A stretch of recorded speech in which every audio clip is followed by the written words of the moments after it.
The king and his men stole the queen from her bed and bound her in her bones. The seas be ours and by the power where we roam.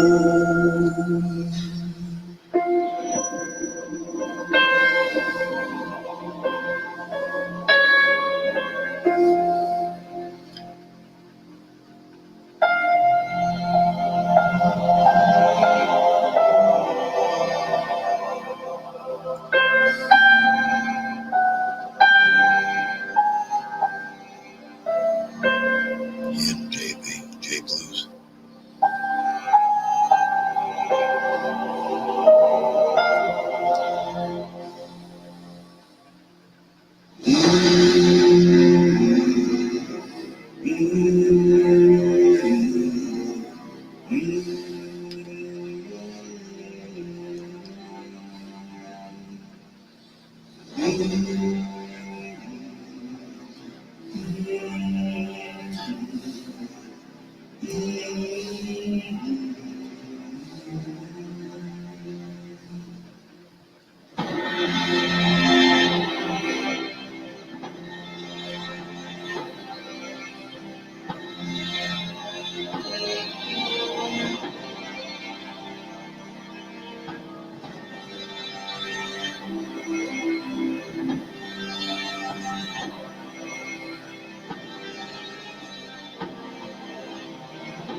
All together, voice of commerce high, these homes, these and beggars, never shall we die.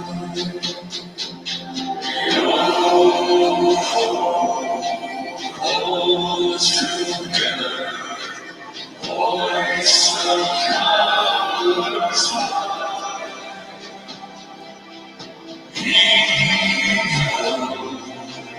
thieves and beggars, never shall we die.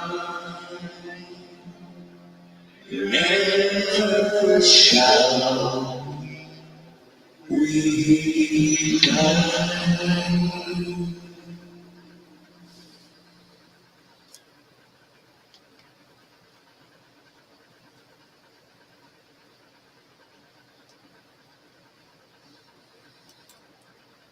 Good morning, good afternoon, or good evening, whatever the case may be for you tonight, folks.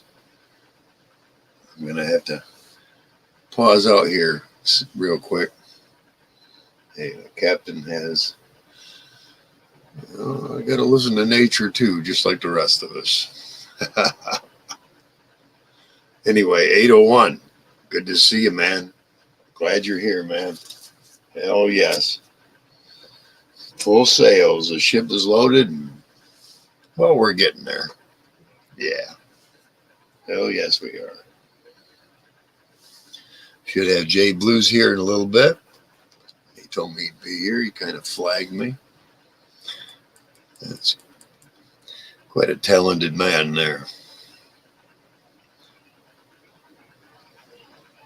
I got you. Oh, shit. Cut your ear off. God damn it. Well, at least you got an extra, right? You got a spare, right? They give you two, at least you got one, right? You gotta watch how sharp you make them sometimes.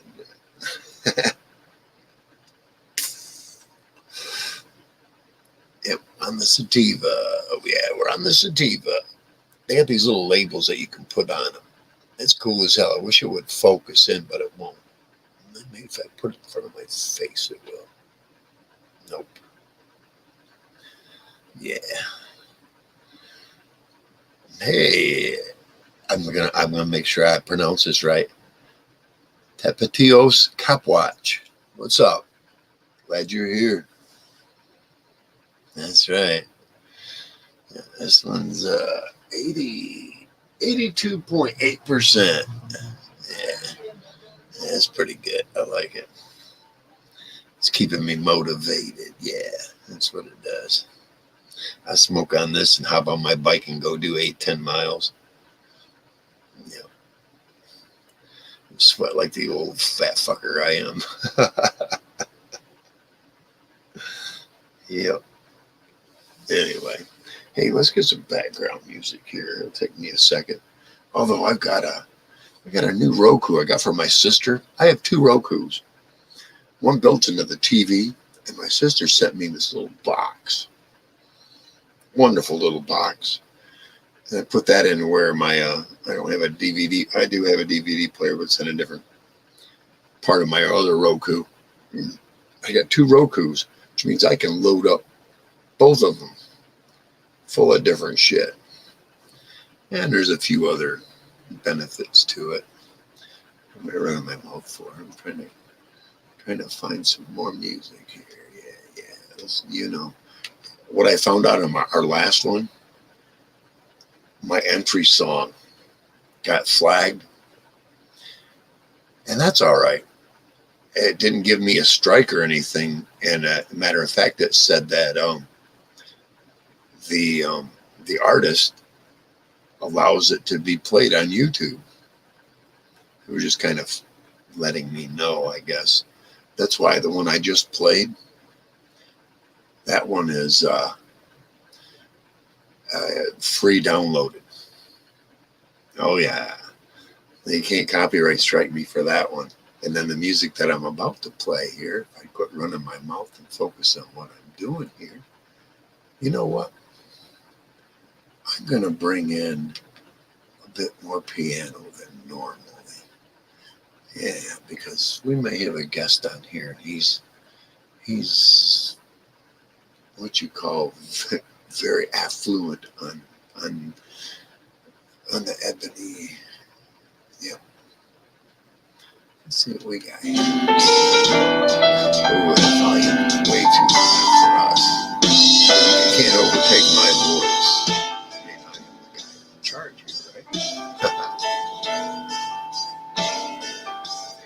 Let me see where that's at. That might be. Oh, that's at the very beginning. All right. And they never strike me for this kind of music because it's various artists playing other artists who are playing other. It's too hard to track back to the originator. And the ones that originated, a lot of it were in the 40s and the 50s, you know. So there's nobody to make money off from it. Old rhythm and blues. Yeah, a bit more of the ebony's there. Yeah, look at this.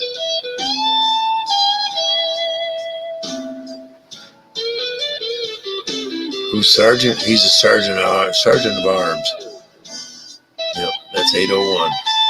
He's my sergeant of arms on the ship. Yep. He's not the first mate. He's damn close to it, though. I'd probably take his word over the first mate at this point because there is no first mate yet. Still waiting for that. Nobody's applied. A lot of responsibility there. So you got to know StreamYard's better than I do. I don't know shit. That's just the way it goes, right? All right, I'll pop my face out of here till we get somebody up here. And yes, I am going to post that. I do know how to do that. Yeah.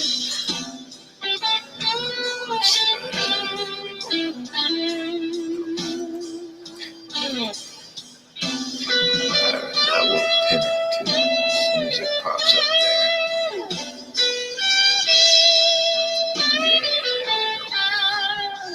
And it's at the top.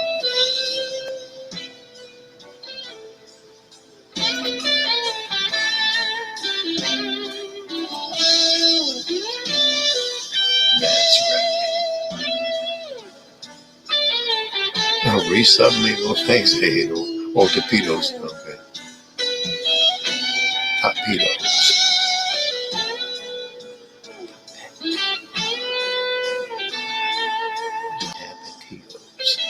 All right, here's a sergeant armed right here. Let me bring him up here. I know him over that volume. There you are, man. All right. Good to see you. I think I got my volume on. Yeah, it's all the way up. I just want the music to trickle in the background so we can talk. That's right. Hey, Tapatio, it's good to see you tonight. Yeah, I know I've subbed you before, but I had to resub, so I went and checked. God, I've lost almost 80 subscribers in the last month. Yeah, those are people who subbed and they never went back and watched again. That's usually what happens. You know, they have to go back a couple of times. Yeah, you know, that's fine. Yeah, I've got over 100 now. Oh my God! Let's see what happens. I want to be a big channel and have everybody. I don't do lives or anything, so right. I just describe people. They resub, you know, whatever. It's all good.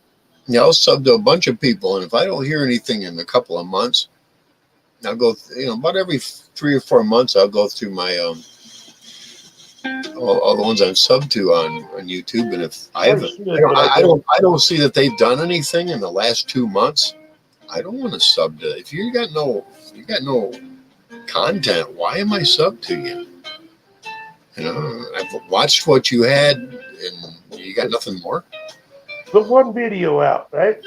Yeah, and have 4 subscribers. Yeah, well, you know. It was fun while it lasted. You know, if they come back again and they start doing more videos, hell yeah, I'll sub to them. Oh yeah.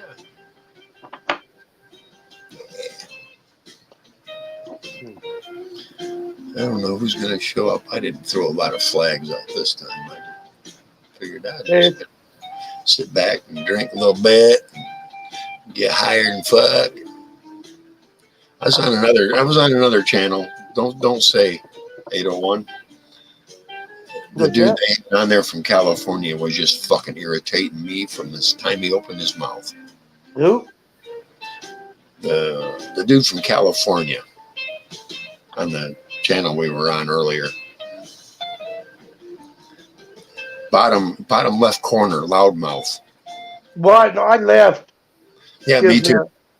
Me too. That's why I left, because I just something about them baby Hueys that really, and that's what I call them, baby Hueys. I just can't fucking deal with them, man. Well, I don't know if I left before there. No, I left through the mic. No, it wasn't on mic. I rage quit. Hey, it wasn't on Dirty Mike. It wasn't on Dirty Mike's. Oh. It was the other one. Oh, okay. I don't want to. Gotcha. You know, and everybody kept telling both the guys, hey, the dude is loud. It was irritating. So I just, okay, man, I'm out. You know, and the dude gave an excuse. He says, I'm on Wi-Fi. I can't adjust the volume. Lying sack of shit. That's what I'm Wi-Fi, and I can do it all from here. And if I was just using my phone, I could adjust my own volume. I know all that. You all know all that. You know, I don't want to keep going because I'm having a great night, man. Got good music in the background. Yeah. Yeah. Okay. Dude, I went golfing today. Well, yeah, I seen that. You just got back from golfing. It was like 78 degrees today. Holy shit. We're supposed to get up to 80, 81 tomorrow. So I went around and said, fuck, I want to go again. So I went and paid. Fucking sit there, fucking waiting 20 minutes. Yeah. I said, I need a rain check. I ain't waiting 20 minutes to tee off every fucking hole. Yeah, exactly. Fucking slow pokes ahead of you. Yeah. Well, they had three girls. They were young, and the guy that took them 20 minutes a hole. Sorry, I can't do it. Go have fun, girls. But Yep. yeah, I can't follow you because I don't blame you I whatsoever. can't play a 4-hour game. Yeah. When it would have taken you half of that. I was playing good today. That's why I wanted to go again, man. My irons, well, fuck. Even my driver was fucking on. The putting was my bad shit, which I'm usually really good at putting. That was my worst part of the game today. Yeah, because you're creeping up on other fuckers that are still taking their sweet ass time taking off ahead of you.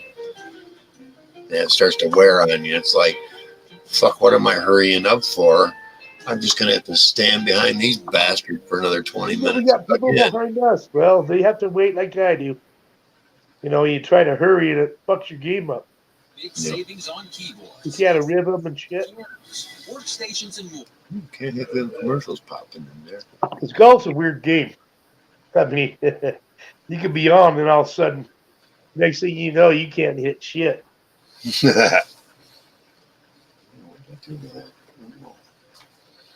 See, I've got two remotes now. I've got to keep track of. Fuck it either. If I push the wrong one, it wants to bring up a whole different Roku player. I got two Rokus. My sister sent me one. I plugged it into the port that I've got assigned for DVD player. And I can go from one Roku to the other. The one she gave me, though, has what my other one doesn't. I can press a button and it'll voice command. Just talk into the remote. Yeah. It'll bring me to wherever I'm going. Yep. My other one ain't got that shit. You see, I was jealous of my home. One of my home guys here. He's got a great big TV in there, and he's flipping through Facebook, YouTube, and every one he clicks on, it comes up in a small screen, to show what's going on in it. My Roku on my TV doesn't do that, but the one my sister just sent me does. So now I can do that. It doesn't have that upgrade because it doesn't have that voice. My old one, see, it's weird. That's the new one. That's the old one. The new one's got this little tab on the bottom. It's got a button right there where I can just push the little button right there and talk into it, and it'll go to whatever. This one ain't got that. That's the old style. That's the new style. But this one will still control my TV and everything else. It's weird. Yeah. Jesse Tapatio, he's like the Angels and Ice Cold, Downey, a lot of California. That's where you're at, right? Tapatio? Cali? Something about Cali I don't like. There's something about Cali you don't like? Yeah. Well, I'll give you a lot of reasons why I don't like it. I went there for boot camp, as a matter of fact, San Diego. Yep, 1978. I was 17 years old, high school dropout. Yep, made it all the way through.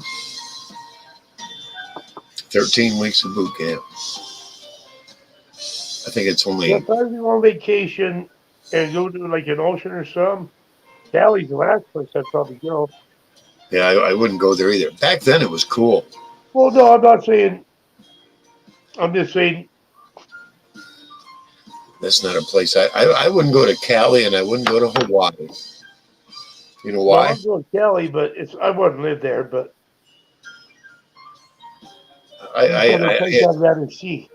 I have friends that one works for Sheridan Hotels and the other one worked for Australian Yellow Pages, basically. One of them, their company would pay for the air flight all month, anywhere in the world, and the other one could get free hotels at any Sheridan for a month. And they've been to Hawaii like 3 or 4 times, and they hate it. God, Chris, you know what you need to do? They told me You don't need to book go. a trip. You come Too out, tourist. I'll meet you in Yellowstone. Now there I'd go. There I'd go.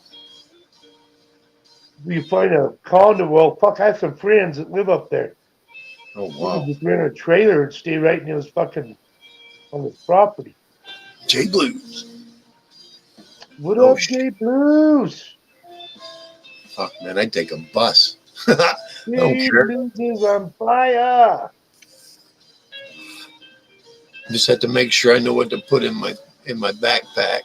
Do I need to pack a sleeping bag as well? Because if I do, I can.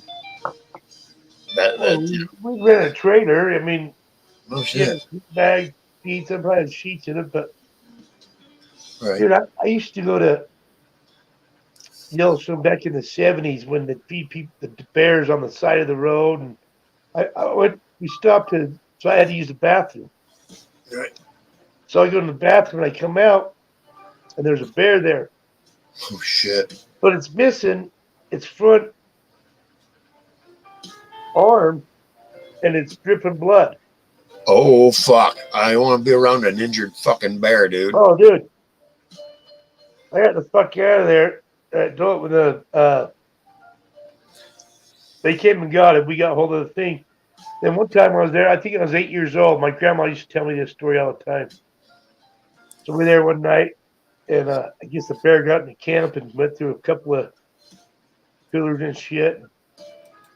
Next day, I said, well, in the morning, I got to use the bathroom. And grandma said, you want me to go with you? He said, no, I got this. I'm like 8 years old.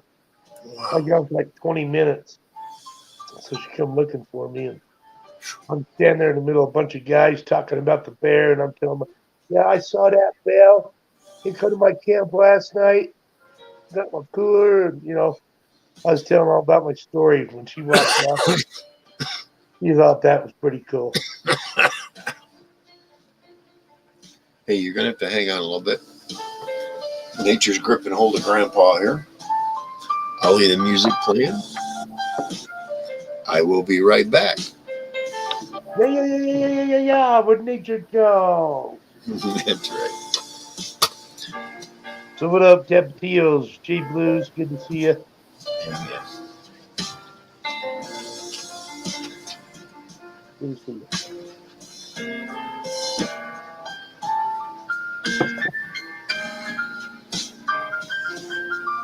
Yeah, so I'm having a weird night. I got a text from my sister telling me she got knocked on the house. Man, it's like 100,000 less than I'm expecting.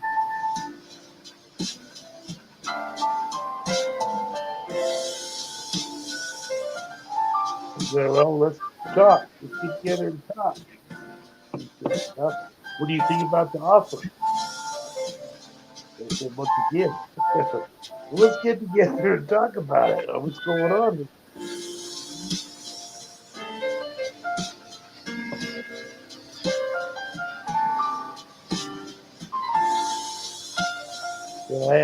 She's got some insider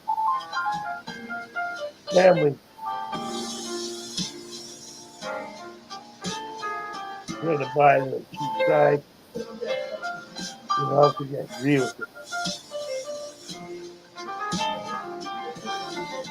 On cash money, no realtor and contract. Well, if I really, there's going to be a contract. You don't sell something without a contract.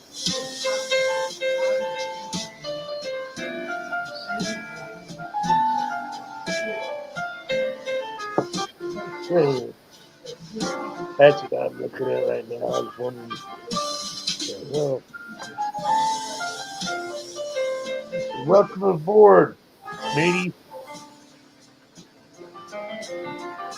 Wrong button. Oh, sorry.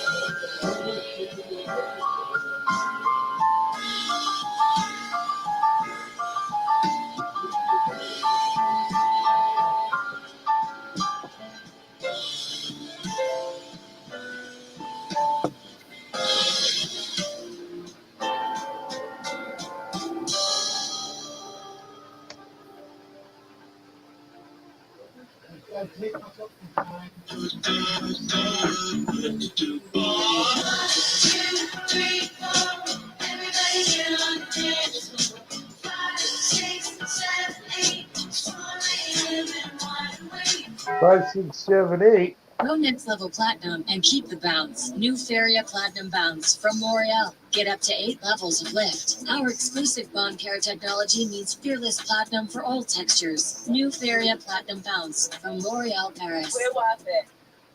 Yep, you hear that? You guys looking for that kind of product? Well, there it is. All right. Making some mud. Oh, J Boo.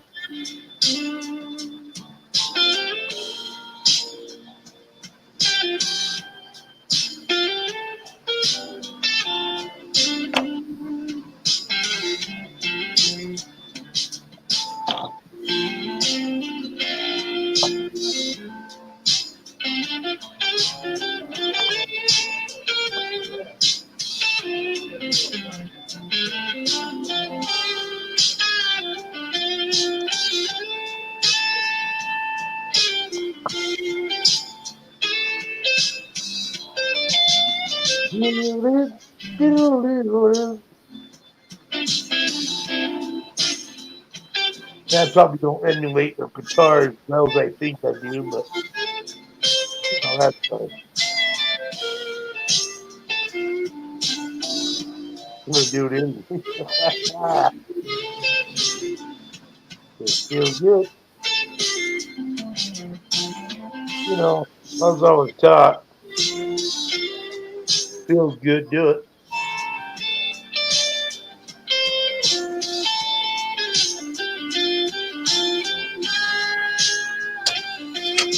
Oh, yeah. Louise, good to see you. Well, thanks, man. Yeah, nice. Keep their jingling. Cowboy Jeff. Hey, Hey, I didn't have a dead airspace. You know, you did. Good. no, I held you out pretty good, I think. You hear that in the background? Well, we had the background and Yeah. Oh, just now was it's like a mini bike. This guy keeps riding around to deliver drugs. Hey, I'm sure of it. They're somehow. It's either a crack or it's a heroin house just down the road from here. Traffic all the time. Yep. Oh well, what can you do about it, right?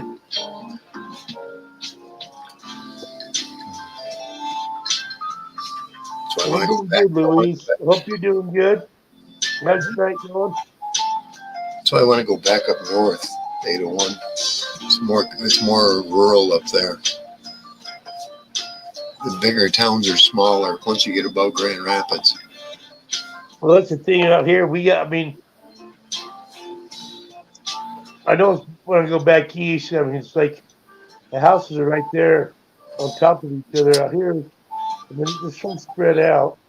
I mean, between running from Austin, Texas up to Winnipeg, Canada, to the, what are they called? The mountains of Nevada, the Sierra Nevadas. only 9% of the fucking population of the United States live where I do. In between all Right. that, and when we got more land than the rest of the United States on the East Coast. But you got a lot of space. You could have a lot of space in between neighbors. I love Yeah. that. I Well, I love it. don't, but I mean, we do a lot of spaces. I I will like to be see. able to fire off a high-powered rifle and not worry about hitting my neighbor's place. I like that kind of space. Yeah, Yeah. that's got to be at least 2 miles. Yeah, it's gotten way too crowded where I live now. I got to get out of here and move to a smaller space, like back to the 70s when I was young. You know, you get away a lot more because there weren't so many people around. Know what I mean? Go ahead. Louise is up kind of late then. She's in England. She's already started. Oh, you're into the next day already. What, they're 5 hours ahead of us? No, more than that. 7 ahead of me, I think. They're, okay, that's 9, 18, 16. What? 9:30.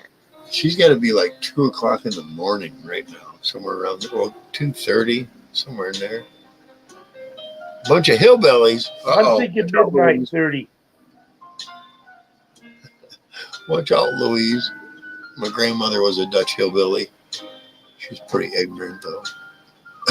Weren't you a hillbilly, Louise? Louise is in England.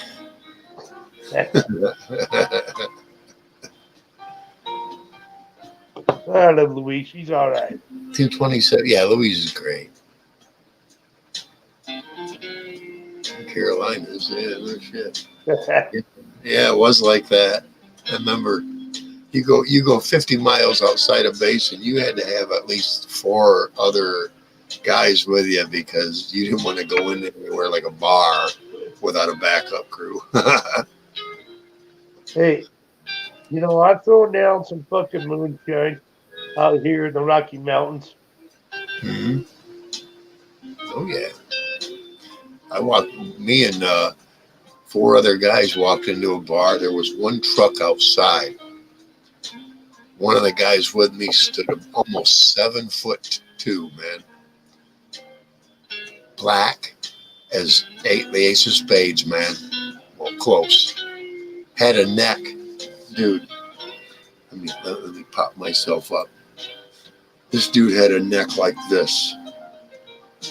He was a big boy. We pull up to a bar thinking, okay, there's one truck out there. There can't be but a few locals in there. We go in and the place was almost full. But we told the guy, we said, hey, man, be chilling here. Don't start no shit. PBR. Don't start no shit. See, I remember PBR from the bull riding. Yeah, professional bull riding. PBR also sponsored them. Oh, dude, we got one of the best fucking rodeos in the country. Days of 47. Oh shit. But anyway, we walked in this bar and it was almost full. You know what this big black man said the minute we walked in the bar and the whole place was silent because he was the only black one in the whole place. He said, there ain't a white crackerhead motherfucker here. I can't kick your ass. And the fight was on with the whole bar. As soon as we walked in, by the end, that big black man had me under one arm and was beating the last one with the other hand. He saved a lot of us from getting the shit beat out of us. At one time, there was 4 of them on him, and he matrixed. He blew them off him and got mad. Started wailing them right, man. Well, at least he didn't glitch. I mean, if you got right in the middle of your glitch, that's going to be bad. He was a big bad boy. And in the end, we had to drop, when he got out of the Marine Corps, we had to take him to Washington State. 3 of us took him. And we kind of turned him over to old Vietnam vets. Because he was not going to function. I went with him back into Chicago. one time, and we walked into a gambling hall. It was actually a pool hall with a little gambling in the back, the dice. And we walked in, and I was the only white boy. And he walked up to this circle and pushed Hey, about I'll be back 5. in a minute. I got a phone call. Okay, go ahead. Take it. Now tell everybody else's story. He walked up and parted about 5 other guys and said, "Make room for me and my friend." And I'm up there rolling dice. I made $120 that night. And everybody was cool with it because this big boy they did not want to fuck with. But he had an attitude about black men. I didn't spur it. He said the minute they try to con me, he said, I want to do nothing but fucking hit them on top of the head and drive their neck right into the rest of their body. I'd kill them. He wasn't going to get along in normal society. He needed to be around other guys his size, and that's where we took him. They were a little older. They knew how to deal with him. They were glad we brought him there instead of just, okay, you're discharged. Bye. At least we took the time out to make sure he was going to be all right. I ain't heard from him since, but I imagine he's still up there. Probably one of the ones in charge up there, because they had a hell of a commune up there. Grew their own dope, grew their own fruits and vegetables. Yeah, they did really good. They kind of showed us around, make sure we knew he was going to be in good hands. But he wasn't going to get no bullshit like he was going to get in the city. That's kind of, he knew. These guys are always going to be straight up with him, just like we'd always been straight up with him.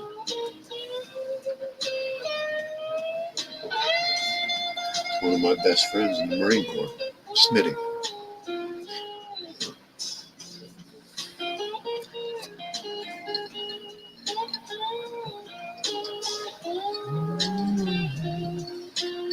Well, Jay Blues, my friend kind of had to go. My sergeant at arms, he'll be back. You're more than welcome to come up. I will put it up there again, just for shits and giggles in case. Yeah, it started out, I was getting a little ornery earlier. I was on another channel. I don't want to go into details. I don't want to get worked up about it. I was glad I reached a breaking point and said, okay, I can definitely remedy this all by myself. Shut it off. But hey, nothing bad about where it was happening. I think they got a good clue that 90% of the audience just didn't like who they had on there. You got to listen to your audience, man. Yeah. Oh, we're here. We're having a good time. I turned that up.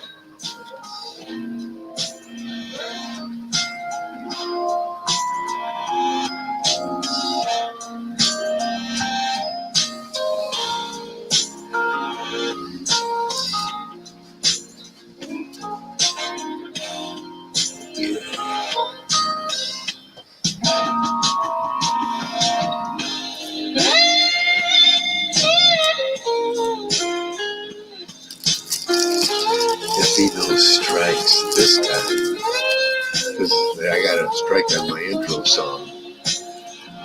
So I went to YouTube and I said, I forgot how I worded it, but you can free download the song I was looking for. It's in an orchestra fashion. Thank you very much. It's free to download. It's also free to put on any platform as well. Just gotta know where to look.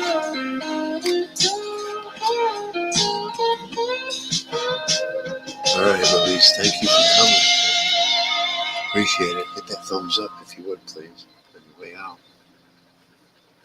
All right. Good night.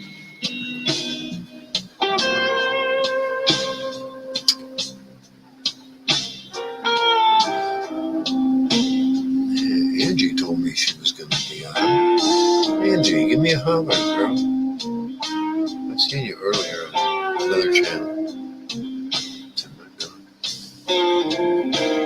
Yeah, wasn't that guy kind of obnoxious?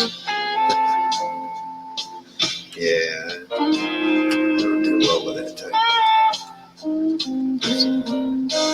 I've seen that personality before too many times. I keep going back to it. I'm not going to enjoy the music.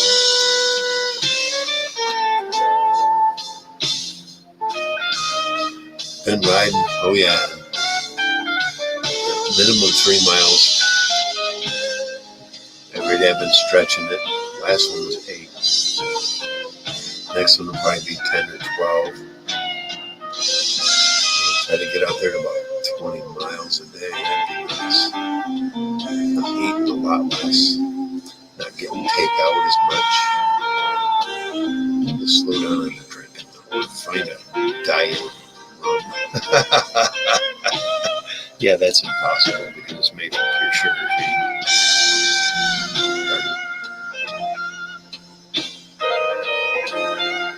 I'll find a way. I just can't drink wines. I definitely not vodka. Oh my God. I've had some pretty bad hangovers from that. I haven't had bad hangovers from whiskey. You can't get a sugar-free whiskey either. I'm sorry. Corn whiskey, corn sugar, corn and sugar. Come on. So working at what hard liquor that has a rum tip to it that isn't made from sugar. Don't say tequila because, oh my God, I had the second or third worst hangover I've ever had of tequila. I don't know if that was 2 Fingers Gold or if it was off just, I think it was the white. I might try tequila for a night. Definitely not on here. No. An experiment like that, y'all either way with that. It starts to go wrong. See, I get this feeling when I'm drinking. I'll get 1 or 2 drinks in, and I'll know. Maybe I get this feeling like I'm not in the right mood for this. And that'll be the end of it. I start to get more tired than I am happy. It's time to go to bed, kids. No sense of staying up. That's what wine does to me. I have one. I get a couple sips of wine in me, and it's like a sleep agent. And when I get tired, I want to go to bed, not hang out, be cordial. No, I drink rum. I want to be cordial. I want to be everybody's friend. All right. Louise left. Oh, there's at least 2 of you in here. 801's still on the phone trying to figure out.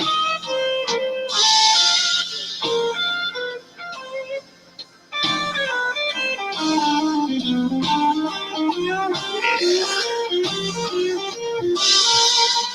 Major grocery shopping today on the mountain bike. Yeah, make 2 trips. Where's the papers? When I say papers, I mean paper plates, toilet paper, paper towels, soaps, cleaners, that kind of shit. That was a lot of food. So I had food the first trip. I ran out of paper plates. I needed them. That big. Hey, they're a bachelor's best friend. But no dishes required. Well, don't ever have guests, so I'm not trying to put out anyway. We do have a couple of plates up in the closet. I had my own apartment. I had everything. Many times.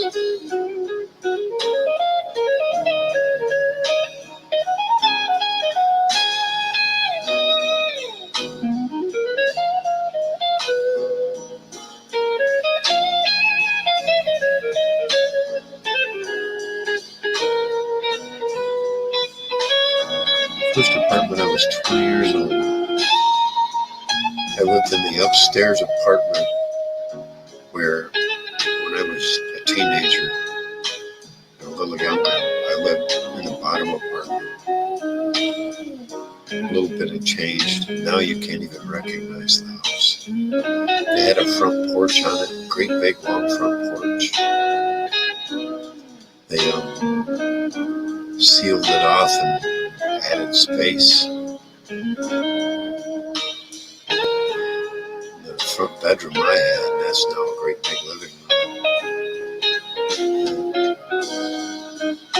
Had a couple of hiding spaces in that house they'll never find. Because it used to be one house for one family. They divided it into 3 apartments. One downstairs, 2 apartments upstairs. There used to be a stairway going up the back side. They cut it off and sealed it off. It was like an area that if you knew how to get up in there, I'd sit up there and smoke cigarettes and get high. Back then, the only people who could smell it was the guy that lived up there that was a stoner himself. I don't know what he was smoking, but it was sweet smelling. I still to this day I don't really care to know, I guess. He passed away about 3 years ago. He was a famous hippie in our town. Him and his brother. What happened to his brother? See, none of them 30 years of that.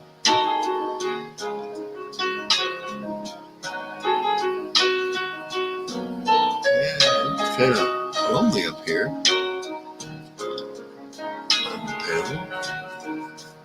I'm not going to ask if you got balls enough because that's somebody else's chamber. But hey, alright? Where's your guts at? Get your ass up here.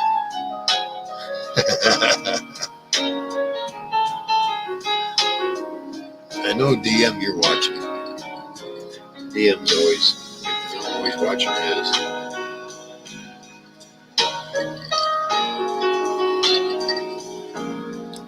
Oh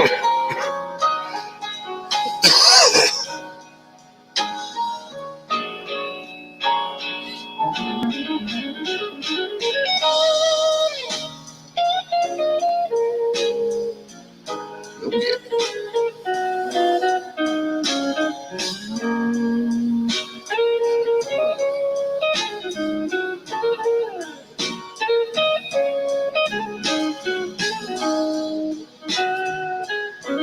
Oh yes. More and more. Live from Portage, Michigan. Only on the Smoke Show.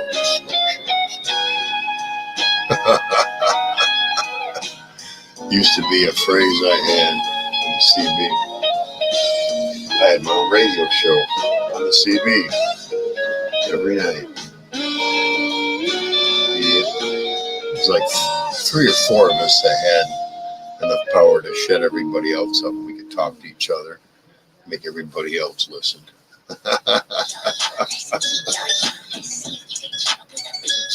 Constantly, did you hear what I said? No, that get keyed up and you weren't there. Can't do that on the chats. Override.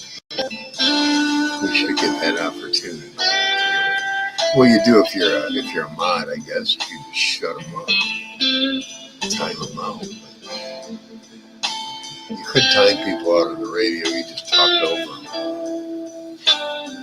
I used to have recordings of it. These are long gone. There's a bunch of us though.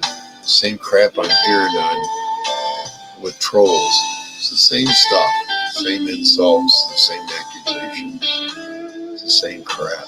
It's funny up to a point because it got old, even there. Then you start getting radios that have channels that those trolls could get to. You got your normal 40, but I had radio that I could go 40 below that, and 40 below that, and 40 below that, in the same way above that, 40 above the normal. And like 8 bands actually. It was probably 8. 8 bands.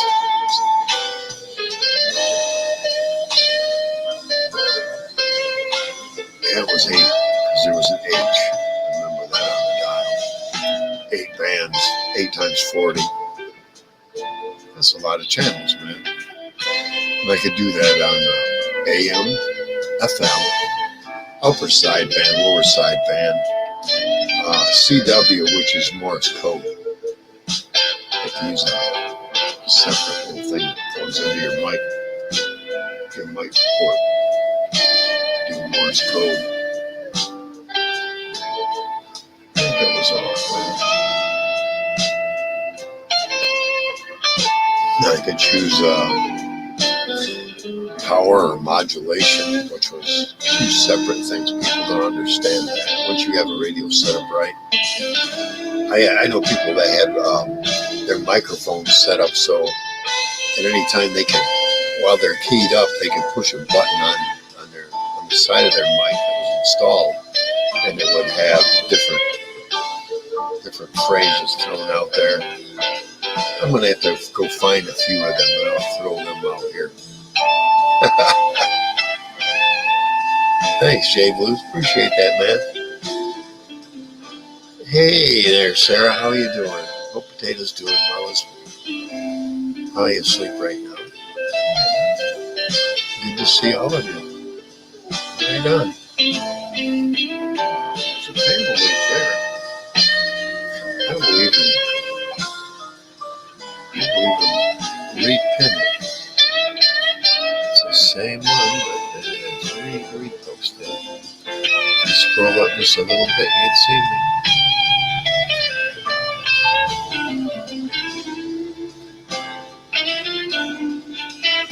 Scorpio, how are you, girl?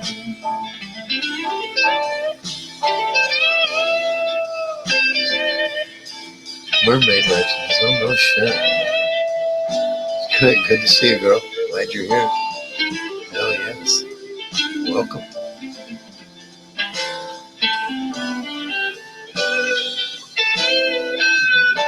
I keep telling people this is a pirate station. And pirates originated in Ireland. You can't convince me of otherwise. They were only 70 to 80 years in the Caribbean. They were 1,400 years in Ireland. That's where they originated. That's why Irish are so hardy. Viking blood is there as well. You know it. There's a hardiness to Irish people. I've seen it myself. That's an attribute. They're stubborn, but usually on moral grounds. That's kind of hard to argue with. I figured as much. It's dark.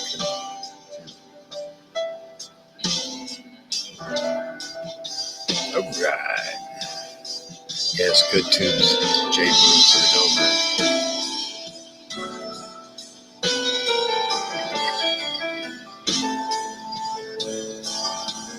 Hey, Jay Blues, you can come up. You don't have to play, man. Just having you up on panels.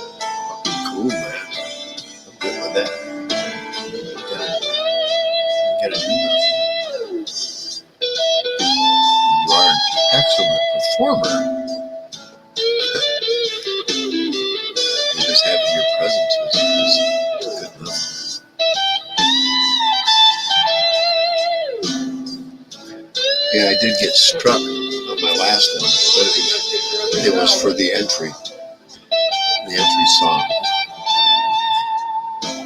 And what that song was is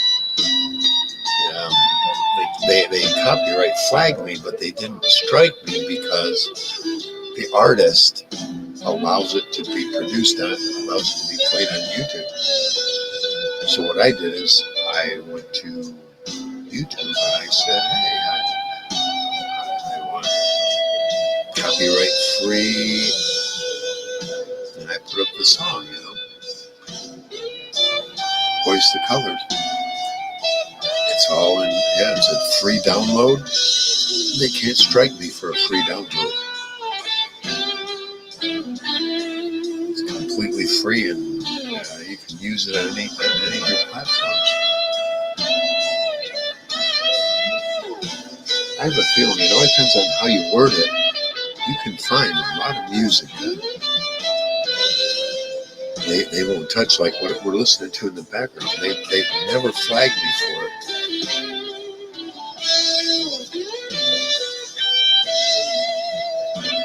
So far. But I got a feeling what I have is, I have what you call a mole. He's not a mod. They watch my channel and they try to get me struck wherever and whenever they can. And it's the same person that when I first got on another person's chat and I wasn't a mod, he knocked me out of there for 5 minutes. They found out who he was. I had never seen him back there since. Yeah, so I'm good there. And then I was made a mod, and that person couldn't touch me. And if they did, it would throw up a great big flag. But what he did is he gave me not just a general mod, he gave me a managerial mod position. So he can't boot me out of there.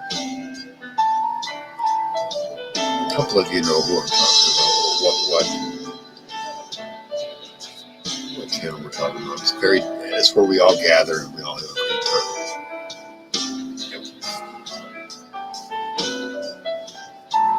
Yep, just about every day. Sometimes twice a day. Like today.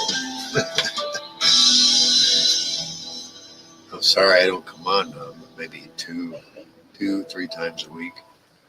I don't want to wear myself out. I try not to be on too many other people's chats as well, because I don't want to get myself overexposed. Then you start getting trolls left and right.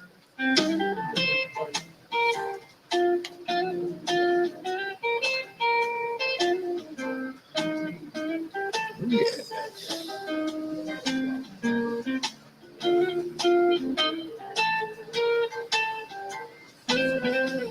We're definitely enjoying the evening.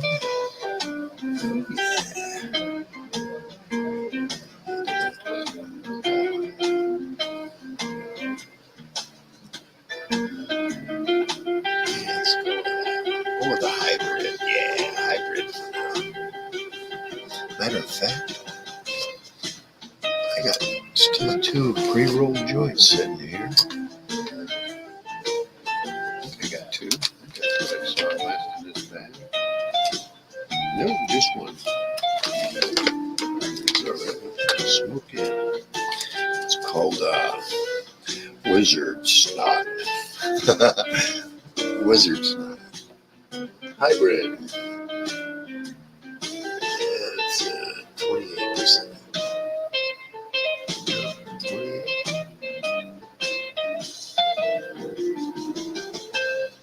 Yeah. Half a gram, these little tiny joints. Dr. Nick. Thanks, man. Good to see you here, man.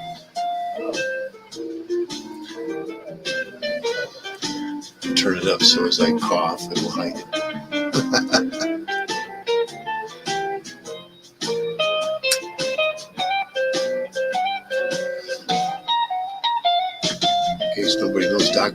sit there with a bass guitar and played every bit of this. I have and Jay Blues, I sit there on the keyboard doing the same thing. Oh yeah. Oh, Sarah, I need to take care of that.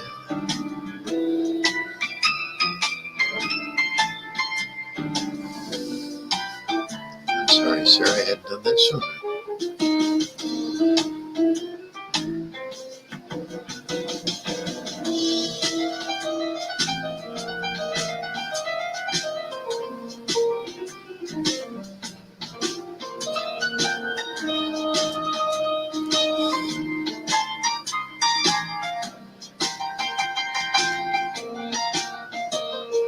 It's nice to have music you can listen to. You don't have to worry about getting struck for it. Then if anyone comes up, I'll lower it a little bit. Yeah.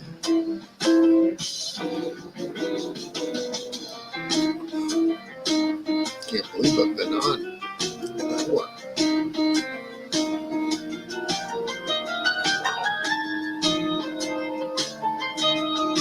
That's nice.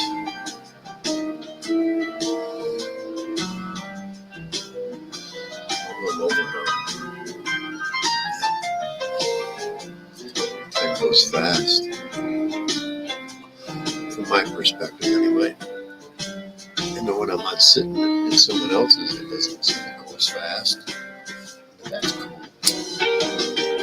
I'm kind of paying attention to like 3 different things at once.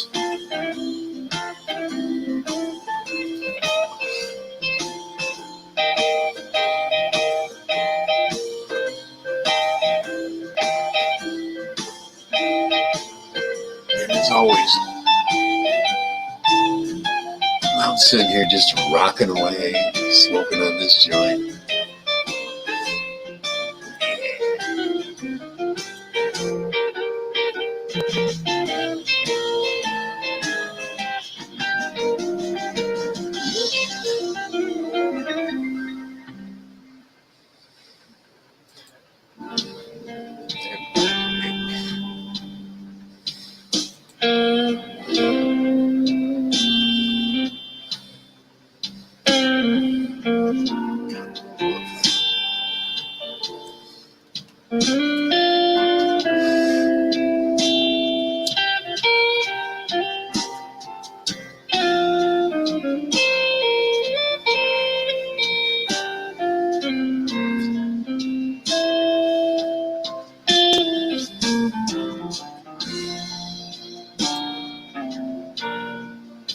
Reminds me of the days worrying if my lighter would hold out until I had enough money to replace it.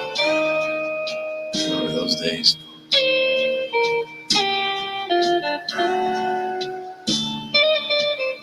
I've seen a couple of different periods in my life like that. I'm worried about lighter fluid. Running out. A long time ago. Just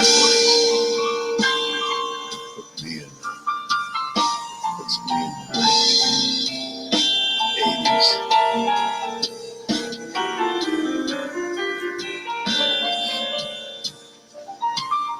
Yeah, you had to throw them overboard. That's all right, 801.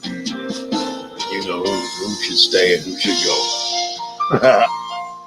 That's right. Fucking sloppies. Oh, no shit. I don't blame you for not wanting to come out and play. I completely understand, man. Oh, hell yeah. I like to hear some of that. I hope it was recorded.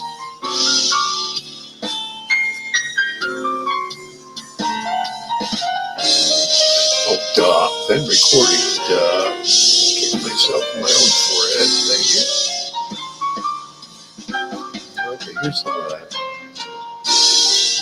Jay Blues has got my email. It'll fit. If link, man. Send the link to my email. I'll go check that fucker out. I used to have a reel-to-reel I was doing all the solo stuff. Little German one. Kind of lost that. Shuffle too. Went to Radio Shack before they closed down and bought like 8 great big reels to hold all the thing I wanted to do, and I only had not even one of them full. On half of the tracks there.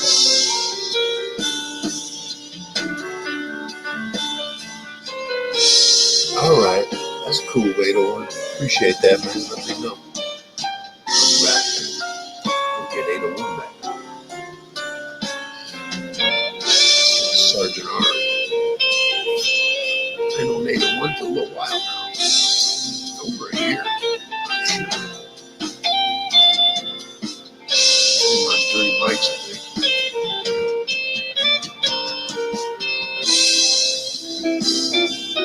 There's a lot of people on 30 mics. Much praise for him. He must have went to better. He's watching something. He can come on chat, but he just can't come up on pen. We had DM. There's 7 in here. Well, probably 6. One on my phone. Come on, DM. Say hello, and I'll say hello back. Everybody else will say hello to you that knows you.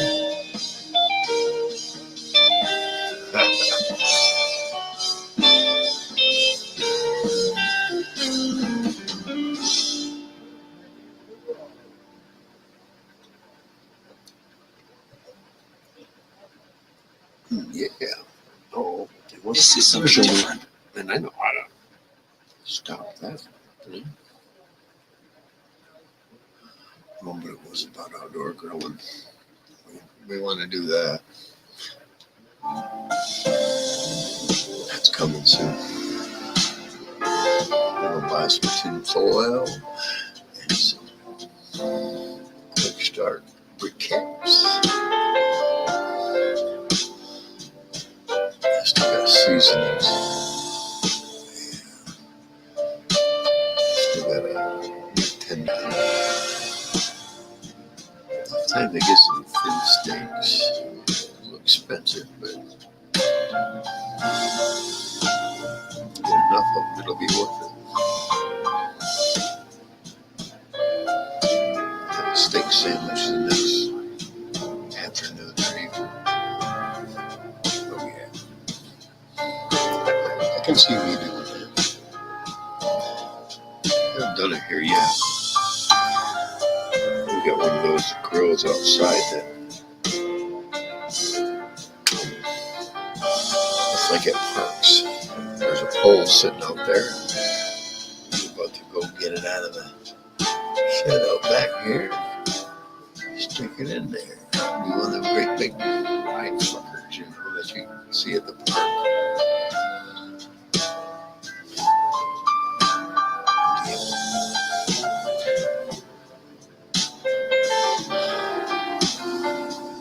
801, Dr. Nick is a bassist. Oh, here we go. Sorry, man. Wasn't looking down there. I just seen you. All right, I just seen you. I don't want to keep you in the basement.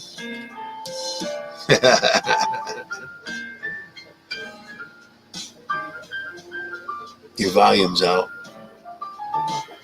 You're muted. Oh, there you now. You're not. Right on, man. Right on. Oh, Good yeah. times, right? Having a good time. That's right. Hey, man, you know, cheers, bro. Cheers. Yeah, you know. There we go. Yep.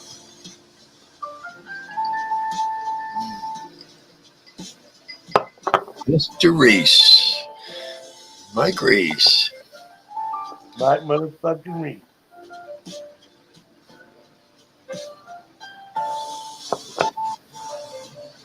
Thanks, man. Appreciate it. would be possible without you, man. That's all I got to say about that. Well, it would have, you know, we're here 2 months in a row due to a good friend of mine. Right on, my brother. Good to see you.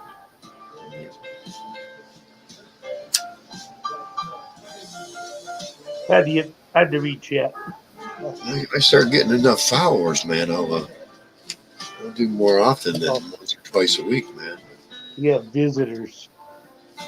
You know, we just gotta get a theme going here. Uh-oh. It was a good joint. Well, I'm going to text everybody back and I'll let you know everything.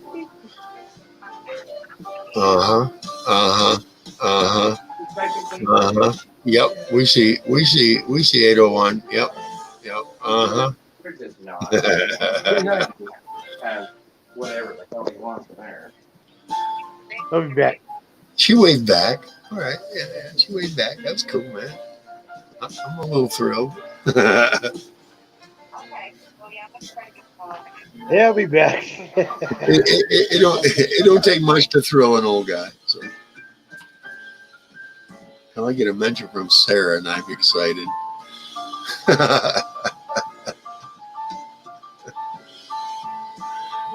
Just being honest. Older guy. That's why I wink at most ladies. I want to know, hey, you know, I give you that kind of respect right off the bat. I got to get my face out of this because if I don't, I'll get myself in trouble. You have a little bit to drink, you know. That's how it is. Let's bring up the background till 801 gets back up here because 801's always, not always, but 801's got good company. Let's put it that way. A little better than the rest of us, but hey, that's what you want to surround yourself with. That's right. Wow, 7 in here. 6, 5. Oh, we went down to 5. There's a few in here. Oh, that'd be cool, Reese. You know, I don't know how to link people on my community page. I don't know how to perform that. Or no, not on my community page. What is that one? I can't remember. It's where you wanna put other channels on there that you endorse. That's what I gotta learn. Because I see a lot of people lacking there. Even some channels that got 10 times more subscribers. Yeah, just copy. Yeah. Jumping between. What's that word? Yeah, it's jumping between tabs. I haven't quite got that down with us. I know it's available.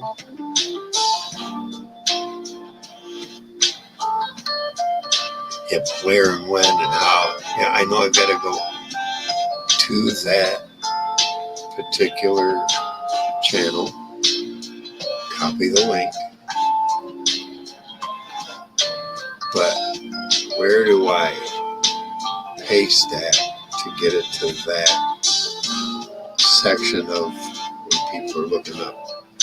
You know, where you look up at lives, you look at videos, you look at community, and that one where you're more or less advertising for other channels. That's where I want to put it.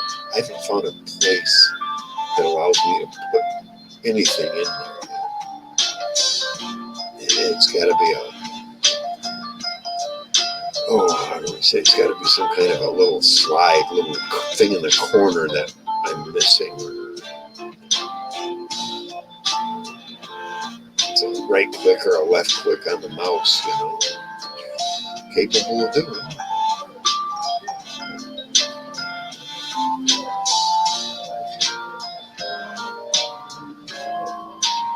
You know what? Since I got chat running, I could look it up what I'm talking about. I got chat running on there, right? I keep two of them going.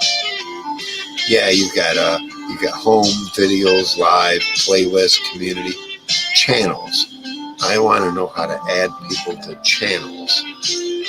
That's what I'm looking for. I know I'd have to go to the channel I want to endorse to put in there. I go in there. Oh, wait a minute. No, not many videos because that's something different. I go to the channel that I want to endorse. I go there in the top right corner, share, copy. But then I come back here to channels. Where the hell do you go then? Or do I go into, is it YouTube Studio to find it? You know what I'm saying? That's what I don't know. Go to your community and paste it. Power E-Trade's easy-to-use tools make complex trading less complicated. Oh, community tab. Custom No, scans it's not help in you the find new community. trading opportunities. It's the one just right of it, channels. Plan your trades and stay I on want top to of the endorse market. other E-Trade channels from Morgan Stanley. there. You know, and I want to endorse other channels there. You go next to the community, it says channels. I want to put channels in there. How do I do that? I can go to that channel and I can do like I said, share, copy, link, blah, blah, blah. But then where do I go? Do I do it through my channel or do I do it through YouTube Studio? And where at in YouTube Studio? Because I've looked under channel. You know, you go off to the right there and it says, I forget. I can even get to that. I'll even tell you. Because I'll go to YouTube Studio. No, not that.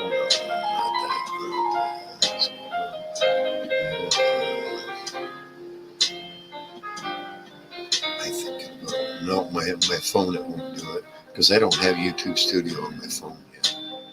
Or I do on my laptop. I'm not going to switch either. I can't switch either.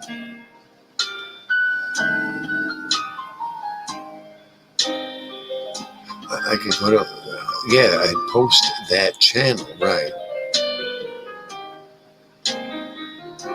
Yeah, the community tab, right? I could definitely post it there, Reese, but the problem is it'll show up in my community, right? And in everybody's feeds, but it won't post it in my. Let me go there again.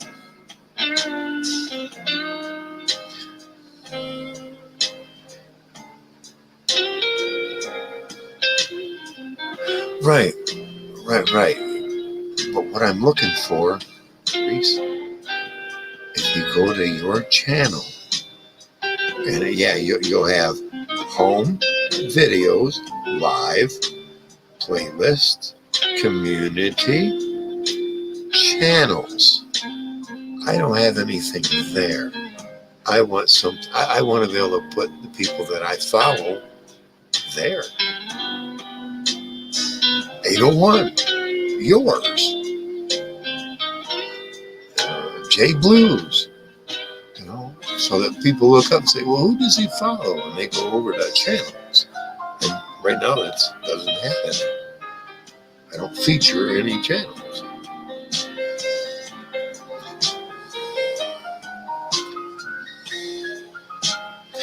You're right, you're gone. Okay, that's something else. That's something else.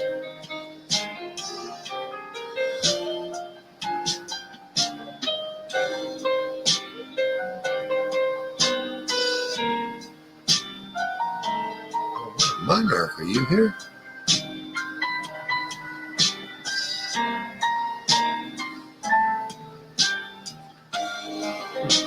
Cool.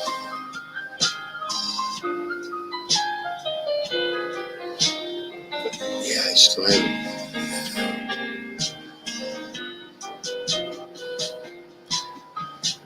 subscriptions.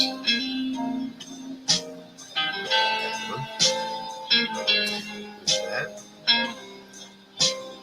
Share. Copy link.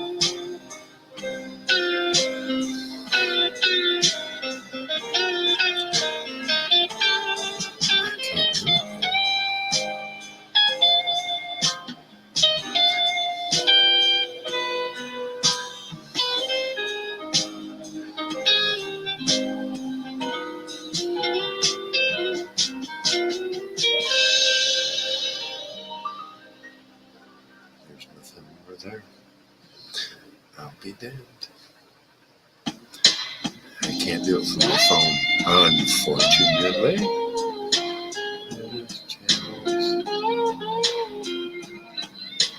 Rest of the channel settings. I don't want to do that. Let's see. That's going to give me statistics.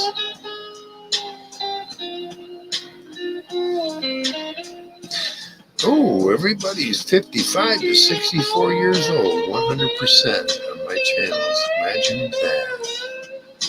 It says 100% male, but I know that's wrong.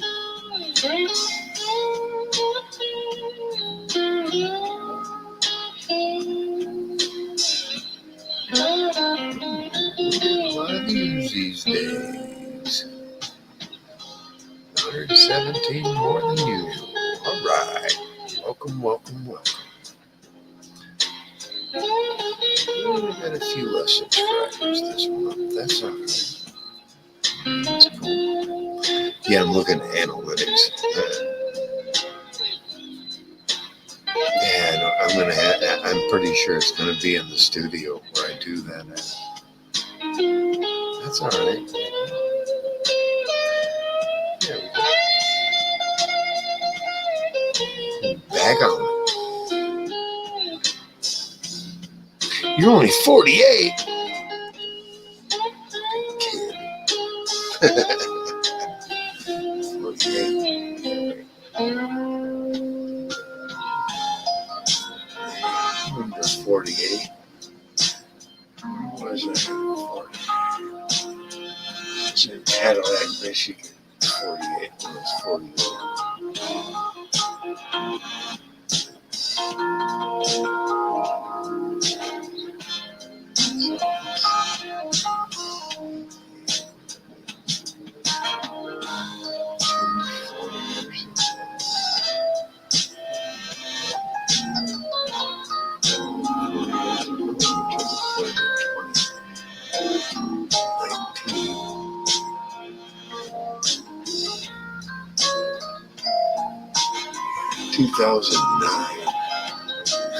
Somewhere in there, Reese.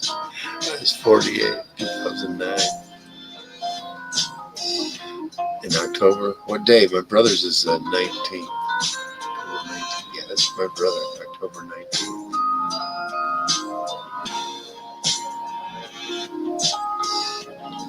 He'll be 48 this year. Yeah, their analytics are fucked.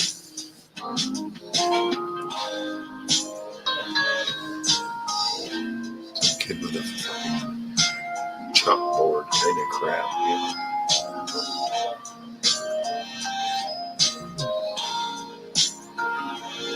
I got a brother that was 19th. He's 9 years younger.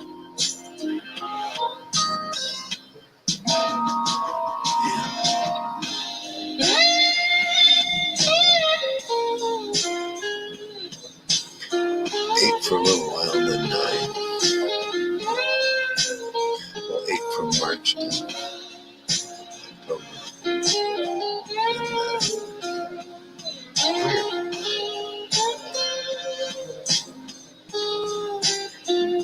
Yeah, I think my brother was on my last one.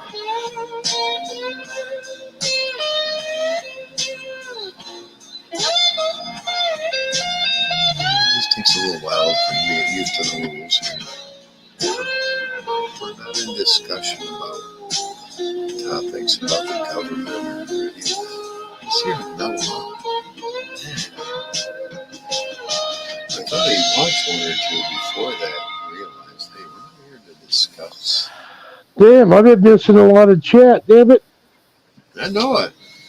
Well, People are these days, huh? it's all their fault, not mine. Yeah, well, hey, you have friends and family. That's something to be proud of. Well, see, it was funny, that girl that I showed you. I used to live across the street back in 2005 to 2007, and she lived in this house. Oh, wow. Yeah.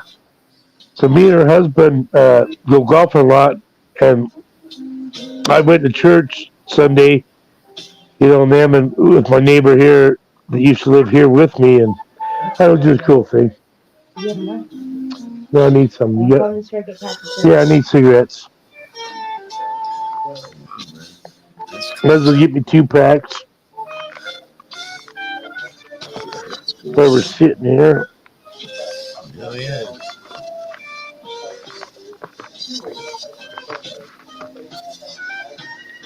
Oh, fuck, what the hell did he give me? Jay Blues wants to know Son of how a are bitch. the Rockies. Say what? Jay Blues wants to know how are those Rockies? How are the Rockies? Oh, shit. They're getting ready to throw down some water on us and flood the shit out of us. About to get soaked.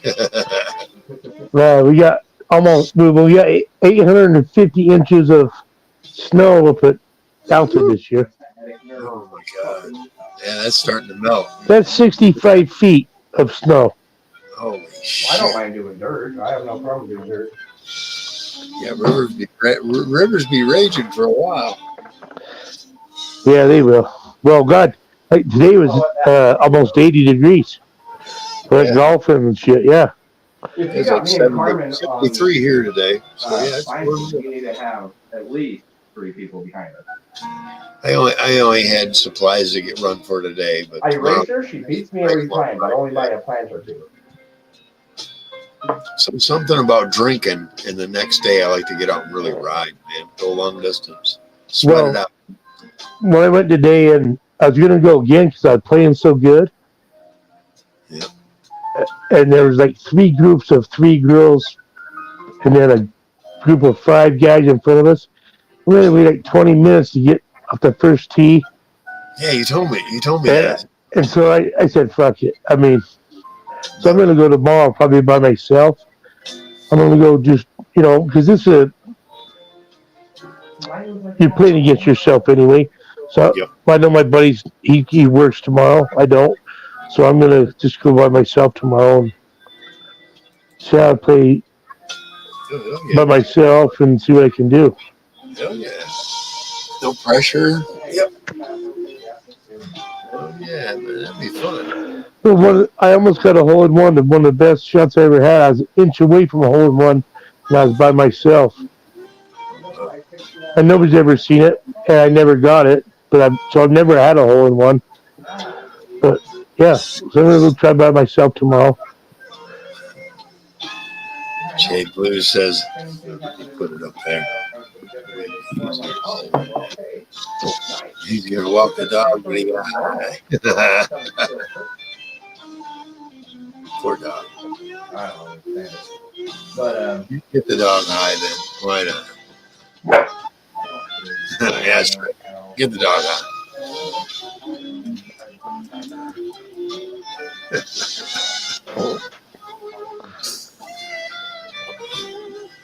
Oh yeah. And I was gonna clean my room, but then I got high. Yeah, I need to do a little bit of that around here. 10 minutes.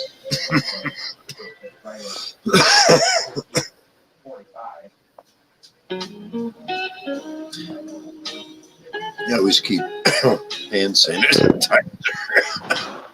Always keep hand sanitizer ready. I don't think I should have bought that big a bottle this time.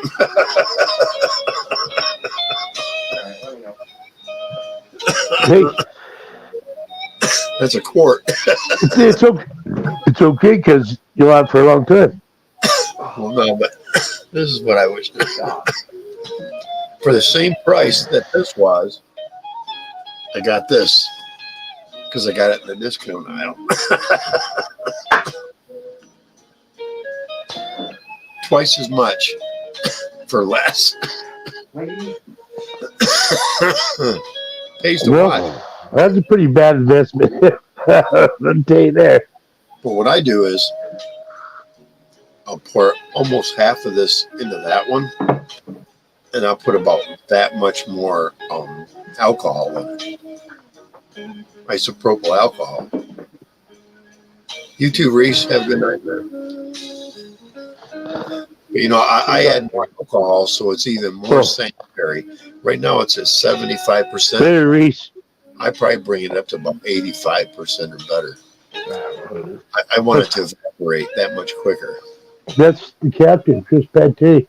He's captain of the ship right now. No. That's right. The You're on a pilot.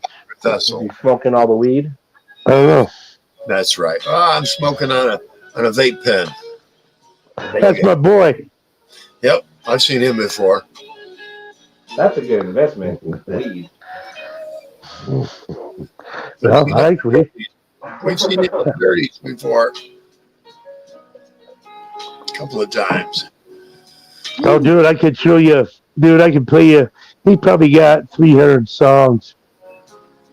But, yeah. Anyhow. I'm more of a rhythm and blues or rock fan there. Well, no, you and Mike are tyrants. I know.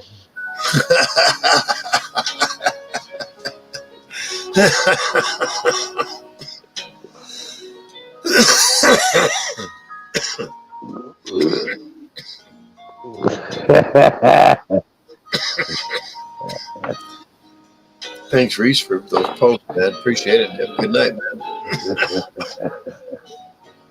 All right. That's right. No, he won't play music he don't like, and you don't, and he won't play music to get, Right.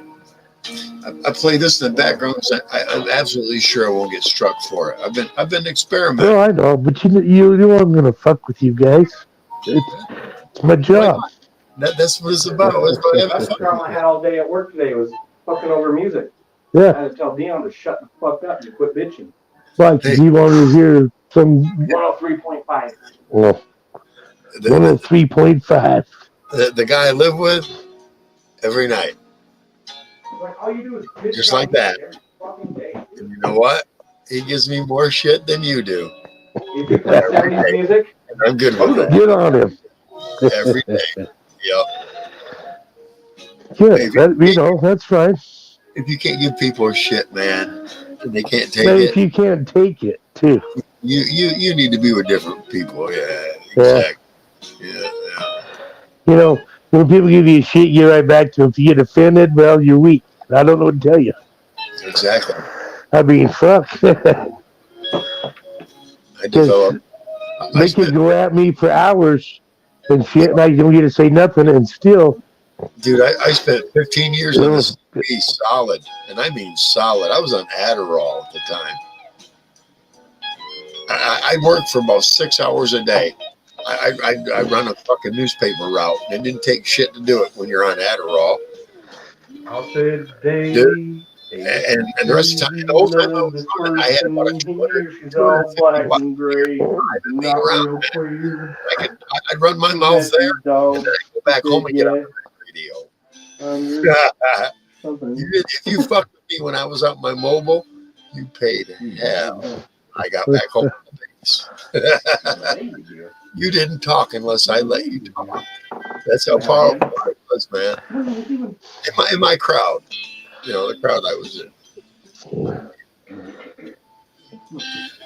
We had names for people like that called puss boys.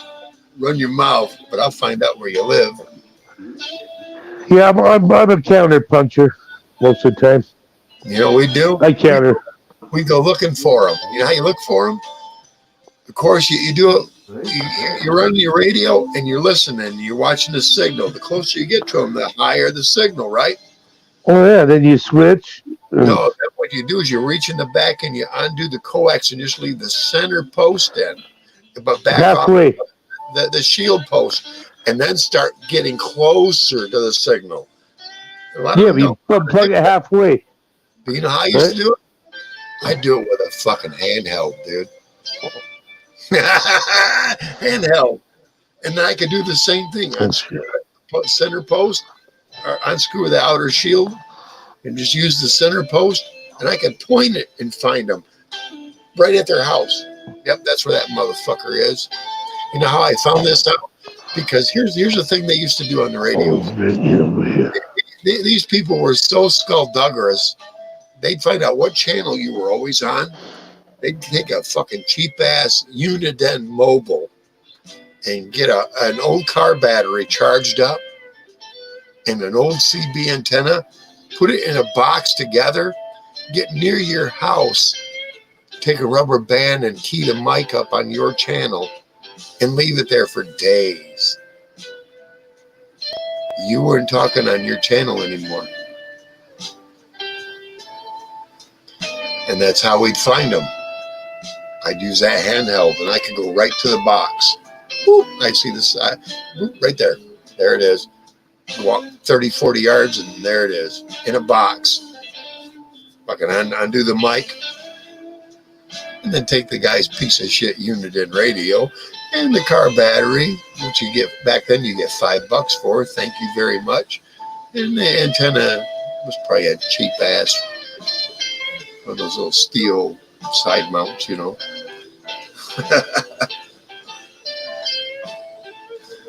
Yeah, I knew so much about that, man. I could wire 5-wire mics. I had all the codes, no matter what microphone or radio you wanted to do, I could wire them.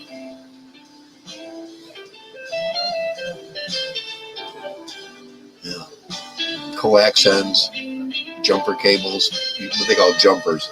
A lot of people don't know that you didn't want to go anything between 12 inches, 18 inches, or 24. Anything in between that, it offset your signal. And you can screw yourself up if you're running power. See, the coax I was using, you see coax on CBs, dude. It's like that big around. The shit I was using was double that. Double that.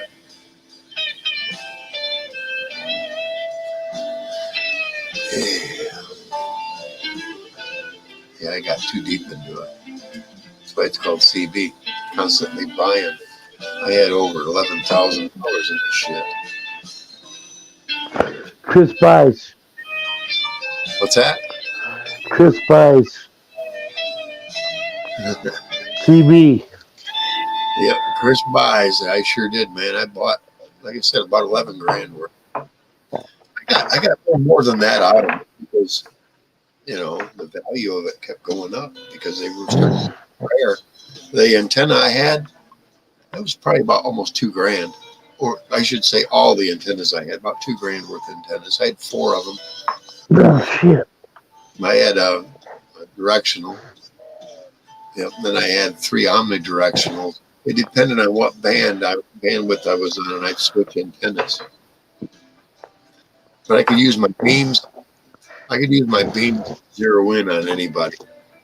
I used to talk to Kid Rock about every other day, hell, for about 2 years. Yep. If I walked up to him and said, and I gave him my name and my number, he'd want to party with me, man. I guarantee it. Yep. I remember you on the radio, man. Because he had some I think if we all got together, me, you, JB, Kid Rock, and little Bo Cephas, I think we had a good time that night. Oh, yeah. I'd like to go out in the country somewhere where we could do some shooting. Yeah. Oh, fuck yeah. Dude. Yeah. I love shooting clay pigeons. I Fuck. tried to find Ted Nugent, but he's not a CB radio fan. Well, Ted Nugent's kind of a dick. Yeah, he is. I've seen him twice, as close as I am to this camera. I mean, I love him for his beliefs and shit, but yeah, he's kind of an asshole. And his music, his beliefs in music are great, but his personalities, he's an egomaniac. Yeah, I agree. That's what I'm talking about. I seen him twice also up in Irons because my sister lives up there. Seemed like both times I went to the fucking the fucking grocery store there to get more liquor. there this motherfucker is with about 10 people piled around him going, Pat Nugent. You know what I mean? It's like, he's just a fucking guitar playing. He's a great shot. Hey, a fucking great shot. I remember Arrow or rifle or pistol. The man. I went and seen him and Bad Company on shrooms. And I'm not talking about, I mean, I ate like a quarter of shrooms. I ate way too many. But my buddy ate very less. He couldn't handle it. So I had to babysit him all night. Oh, man. Fucking ruined my fucking high. Yep.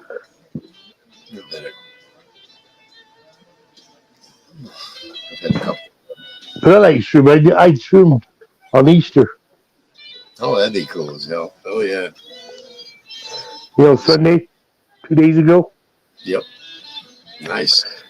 I keep looking for them, but the connections I see are YouTube and Facebook, and it's like, I'm not going to get put in a trap. No. You know what I mean? Well, no, I mean, you got to know somebody. Come on. Right. I don't know anybody. No, I don't. You know, well, you know me. If I knew somebody, I'll send you some. If I knew somebody, no, I'll send you some chocolate bars. Oh shit! You want me to send you a chocolate bar?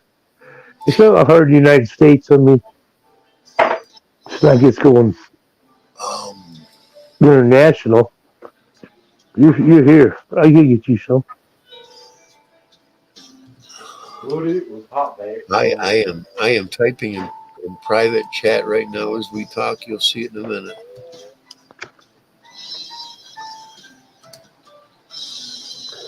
Oh, hi, Jackie. Hi. Where you been?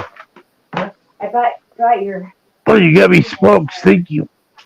Well, I brought my kids, and I thought I'd probably. You got me cigarettes. Yeah, No, I like that. You're gonna send me a chocolate.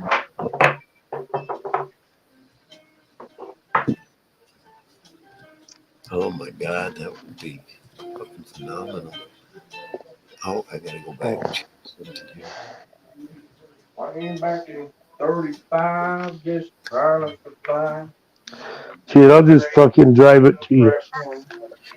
I'll just fucking drive out there. Come on. I wish you could do. I'm past Chicago. Chicago.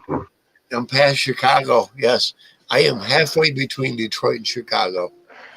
South side of Chicago.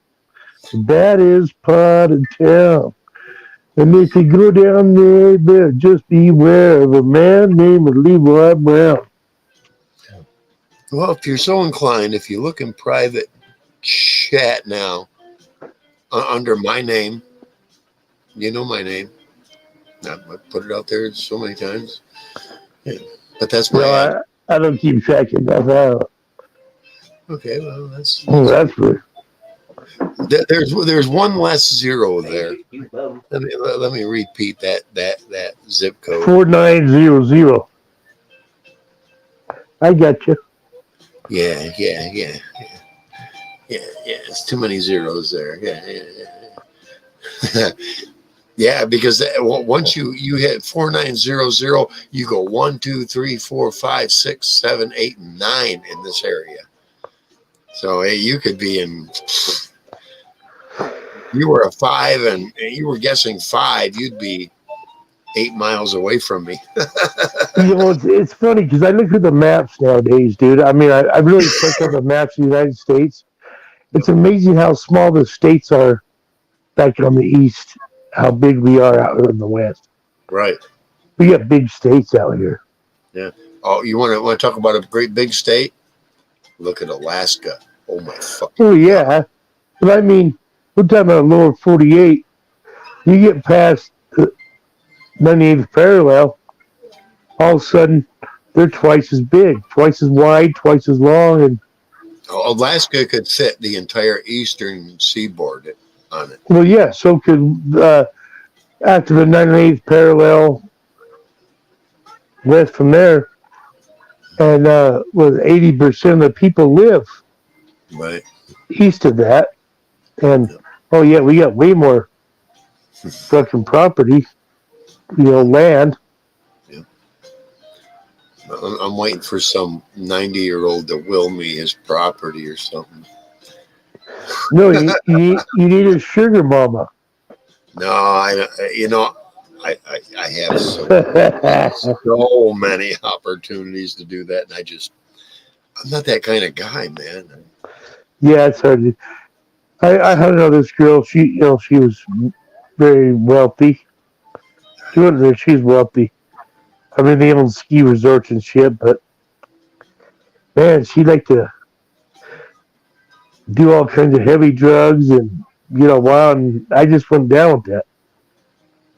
I met this woman once because I was walking along Tampa Bay, and her security guard ran up on me, and he's like, he's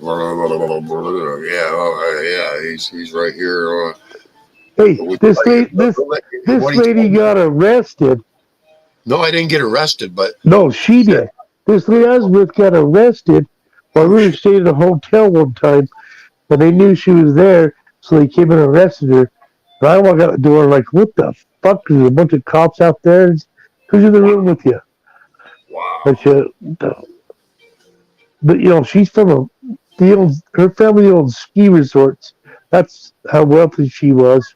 Right. Hey, check this out though. This guard ran up on me, and he asked, the lady like to talk to you. Are you willing to go up there? Because he wasn't snatching me up. And I said, sure. I go up, and it was on the veranda.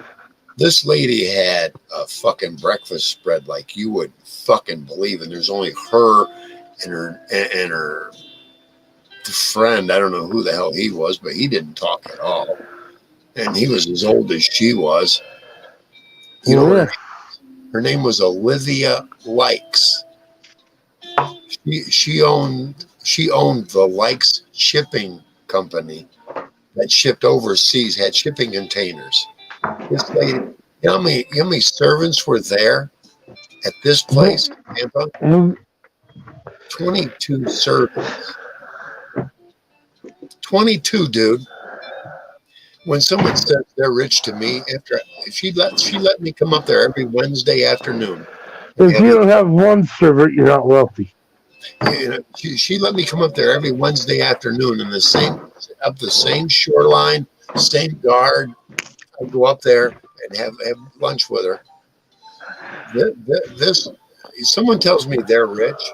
I want to know how many servants you got. 22 or more. Yeah, we've talked about this before. She said she had more over in England. She said that place required at least 35. Holy shit. This woman she didn't give me a dime, dude. Well, but I got to eat really good when I was there. That's all. She said, well, what can I do for you? I says, just let me eat. I ate really good, dude. I could, it was like fucking living in a restaurant. I could order whatever I wanted. And there, they filet mignon. I could get it, dude. It was whatever I wanted. Porterhouse. I'm sure he's got 3 or 4 of those in there. Set aside. Okay. Lobster. I had shrimp. Dude, I ate good. She knew I was taking advantage of it, but I never begged her for anything, and she never gave me anything other than conversation, dude. Well, let me tell you something. This girl I hung out with, the wealthiest part of Salt Lake back in the day, she'd sit down and drink gin with us after work, and we'd just sit there. I never asked her for anything. Right. She was just cool. Yeah, exactly. Because she was cool, that was all that was required. Well, she wasn't, even the people around her. We had like John Stockton, the best jazz, and Carl Malone and bankers around. This lady, her husband was in the LA insider trading back in the 80s, I think Yep. it was. Yep. When that happened. Yep. I remember She got $30,000 a month in alimony. that. Wow. And she was so down to earth and cool with us. And then I worked these other people around the corner from her. And his dad started the bank. Can't remember what it was called. Something Washington, maybe. But he told me, hey, you can go, I'm like 21, 20 years old, long hair, stoner, big time. Hey, you can grow your grass back here if you want to. All right. Because they wanted me to grow so they could smoke it. Because they smoke too, but they didn't know how. So they told me, you can grow it back here if you want. Oh, nice. Worked out, apparently. Yeah, it was a fun. I mean, we got a woodpecker. It's bothering us when you take it out. Fuck, you hand me their shotgun that's 100 years old, antique shit, and I'll shoot the woodpecker that's in their tree because it's bothering them out of the tree and shit. It was pretty cool. I've helped set up, I think, 5 different grow rooms. The first one didn't go so well. After that, everybody started learning shit. And the best ones I saw, you know what they did? They painted the walls with a specific tone of white. It's called mylar white. And what that does is it reflects the proper lighting from your lights back on plants. They painted the floor the same mylar white. Right.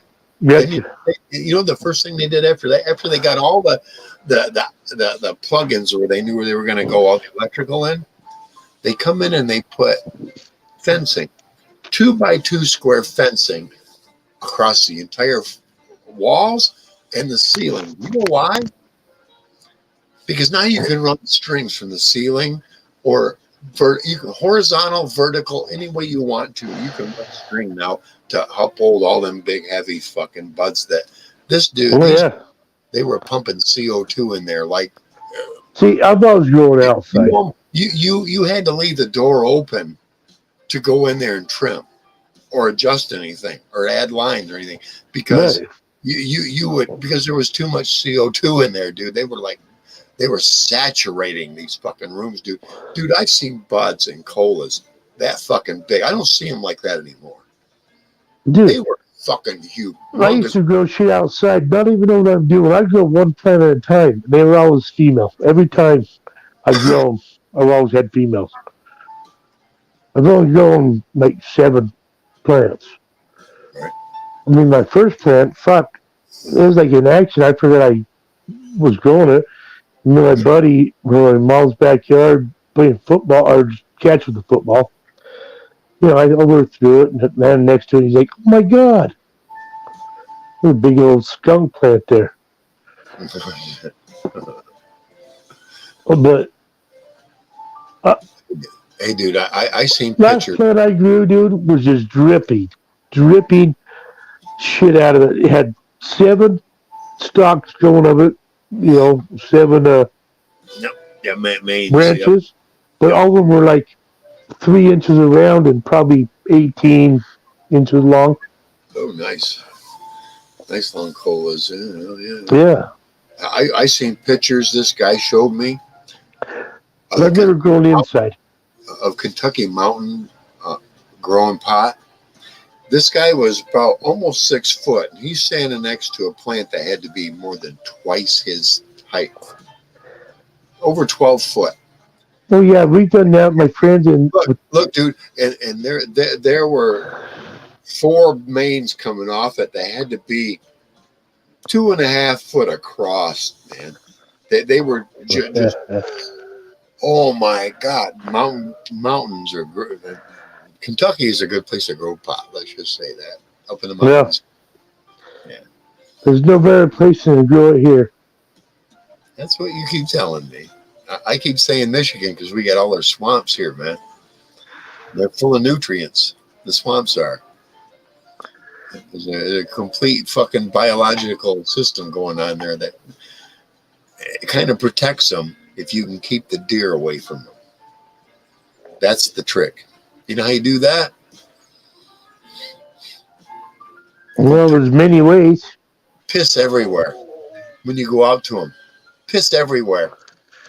No, they'll stay away from human piss. They smell that. They don't like it. They don't like it. Just don't piss near your plants. I mean, directly near, so they don't get any All that or urea. Then you have to do a whole different pH balance shit. But yeah, we don't want to go into that. well, dude, that's what you should do is go into it. You gotta know your soil You know what I when heard? you're growing.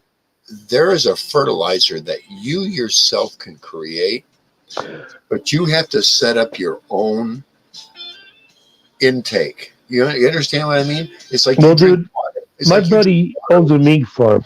Well, you drink water and you only eat certain fruits and vegetables for like 3 days. Oh yeah. System, but then there are certain nutrients that you're downing, and then you start saving the urine, and that urine you use to fertilize with.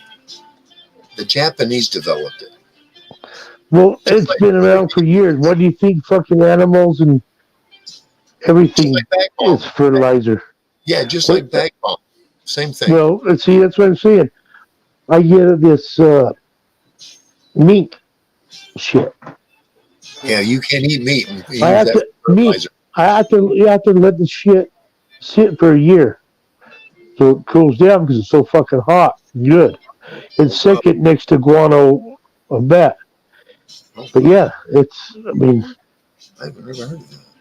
yeah, mink shit second next to guano. Second best. That's what fertilizer there is. Oh yeah, bat guano. Oh yeah. Well, no, yeah, mink is second. Oh really? Yeah. I'm wondering if that isn't related to what the Australians do in those horns. You ever heard of that? Same thing. All I have. There's a fertilizer that the Australians know how to make that they pack these horns full of, and then they put them under the ground at a certain time. Well, yeah, they biodegrade. You can only dig them up when there's a certain kind of full moon. It's like 3 or 6 months later. Don't. Yeah, it's Australian fertilizer. You'd have to look it up, Google it. Well, yeah, any kind. See, you don't want meat. You want like calcium, because most plants are insufficient, or they don't have enough calcium. Most plants in your garden. Okay, nitrate. Yeah, nitrates. Yeah. Yeah, nitrates. Exactly. Yeah, I remember the NPK rule. I remember all that. I know down to that biology. I have a nephew who's was a biology major. Him and I just sat down and he filled me in. Dude, I was 21. I was working at this place, the botanist. People are getting away from it. And we were growing pot. And we had this pot plant. And we measured it every day. Cut it in certain places. It was like a globe, just a round. It was round. As soon as it started getting white hairs on it, somebody stole it. It would have been the most beautiful plant. This botanist did. We measured it every fucking day. How much it grew, where we cut it. He taught me a lot. You beat a path to it. But and that carried on to other plants and shit, just about pruning and everything. You know what I mean? Yeah. I've had a few that I put so much time and effort into it. Dude, let me tell you about time and effort. Right now in this room.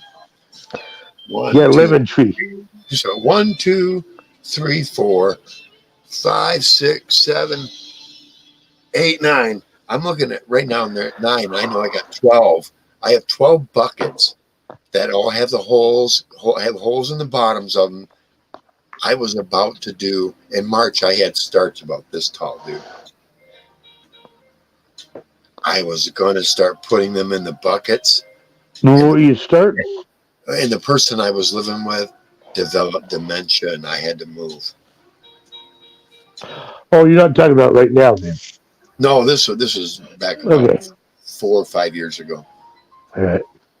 Yeah, but I've got all these buckets. Well, I've got stuff sitting on top of them, and I store stuff. I got to utilize what I got. Well, that's what you do. That's how you survive. Well, I mean, I had to move. I had like 2 months to move, and I had to move. like what's the best survival life there is. Right. I rented a U-Haul, and It's the one you got. all right. I came down to southern It's the one Michigan, you got. and I want to go back to northern. I want to go back to central Michigan. It's calling me. I'll be right there. Oh wait, that's that way. I'll be right there. That way's north. Yep, that way's north. What can I say? Well, see, that's what everybody says they want to go south. I said, I want to move north. Like, why? Fewer people. Why would I want to move south? Let me get within bicycle range of the fucking local little ass store, and I'm okay. Yeah, 2 to 3 miles. That'd be cool. Well, you got mountain water there before it goes into the city and shit. Yeah, fuck, it's gonna be a lot better. And if I got a stream, I'm gonna. And you can charcoal it. You can burn fire and clean your own water anyway, and boil it, charcoal it, whatever you want. If I got a stream where I'm at, I'm gonna save so much money. I know much about hydroelectrics. Oh yeah, exactly. Because then you just turn that thing, give you electricity. I have a minor in it. Really, I have a minor degree in it. Well, you don't even need you don't even need a major. Look, it's common sense now. Everybody knows now. Yep. You just have to get the right kind of fucking coil generator to get. And that's all you gotta do and collect the fucking electricity off it. You do it off a fucking car alternator. Yeah, alternators are great. That's perfect. That's one of the best things you can use. And if you find out how to build your battery boxes, I don't care how many batteries you have, man, you're gonna have plenty of amperage and plenty of storage for later. Oh yeah, I know. I've been doing it. Like I said, I have a minor, and just. I never went to college or anything. I had a kid when I was 18, but I was brought up in construction, and I did construction. I can, I was. You take your time. You can do anything, right? I was 23 and I just dropped out. But you take your time. You can do anything. Oh yeah, absolutely, man. I was going to be a psychiatrist. Oh, dude. Let me show you this. Hey, I you didn't like this. No, dude, you didn't like this. I promise. I had the first 2 years. This lady right here. Let me show it to you. Dr. Judy wants bread free. My mom's cousin, my second cousin, she got T-boned in a car and died. This lady supported opera, ballet, all arts. She was a psychologist. She would give people $1,000 tips all the time. This lady right here was an amazing woman.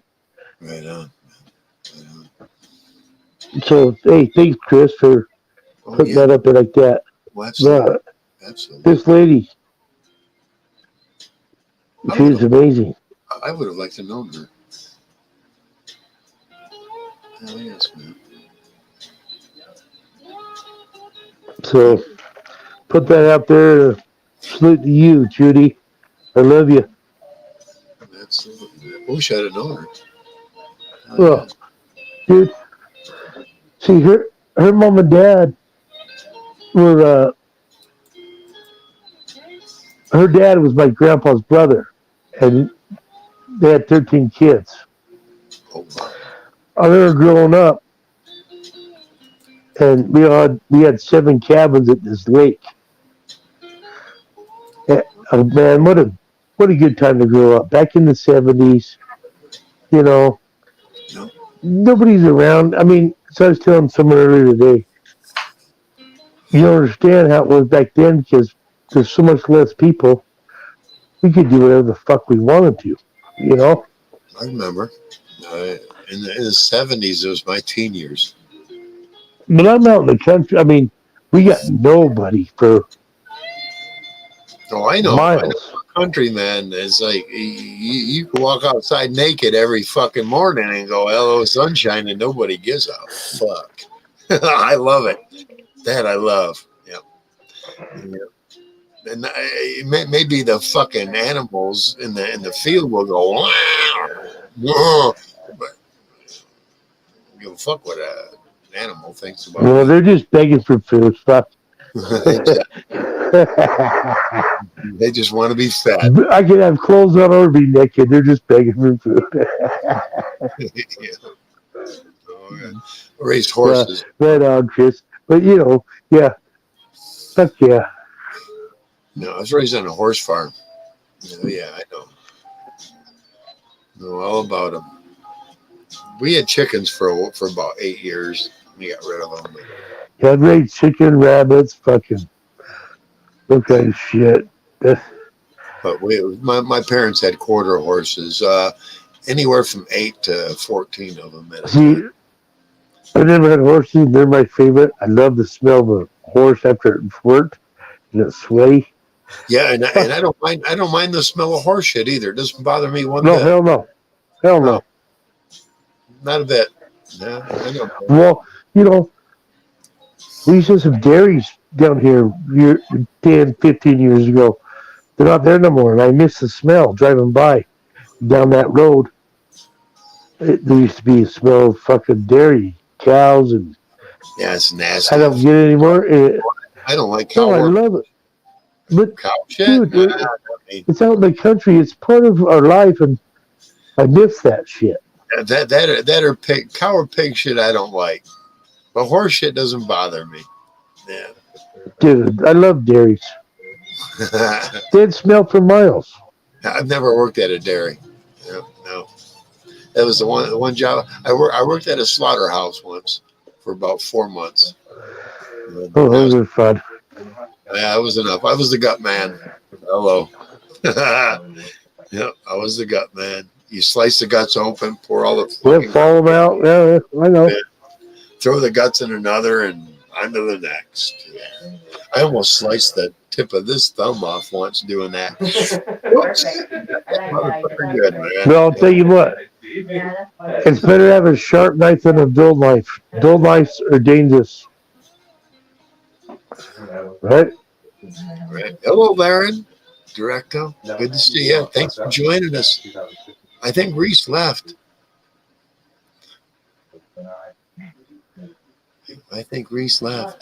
Hey, Laren Directo, how you doing tonight? About 10:30, he said good night and have a great night. God bless and have a great night.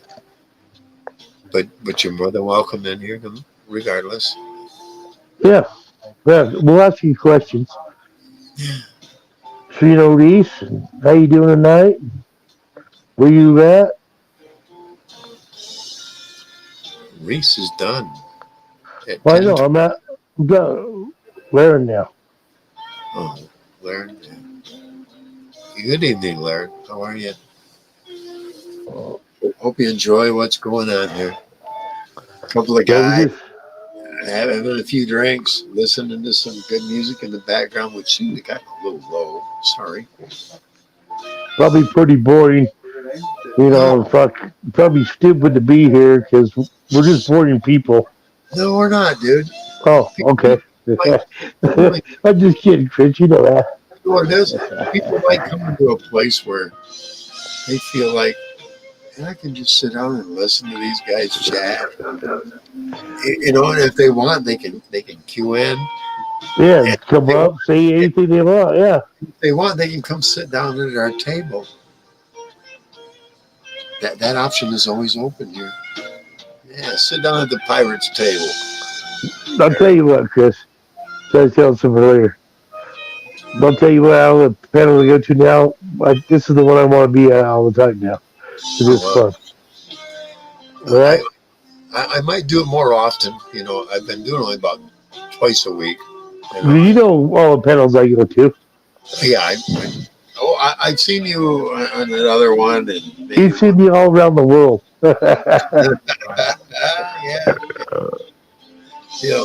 I've seen you around. Oh yeah, yeah. But I only pop up on a couple of them, and not the chat. Not so much even the chat. There's a few of them that I won't even say hello to the host because Yeah. I just want to be reminded that that's not the kind of person that I want to. It's like a cautionary tale. You understand that?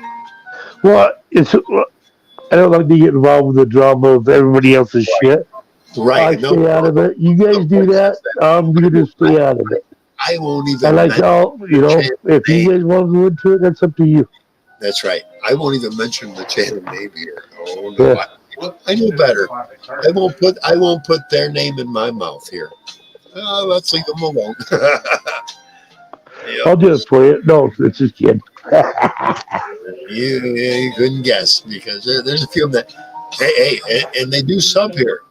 Hey, dude, I don't think I don't know shit. I noticed that a couple of them do sub here. A couple of them drama channels do.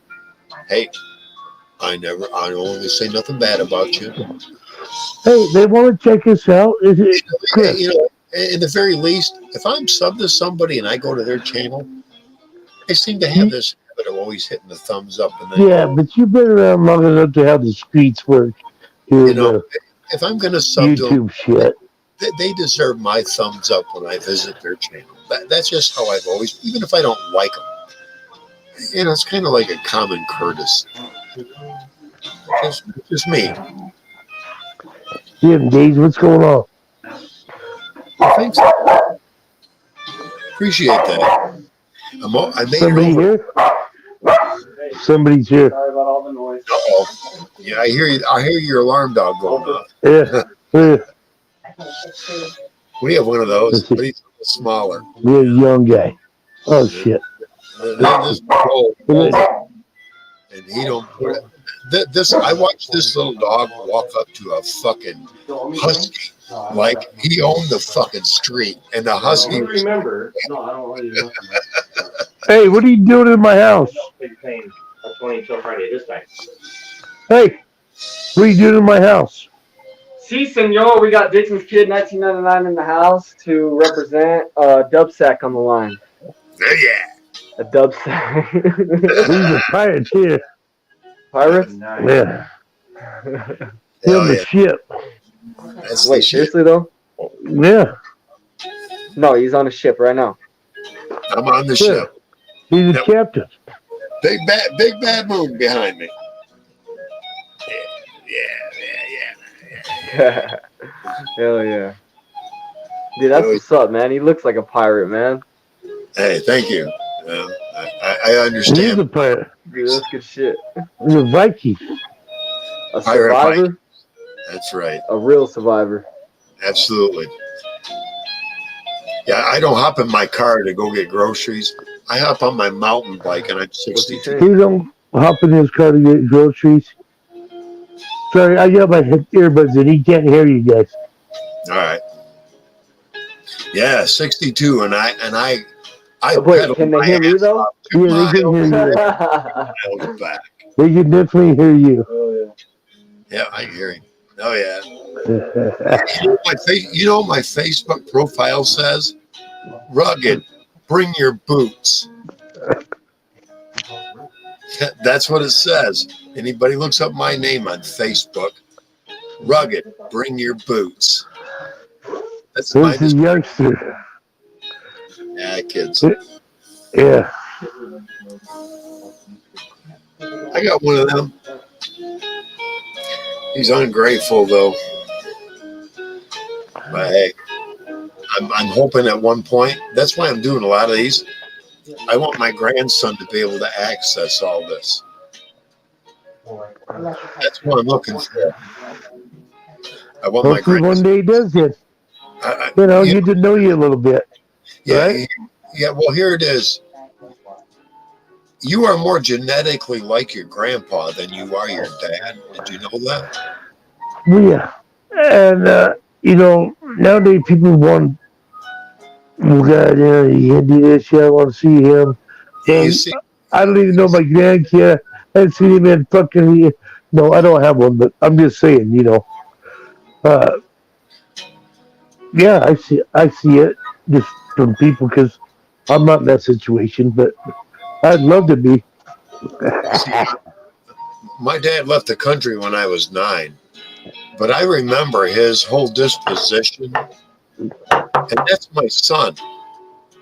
My son is the same way, cold-hearted, and doesn't give a shit about anybody's feelings or what they think. He's always right and everybody's wrong.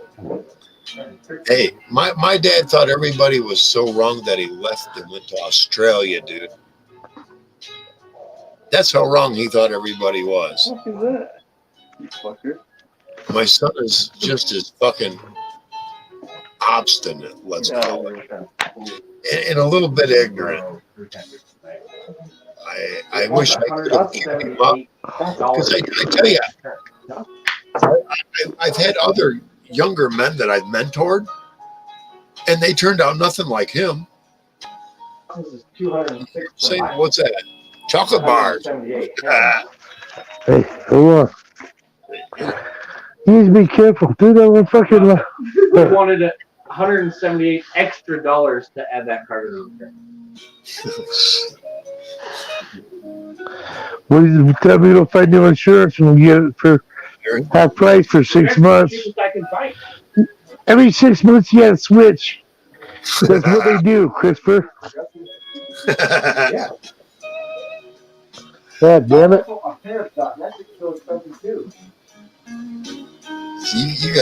You got what I got.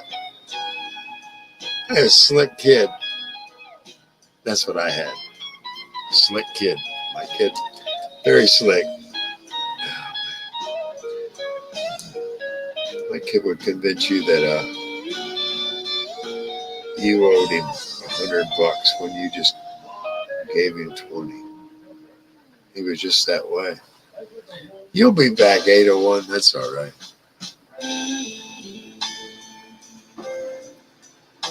You know what, Larry? I am gonna hop off the camera here. Oh, I gotta do it on this. I need to see what's up with you. Oh, no shit. I'm not going to describe, let other people go there.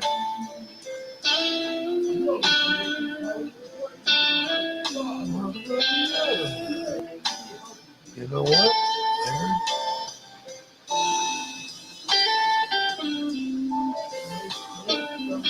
You know what I'm saying?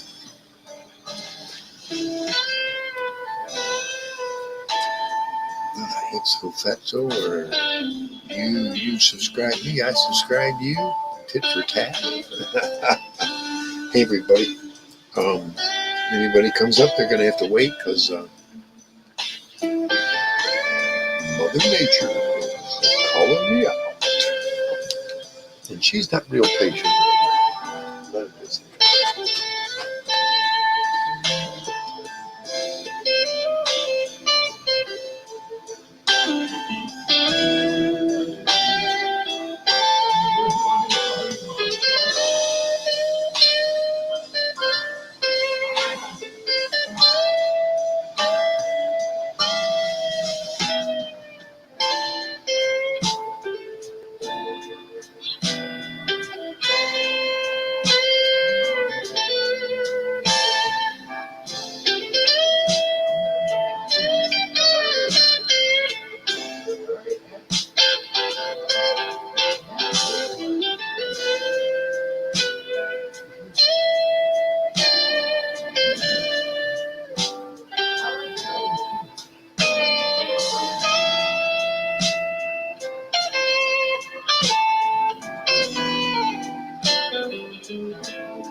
That made it that.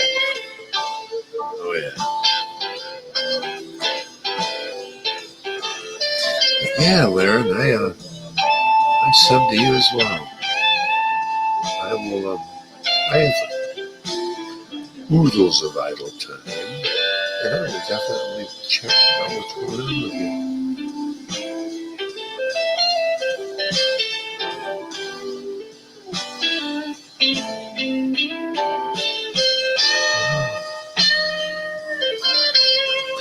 I like to know how to get people on my channels list on my channel.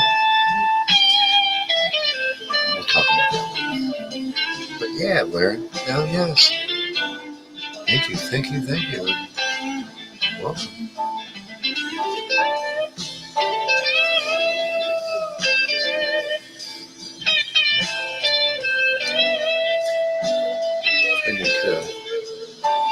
Trying to discharge a vape pen.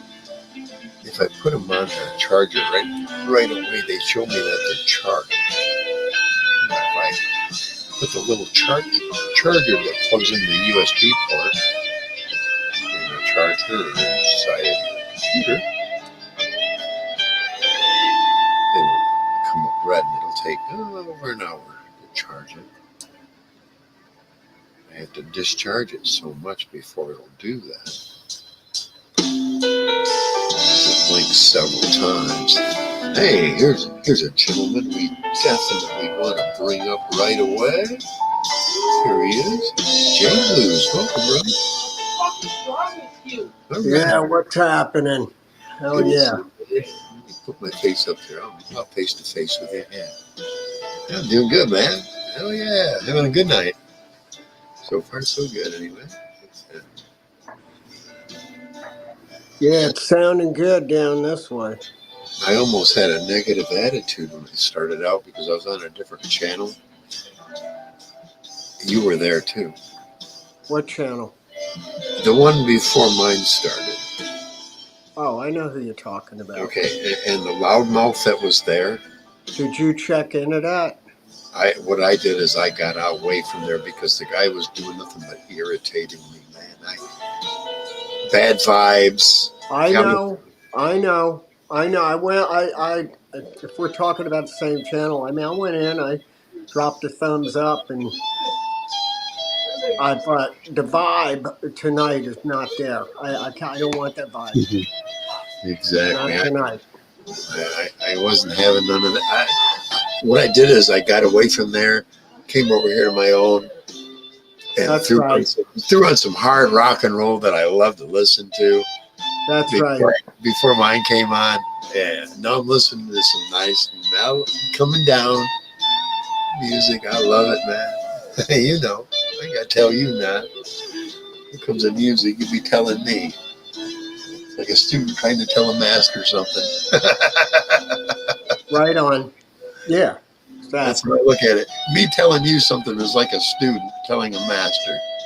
No. I didn't mean it that way. Wait a minute. I did. I got this new phone clip. I highly recommend it for anybody. It's oh, really? The Ulanzi ST27 Iron Man phone clip. This thing is no BS. This is good shit that I'm trying to adjust it. Let me bring 801 back up here. There you are, bro. All right. Nice. As we pass each other on the ride. All right. Yeah, it's always a left hand because you got to use the right for the throttle.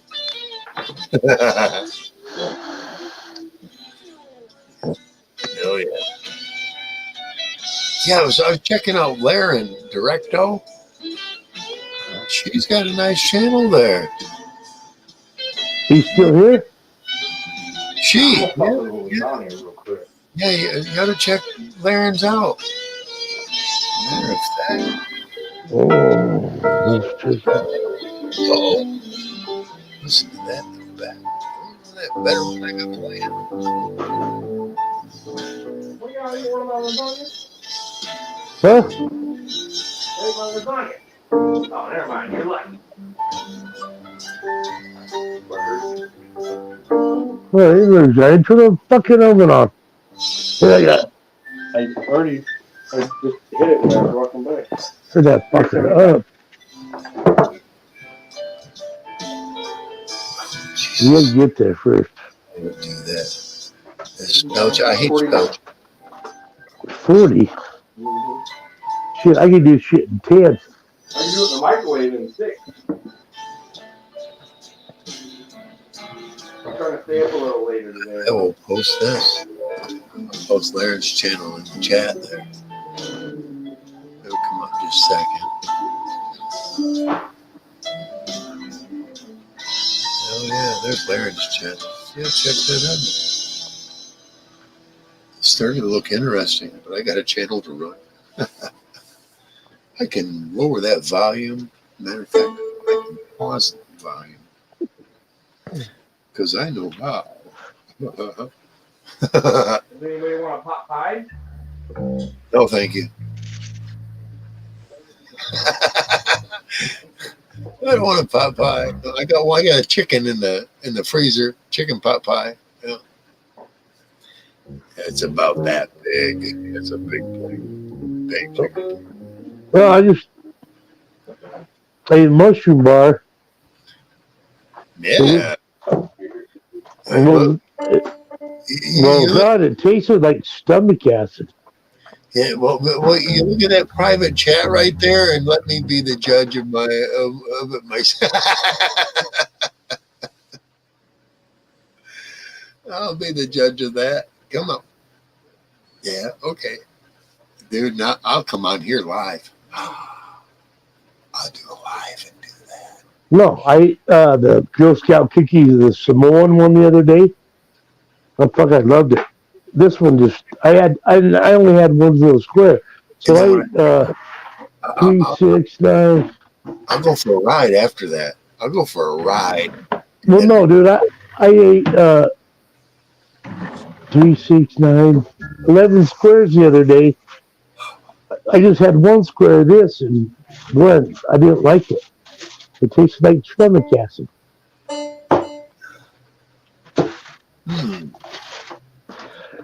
But I'm saying you got to get the right one. I mean, the Almond Joy, the Reese's. What's that cereal one? Cinnamon Toast Crunch. Yeah, they taste good. And you can eat them. Right. Well, This tea, I think. You know what I say to you? Beggars like me can't be choosy. And I know it.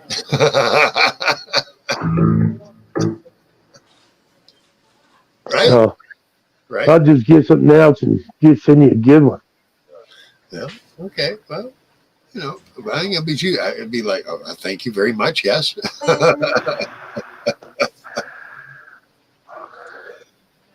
Oh man, it'd be a good bike ride that night. Oh yeah, and I'll record it because I have a phone mount for my bike. Oh yeah, I gotta have that. You know, the only reason I have it right now, I haven't recorded anything, but I have it right now to gauge my my miles that I'm riding. Send some Kalamazoo down this way on video, brother. Shit. Send some Kalamazoo down this way. That's a long fucking ride, man. Yeah, matter of fact, I have the kind of bike that I used to be able to do that on. I have a touring bike. You could put saddlebags, the whole bit on it, man. I have all the mounts for it. Yeah, but I don't do them kind of rides anymore. That bike, I need to be almost 70 pounds lighter than I am now, because that's only got 1.25 inch tires on it. Yeah, it's like my bike. It's a speed bike, and I don't like it. I'm riding. I was used to my 29-inch Mongoose with the wide tires. I've got a 27.5 inch now with the same kind of wide tires, but it's a higher grade than what the Mongoose is. Yeah, I showed pictures of it. Y'all seen it? Yeah, black and blue. This bike I got is probably, I could probably sell for 1,500. This one I paid a little No, I bit. don't know what it is. I haven't went and looked at it for a couple of years. It's just been back in my shed. Yep, I I got the GT. rode it once. That's the owner's manual and the receipt in it. I always keep them. Everybody questions, where did I get? I paid for that motherfucker, and I had the receipt for it. I used to have the receipt for the Schwinn too, but shit, that was back in like 86. 1973. No, I bought Yeah. it in 86, and it was the last model of Schwinn that was built in the U.S. at the time. There you go. Yeah, but you remember back in 1973, though. I remember those. Yeah. I used to. A matter of fact, my grandfather had a bicycle shop, and I'd put those together, the 10 speeds. They nothing about the 10 speed except for Raleigh. Raleigh was a 12 speed because it had the 6 sprockets and the 2 in the front and the. I remember. But I put so many of them Schwinn 10 speeds together, right straight out of the box from the factory, dude. And I think my grandpa had to help me on the first 2, how to adjust the gearing, and the stops, and and all I remember that. one time He showed me Christmas. how to do that once or twice, I think. And after that, shit, I was building 3 a day without a problem, and he was thrilled. Yep. Yeah, that It was after Christmas. I was sitting there. Oh, yeah, you got one more present. And fuck, I finally seen it. It was a bike that was, kind of dressed up like a motorcycle, fucking, had the big knobby tires and shit. See, my grandpa went from bicycles onto dirt bikes. Let me think. Odaka and Combat Wombat. I remember them. They were like a dirt bike that was camouflage colors. They were badass, man. And then he got into snowmobiles, Chaparral and Rupp. Yep, both of those were red. I used to, Bell? yeah, Chaparral. I used to race for him at a flat track during the fucking summer, dude. Because I was big as a fucking 19-year-old at 15, but I was like 30 pounds lighter than my uncle. So he put me on a 650 horsepower Chaparral triple E class nitro burn. I grabbed hold of that motherfucker and lay across the handlebars, dude, to take off, and it would barely keep the fucking front end down. Yeah. 114 and a quarter, dude.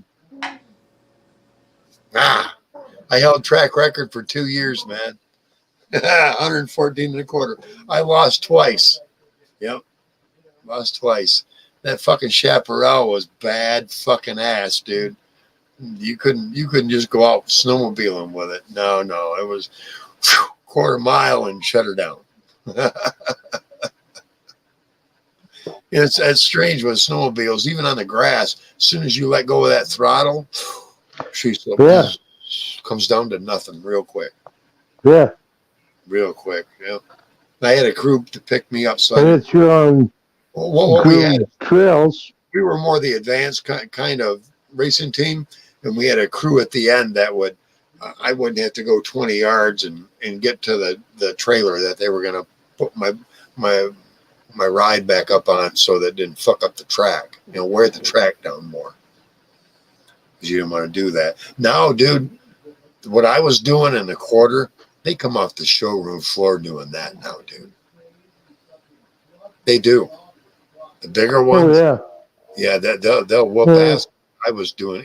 Even nitro burn, dude. That's the fucking red gas. You know what I'm talking about? I love the smell of that when it's burning. That even at funny car show or any funny car races, God, that fucking airplane fuel, dude. That's what it is. You know, it's red airplane fuel. I love the smell of that, man. When it's burnt. Not so much when it ain't, but when it is, man, it's like a rush. Because, like I said, I started racing at 15. Yep. Hell yeah, because I was lighter than Uncle. I was a little bit taller than him by then, too, by about an inch. He was like 3 or 4 years older than me. He wasn't, no, 3 years, because he hadn't quite graduated yet.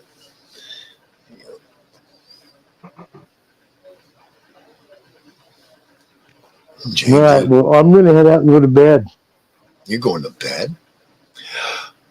Okay, I don't blame you, man. When I've been drinking, I know when it's time. And I debate that with you, bro. When it's time. Oh, yeah, okay. All right, you guys have a good night.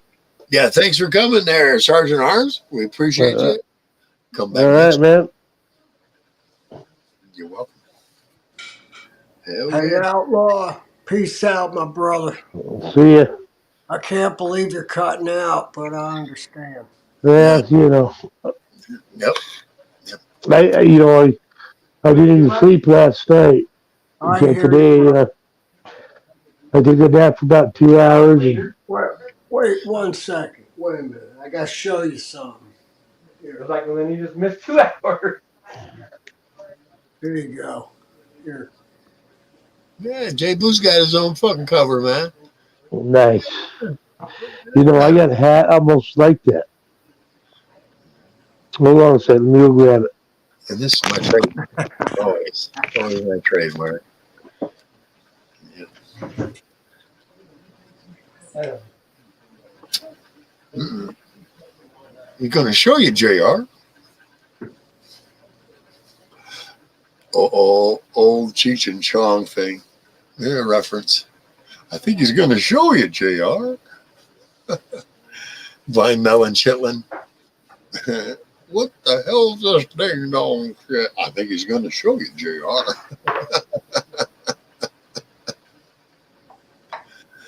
Yeah, I'm an old hippie. What can I say? I remember a lot of Cheech and Chong shit.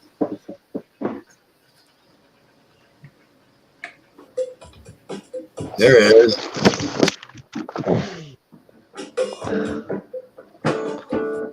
Yeah, I'm digging that. Yeah.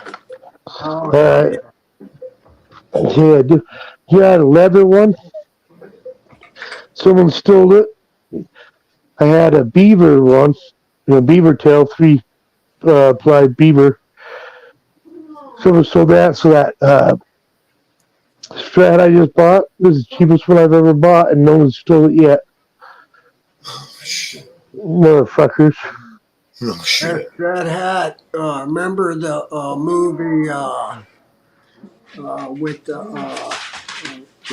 Carradine brothers? What?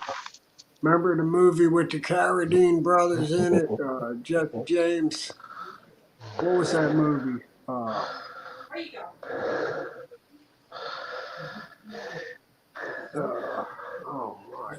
my, the Long Riders or something. Young Guns? No, not Young Guns. The Just earlier. Yeah, Long Riders or something like that. Oh. Yeah, it was Jesse James and the other gang. They rode together in Missouri. I know and I can't remember. Fuck. Yeah, I think it's the Long Riders. Yeah, I know what you're talking about. I can't remember. Fuck. Yeah, and when you know it, and you know what it is, but you can't. It's bullshit. That hat. I'm thinking the actor had that hat. Yeah, it's pretty dirty and. Hell yeah. But, Those are the best ones, man. Yeah. Well, you got character. They've been around. Exactly. Been But through a lot yeah, of shit. brother, Yeah, man, it's killer. there used to be dry cleaners that knew how to condition them a lot better. Well, see, I had a guy that used to make cats in here with beaver and stuff, and yeah, he got too old and he got rid of his shop. Yeah. But anyway, I might be back in 20 minutes, half hour. You know, I got to take a power nap. Well, yeah, 801. Like I said, I know how a mood when a certain mood strikes me you Yeah, do what you do, bro. Yep. I got to take a power nap. I'll be back if you're Okay. still up. You know. Oh, yeah. All See right, you, man. Thank you for later. coming. Later.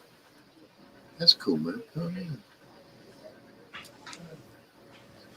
Yeah. Sometimes I almost didn't do the show because of how I was starting out, man. About a half hour before, I was all wired up about that channel we were on, and I'm like, I need to do something to change mood. So I put on some good old rock and roll, hoochie coo, rock and roll, hoochie coo. Yeah, you know what I mean? It put me in the right kind of mood. You know, put me in a Oh happy. yeah, Let's promote positiveness to everybody who comes on here. You know. yeah. Dr. Nick made the drive down today from out in North Carolina, on the side on South Charlotte side, and come Nice. on down here, and we did some recordings in the StreamYard today. They're in there. Oh, are they? Yeah, I didn't put them up yet, but we did Oh, that. okay. And, we've been playing all day and just getting more, trying to get the stuff hooked up right, and it's come a long way. I guess it's happening, but I look forward to hearing those once you release those. Oh yeah, yeah, man. no, it's some cool stuff. I know it's I And I don't will know. share. I will share too. I will. Sometimes I like mixing the Latin percussion with a little bit of electric kind of fusion jazz kind of chords and shit. Right. You know. Uh, I don't. I've heard Yeah, some of the samplings of that. Yeah. Oh yeah, man. yeah. It's kind. I don't know how good it's going to sound right. I don't even have a. I'm just on the new phone. It's the mic. It's on. I don't even know what the level is. Eh, I'm going to check. I'll put this. I just want to see what happens. Let's see. I'm great.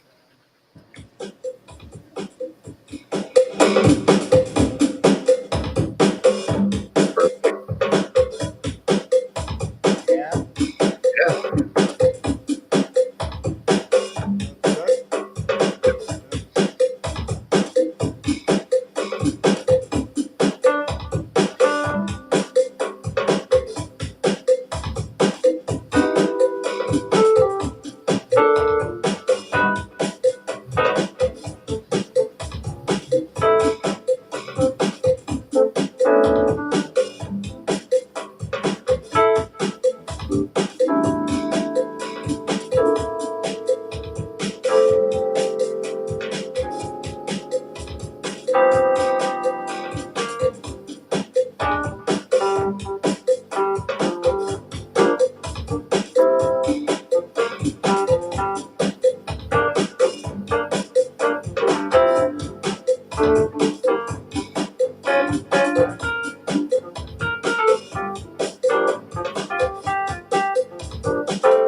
I have my lights going too, to the same beat.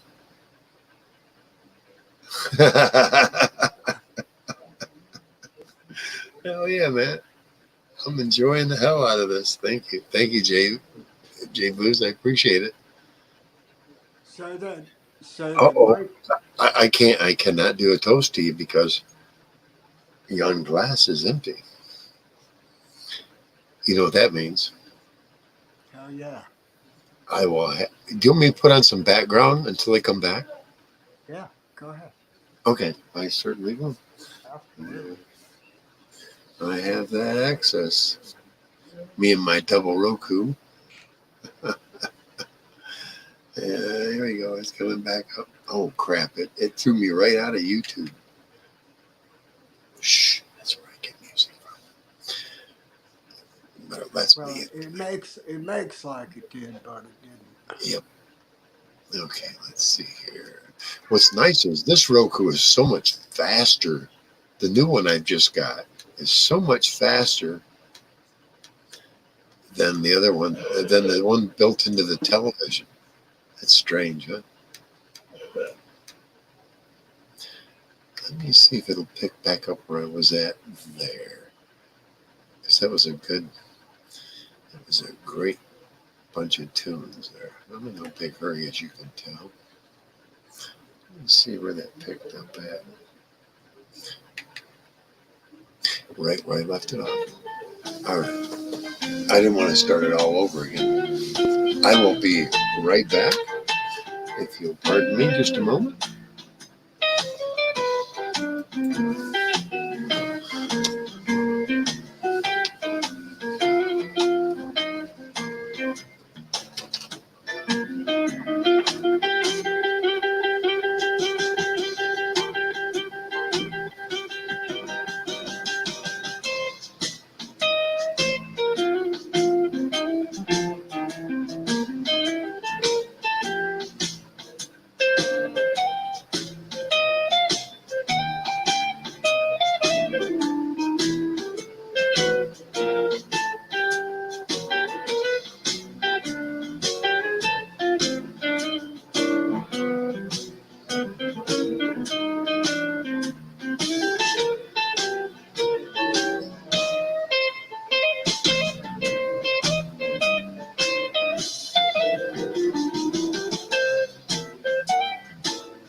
Yep.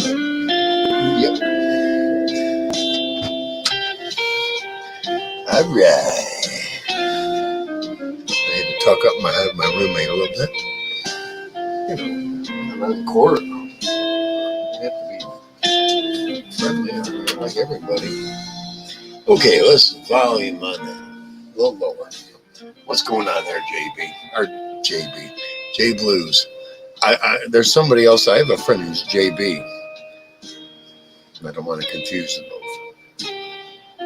He's from the Isle of Wight in the UK.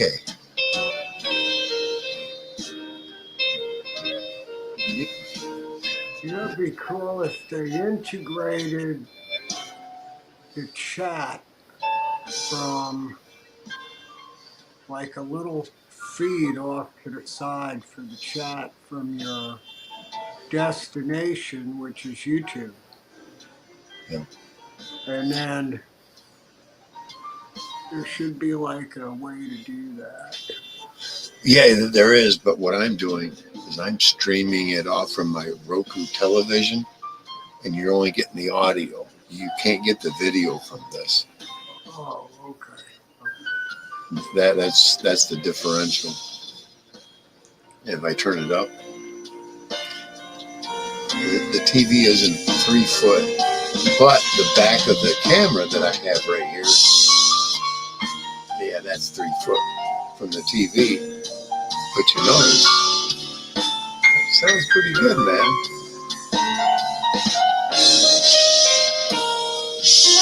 From what I've heard, from what I do the replay, it sounds pretty close.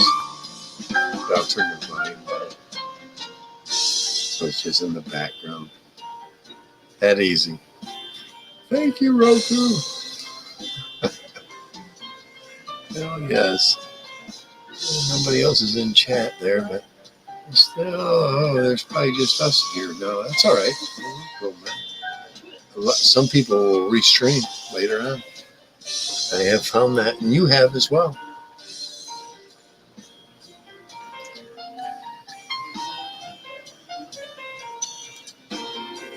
Yeah, that is a sharp hat, man. I like that hat.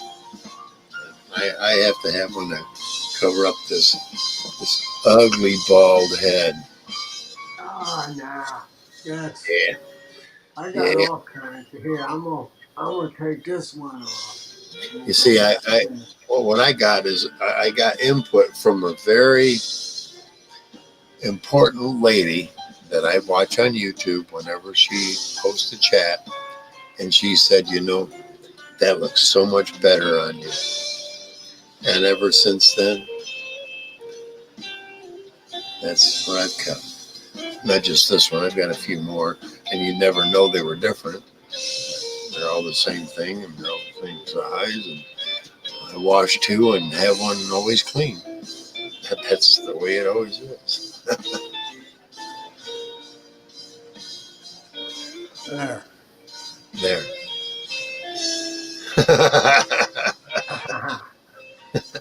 See, the thing is you've got plenty of hair up here.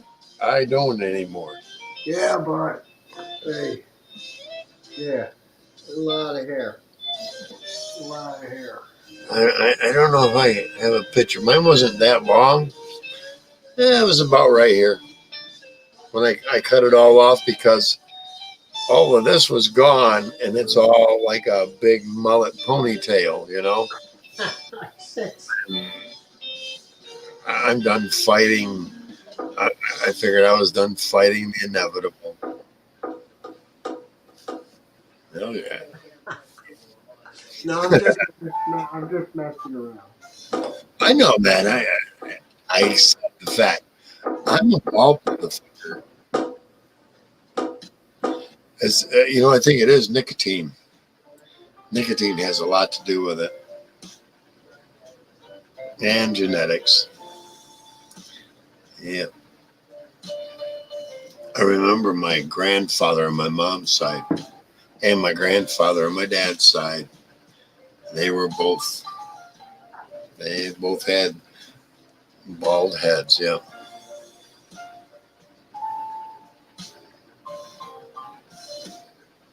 I can join you on that. Right here. This is the hybrid. Yeah. I got three beeps that tell me, yeah, you're ready. I can do that too. Wow. You know, if you get the right adjustment, it won't do that so bad on you. Sometimes it's too hot, sometimes it's too cold. There's an in-between there that kind of saves you. Took me a while to realize that. You know what?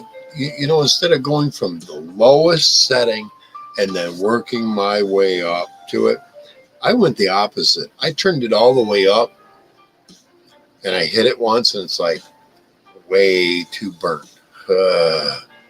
So I turned it down about a tenth at a time, because it doesn't give me temperature, it gives me voltage.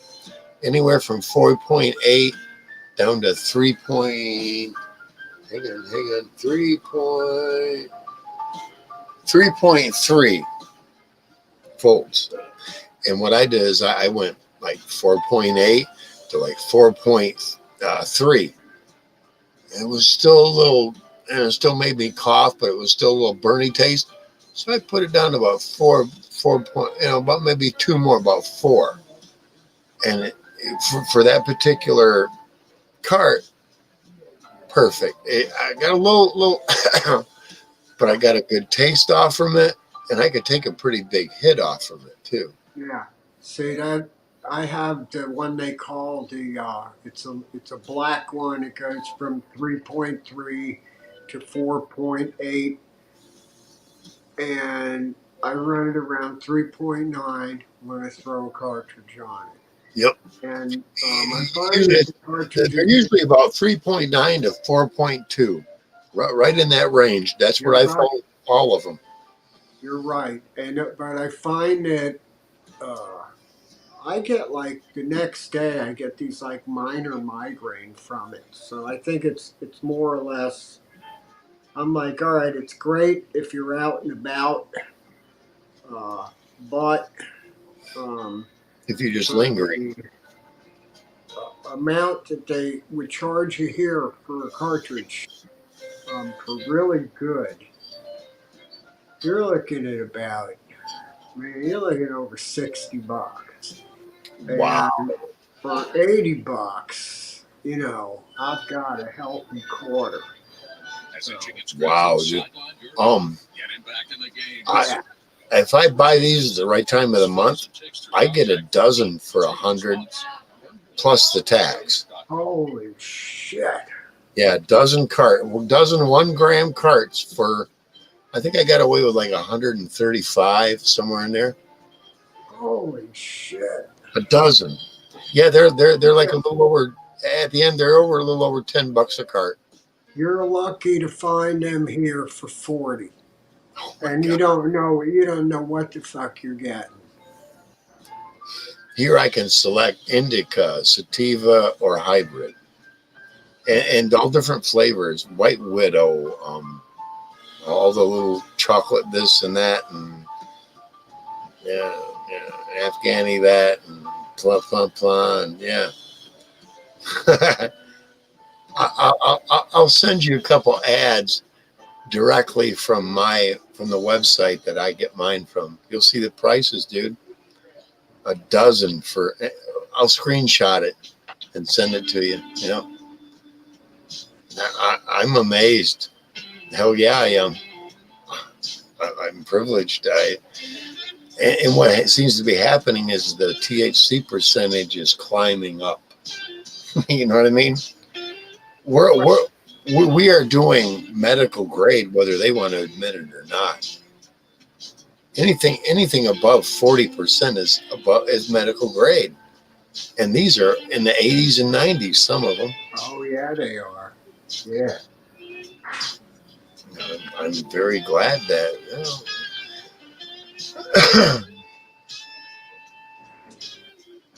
Yeah, you gotta wonder.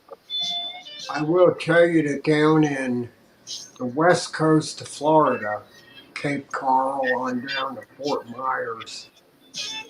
Man, it's all just like liquid hash. That's all it is. Oh wow. Holy shit! Yeah, I'll take it. Oh yeah. No shit. Damn. See when I was in the military, It's sound check. Here, let me get ahead of that real quick. when I was in the military in Carolinas, it was coming from everywhere along the eastern seaboard. I mean, hash from Florida, mushrooms from Florida. I remember certain good Jamaicans were coming out of South Carolina because they were growing it right there in South Carolina. Virginia, we were getting blotter acid out of Virginia. Oh man, I wish I could find real blotter acid. Oh my God.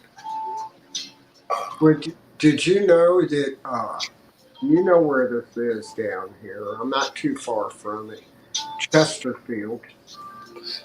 Yep. Not Chester, Chesterfield, like cigarette. Yep. And the old Springs Industry Building, which all those jobs were given away in the Carolinas. They all went outsourced. And I don't know if you remember the ex-Speaker of the House. He's kind of weird. He's always crying and shit. Remember John Boehner? Yes. They called him John Boner. Yep.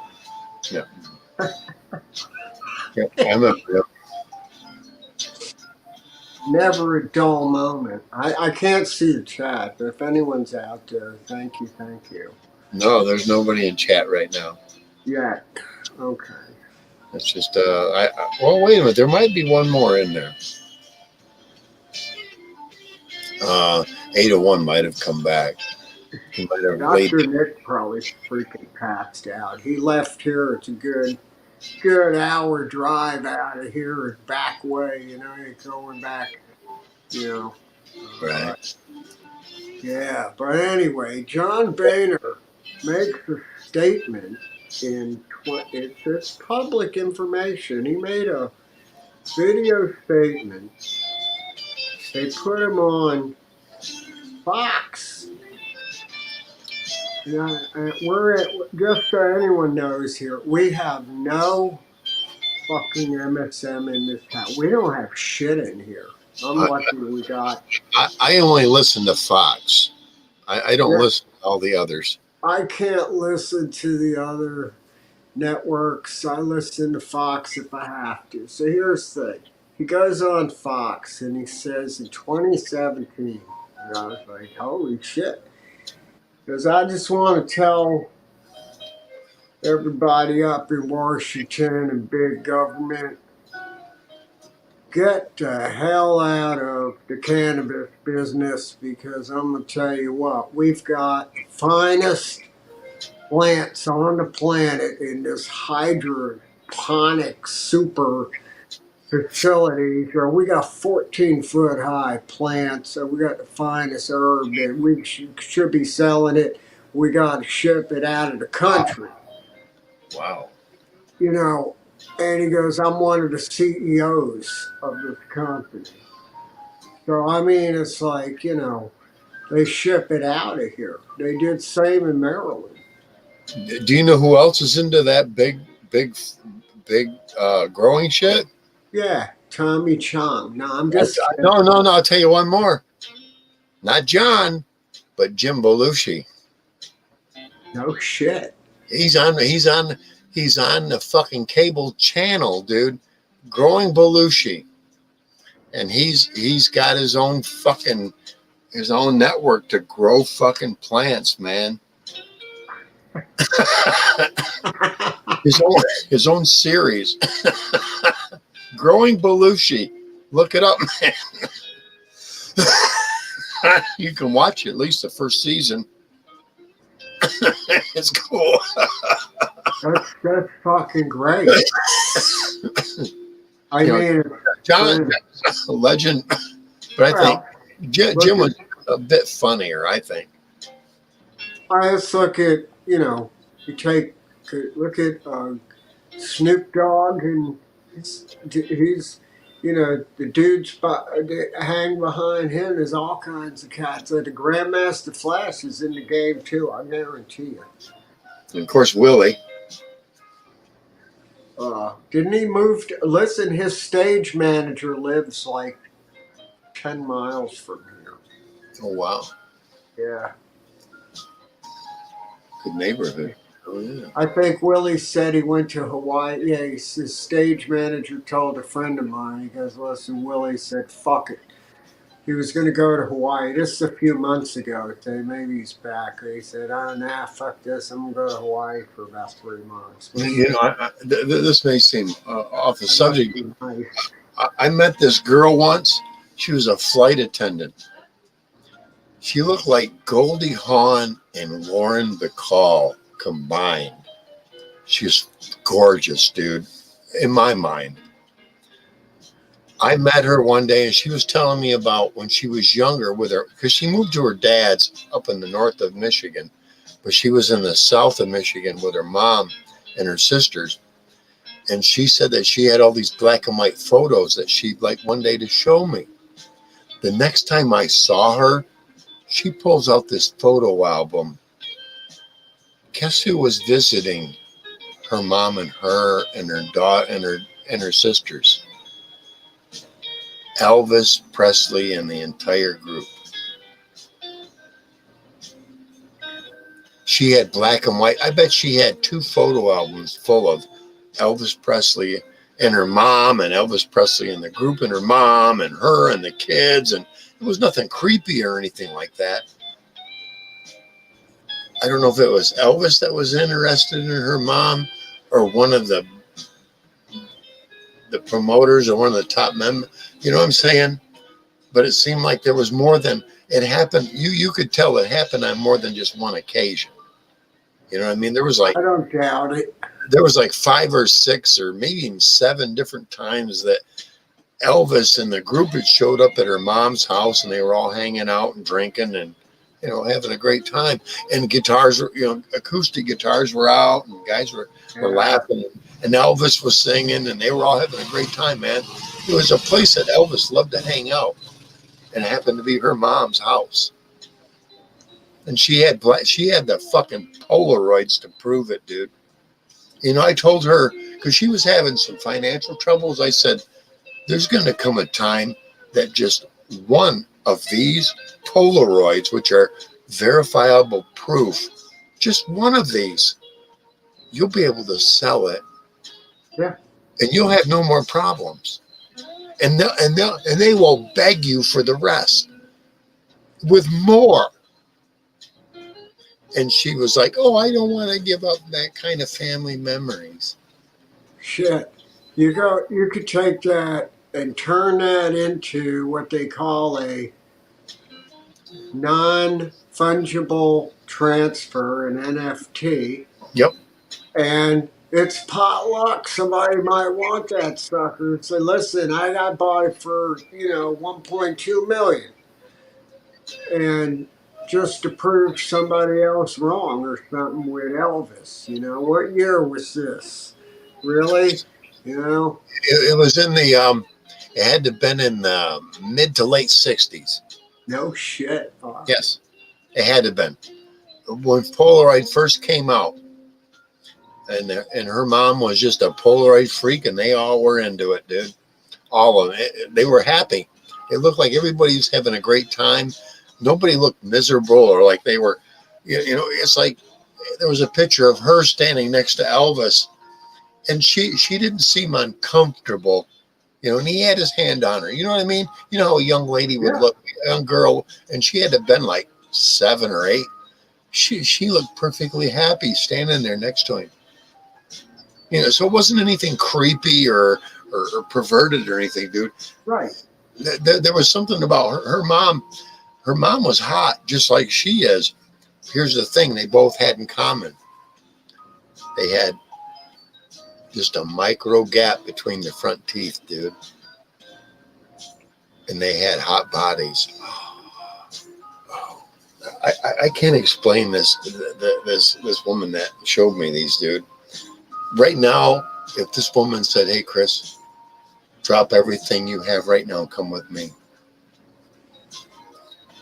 you'd never hear from me again. That's the kind of influence she had on me. I say had.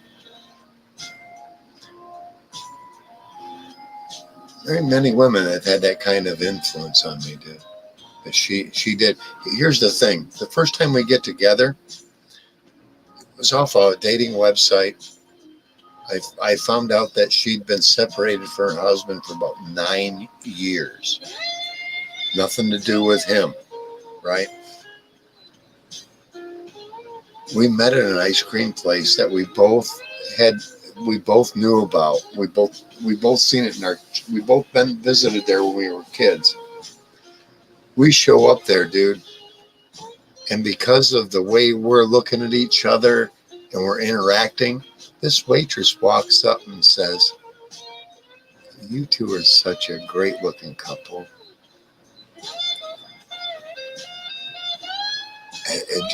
It melted me right there, man. It melted me. But she wanted something different. You know what I mean? Which, hey, you can't force yourself upon anyone. That's just kind of wrong to begin with. But I didn't. I could tell that, yeah, she saw that, but she wanted more. She was vying for more. More than maybe even I could offer. I don't know. And that's okay too. I get that.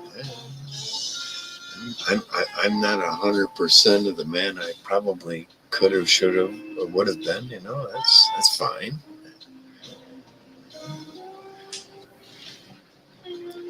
But I tell you, some men are inspired by great women. And I had the kind of inspiration off from that woman that made me want to maybe even get into local politics. You understand? It's like I wanted to be a part of the politics of what was going on wherever I was. I'd never been inspired like that before. You hear that go by? That's a drug deal gone by. It's a guy on a mini bike that keeps making runs. I don't know if it's crack or if it's heroin. It's probably crack because of how back and forth-ish this guy is. You know what I mean? Down here. He's on a mini bike. He's on a mini bike running around in this trailer park I'm in. But he goes, and I know exactly because I've watched it and I've sat at the corner. He goes over to where there's a scrapyard. And there's a guy sitting in a car there, even after hours, like right now, with scales and product and baggies. And he wants a quarter gram or he wants a 20. I don't know what. See, that's what I don't know, if they're doing cocaine or if they're doing crack or if they're doing meth. See, that I don't know. And we both know that it's weighed differently. If you're weighing crack, it's by the rock. If you're weighing cocaine, it's by the exact weight. And if you're weighing meth, same thing. It's by the weight. But yeah, that's my reality here. And you could call this Southern Kalamazoo. It's actually Portage, but Southern Kalamazoo. About 4 miles from the old Gibson plant, straight north of where I'm at.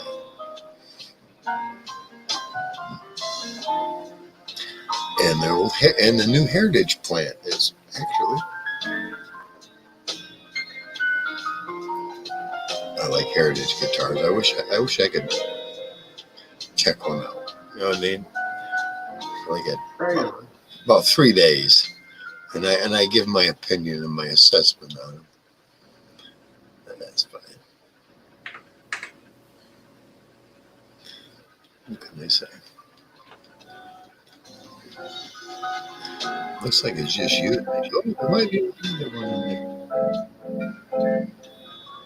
Okay.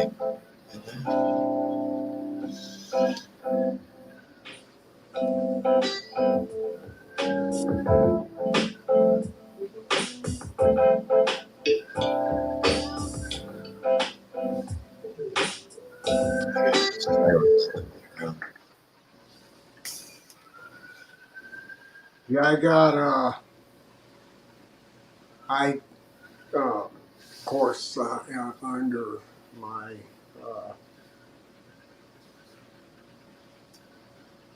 legal name publishing company, I had a lot of R&B connections that I've been known like, yo man, it's my favorite rocker, and it's so it's pretty well known dude out there on the West Coast. And,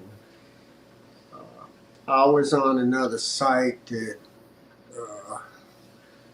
I'd done a record up in New York City in '87, and wound up in. They'd done a big article in the Rolling Stone. They picked 7 synthesis, and it were coming out of the mid and late '80s, mid '80s on up, from '83 on out to '88.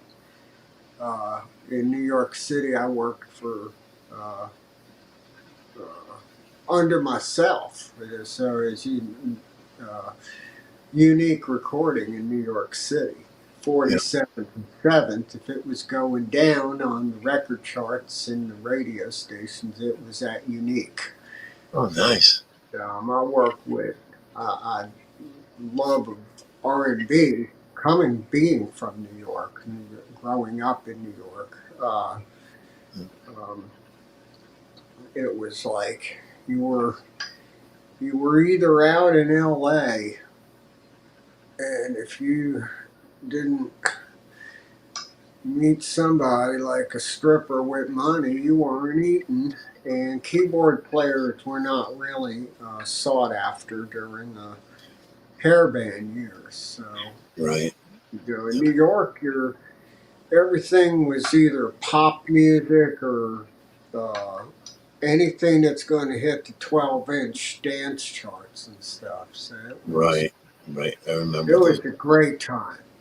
Right. Anyway, I came. You only needed to adjust your style a little bit, right? Yeah, so I came across a well-known person, but it's contact of mine, and he's like, well, what you got going? And that means, so. But I got some like I don't know. It's like the older. I loved Motown chords and stuff like that. And that's you're in the history of music where you are. Right. Motown. I was at the Curtis Mayfield back in the '70s, man. Well, yeah, I'm gonna let something play here. I got it in the mixer. Memory here. I'm just gonna fire it off. Oh, hell yes, man. Yeah, but I mean, it's just it's a far cry from any southern rock or anything like that. This to me is where I just enjoy listening to the track go together and just staying laid back, burning on, just seeing how it fits tempo wise. But when it's another side of what I love doing. So I've got something networking with it, and I just want to check something here and see what comes. I never know what's going to come up hot or something here. Oh, right. Have that, man. The floor is yours, my friend. There you go. Okay, so I don't even know how to start this thing, but I'll mess around with it here. I think I got an idea here. This is like for the. I'm not even really going to do anything over it. Just gonna let it play for a second. This is pretty chill. It's actually, and it has no uh,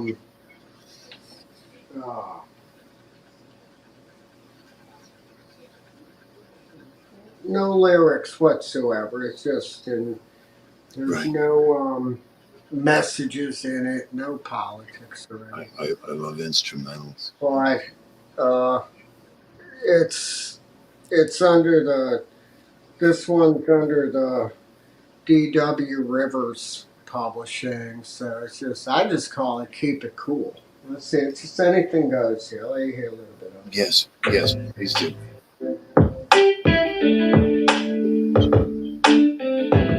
Play blues.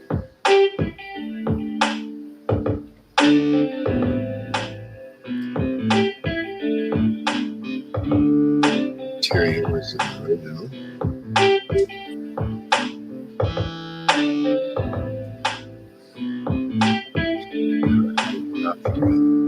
Which materials applicable.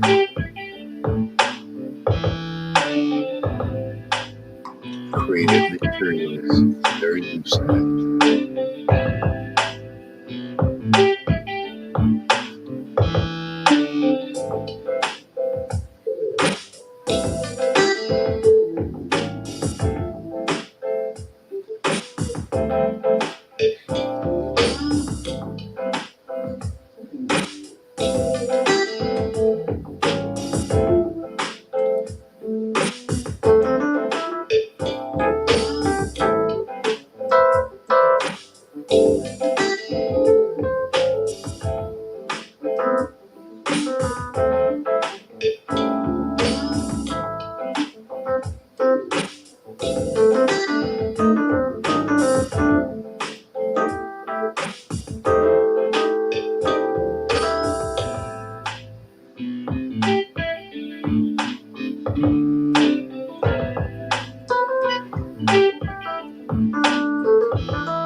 Nice. Oh yeah, man. Kind of like a late night. Absolutely. Ground like bare framework. That's it. That was beautiful. Smoky joint. A groove with that, all that. Hell yes. Wow, your mic settings. I'm bringing you way up. Sorry. That is far cry from that southern rock, boy. Yeah, it's a. Yep, is that blues?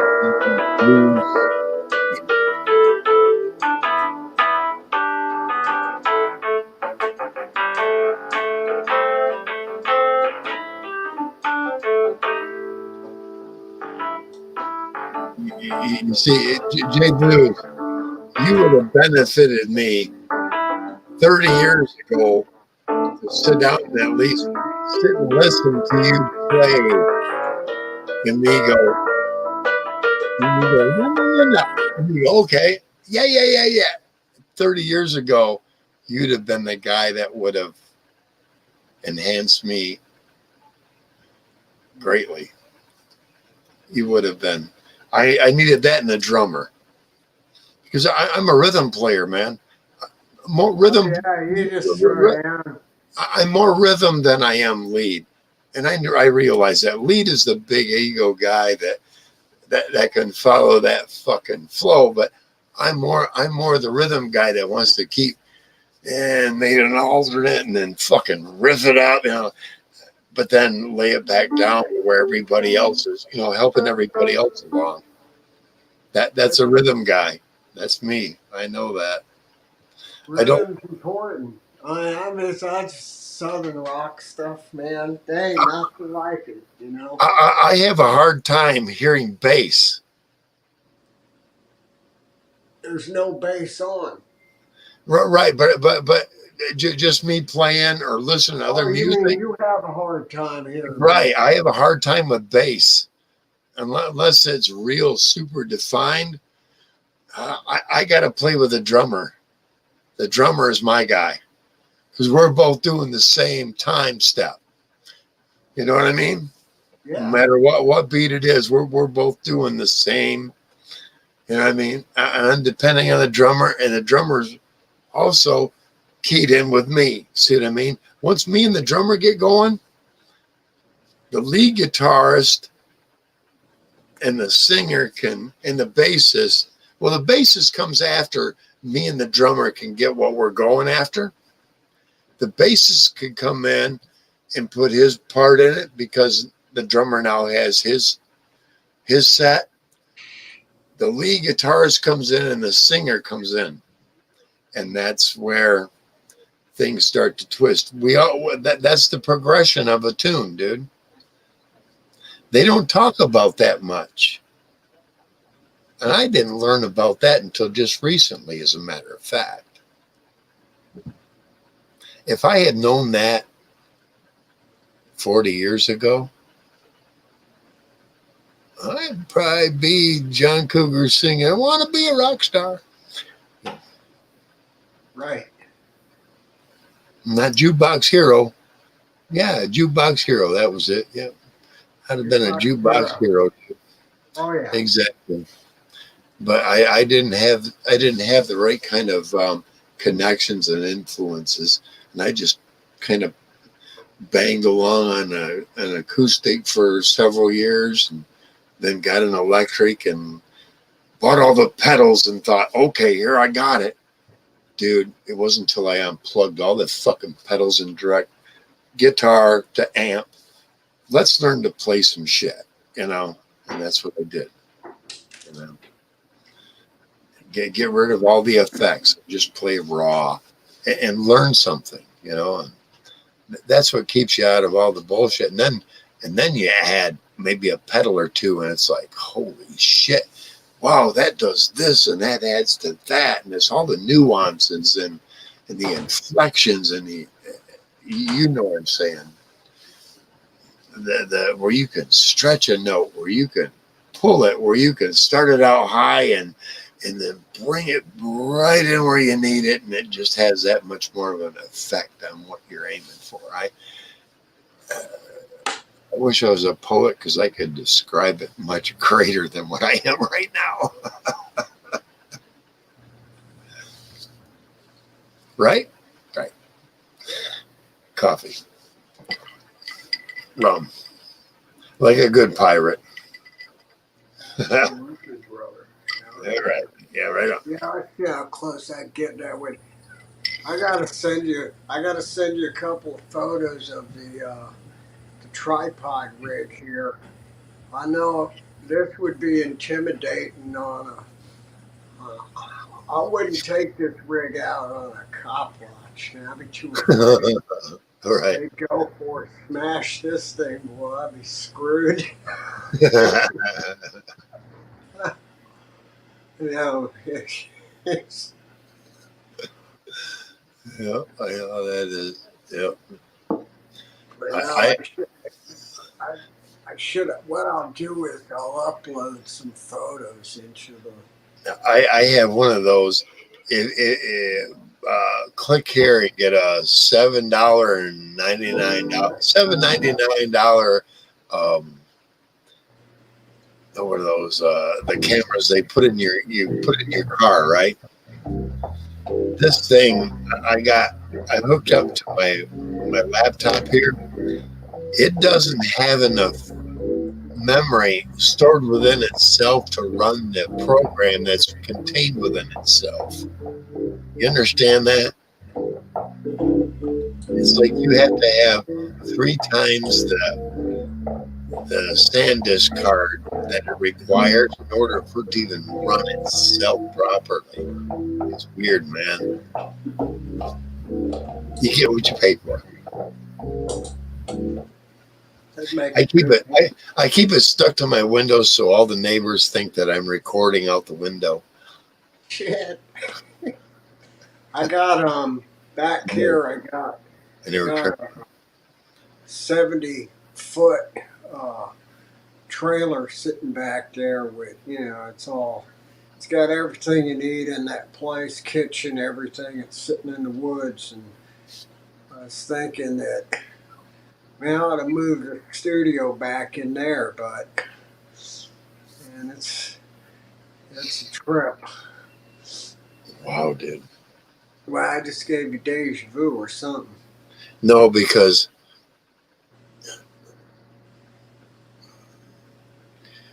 if I had my choice of where I'd live, it'd be in something like that up in the Huron National Forest of Michigan. That's where I'd be living right now. Yeah. It's something like that. That's where I'd be living. Broadcasting like we are right now.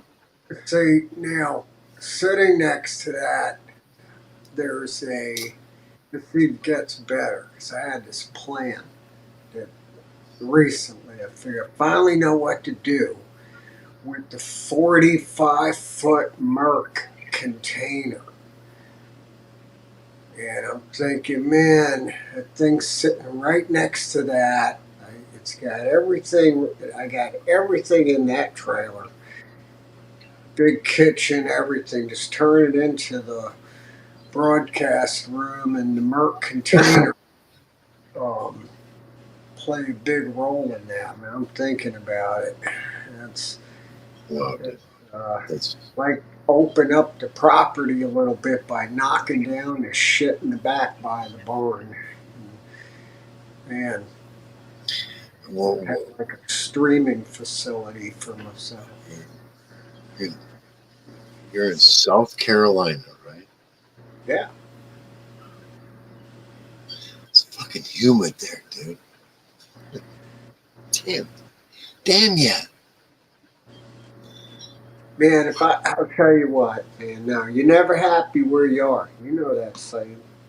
Yeah, you're not. This is the longest I've been everywhere, man. Remember that song? That was Johnny Cash, right? Yeah. But no, I've lived all over the place. Me too. I did this. Look, I know you never know who might be out there. I did the LA thing, and I just wound up in Seattle, where I really liked it up there. But I gotta have like solitude. It's like I can't have like everything's a distraction. It's just mood shift instantaneously and just kills creativity. It's like quit driving up the fucking road. You got no business driving up the road. Sounds familiar.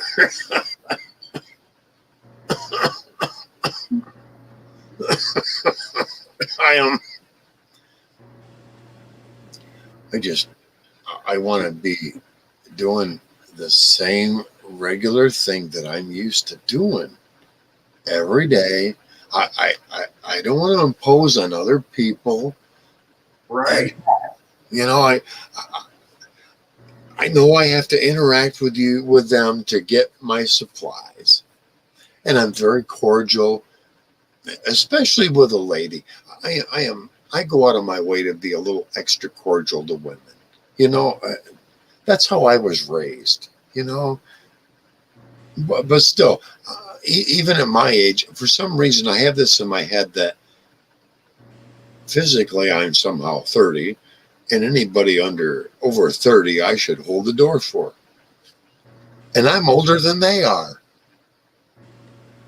You know, that's no, sir. Please go ahead. And I keep forgetting that. That's right. I'm 62, and they're in their 40s. You know what I'm saying? And they can tell. I I don't feel like I'm 62. I feel like I'm in my 30s, even though the white's here. You know, I don't see myself in the mirror. I don't stare. You know. And you never will. I mean, I'm 67. Right. Hard to like. It's I just like, well, 30. I can't. I've never felt like I'm an old guy. I've always felt like there's a kid in here. You know, I sure a part of me has not matured. Part of it's this. I understand the perils of this completely, wholly, solely. I get it. I've researched it from A to Z. I'm sorry. At the same time, though, I understand that this has helped me shut off a part of my over analytical dickhead of a father's influence in me. Do you understand that? My dad Well, was. now it's a whole other. I mean, okay, you can go there. It has changed my We went there. personality. This has helped me go, I could care less. Rather than think about everybody and their individual personalities and find ways that it affects me. That was my dad. That was my father. I had 2 perforated ulcers, dude. I had to learn to go, I don't care. I can't. Because if I do, then I get as worked up or more than the person telling me what they're all worked up about. Hey, I don't work things up in my life. My family knows better. My family knows, you try to bring drama to me, I'm going to turn around and go, who and why is this coming up? Because I do nothing but sit here and observe. You know what I mean? And when I'm just an observer and you're trying to draw me into this shit, my whole family, I've been through that 20, 30 years ago, dude. And I went, bring on the accusations, motherfucker, because I'll tell everyone in your fucking place. Every one of them went, well, okay. Yeah, that's what they all like, okay. yeah, I can relate to that. You know, because I am the one who can bring up, because I don't have an. You were the black sheep. family.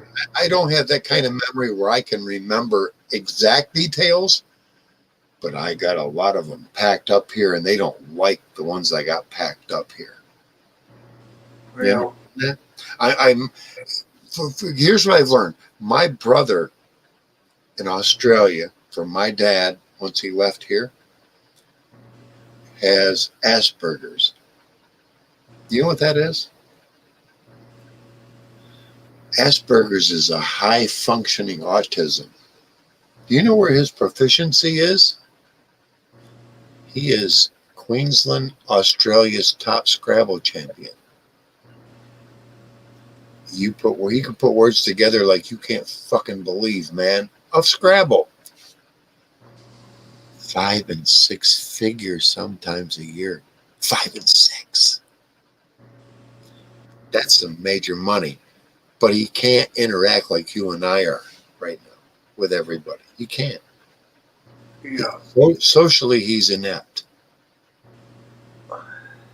And he kind of sits isolated when he's doing Scrabble because he has to, because it's, you know what I mean? He's like Rain Man. He's like Rain It Man. comes in different forms. Right. Do you remember Rain I Man? was, He's like yeah, that. You know what? Give me solitaire. You know that little simple little game? yeah. I don't hardly ever lose. I mean, I don't hardly ever lose because I understand the mechanics and how to put all that together. Just and what I learned when I was doing the aptitude test for the Marine Corps, they were going to put me in mechanical because I have such a high aptitude in mechanics. I can look at something and know how it goes together without getting all into detail. I was a custom fabricator throughout my whole life, dude. I designed and helped assemble, not only assemble, but also kind of implement bullet resistant doors.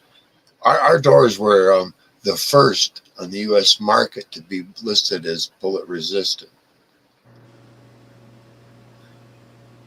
What I did is I built 2.5-foot mock-ups of our door systems, sent them off to UL Laboratories and said, there, boys, shoot it up.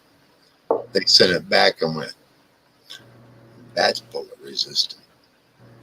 Yeah, you sound like me a lot. I mean, I grew up I was very electronical minded with my dad would have all kinds of test gear laying around with all these signal generators, and I try to figure out ways to hook it into an amplifier and make a fucking synthesizer out of a You know what I remember my dad? signal generator. My dad was doing 8-track recordings of the moon landings and Cape Canaveral launches. That was my dad. Yeah. Hey, you know the day my dad died? Because he did all that shit, every bit of it, even when he was in Australia when he left. The day the first shuttle blew up, that's the day he died. It was fucking ironic, dude. Fucking ironic. Wow. Yeah, the Challenger. The first one. When that blew up, that was the day he died in Australia. They didn't find him till 2 or 3 days later. He got up, and what they can figure is he got up and he hit record for the launch and all that. And because of the barbiturates that my dad was on, my dad was a hypochondriac in Australia. I'll tell you that in a minute. They figured he hit his head, went down, and that was it.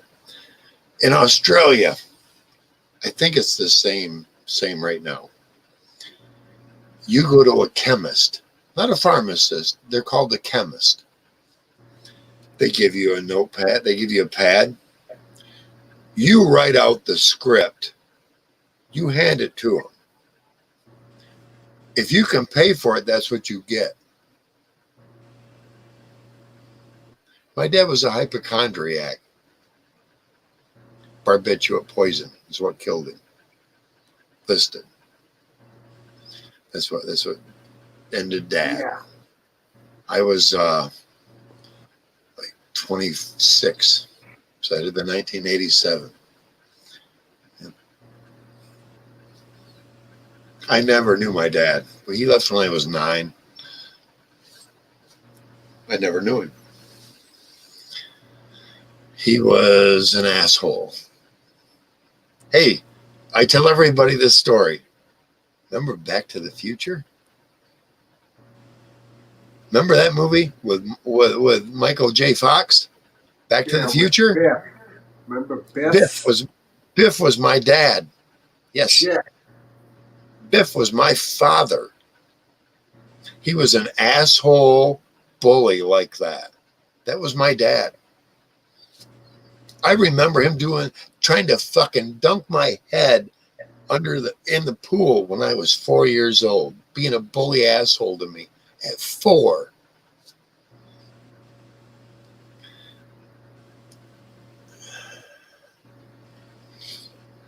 I've had monumental jumps from that because that did have an effect. I was afraid of water till I was 12, man. But then I conquered that.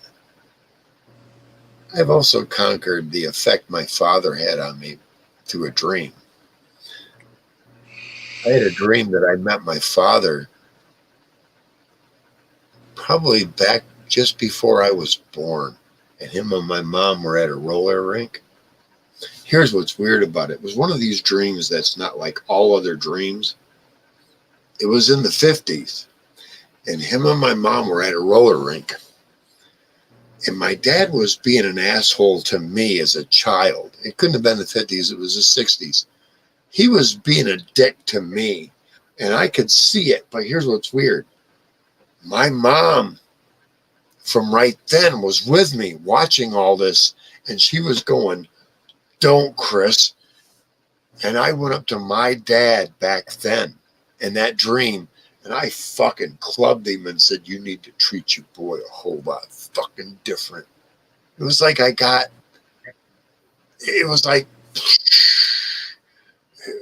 was like I got resolved from that. You know, understand what I'm saying? I've had a lot of epiphanies like that, dude.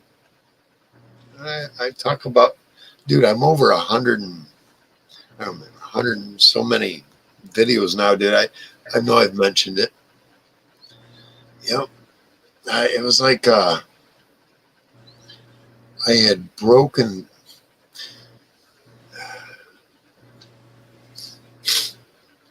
Now, without going into great detail, it's like the cracking of a bell, and I had broken fate where I was supposed to go, and I had changed it because of doing that. Do you understand that? It was like I had conquered where I may have been doomed. You understand? I've always felt like that. I got a leg up. Somehow I got fortunate because something through all the different signs I've gotten through life up to that point said, listen to this one. And I did. You know? Everything's prophetic for us all. Depends on how you look at it, right? I've conquered cocaine. I never had to worry about heroin because I didn't like the people you had to deal with. I never had to deal with methamphetamine addiction except for 4-way nasal spray for 2 years. I did that and I went, this is making me pissed off all the fucking time. And I don't like to be pissed off. So I got pissed off at it. You understand that? I realized about 2 days into it going, oh, I know. After 2 days, it was like, okay, I don't need that shit anymore. I stepped away from cocaine the same way. I had 3/4 of a pound of pot, a sesame, seedless, you know what I'm talking about, the kind of tasty pine. I had 3/4 of a pound of that waiting for me, and I smoked the fuck out of it and ordered takeout. And I'd wake up in the morning and my sheets were soaked from the withdrawal from the cocaine. But I didn't recognize it because I was either smoking pot or I was eating. You know, it's like I was given the opportunity to learn how to ignore the addictive effects. I wish I could pass that on to a lot of addicts. You know what I mean? Give them something else to pay attention to rather than their addiction. And it seemed like marijuana and eating was enough for me. I wonder what it would be for other people, you know?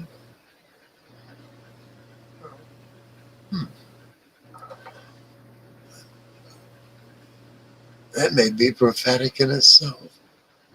Give them something else to be to be distracted by, because we're all distracted. We all want money. We all want sex. We all want fame. We all want fortune and and everything that comes along with that.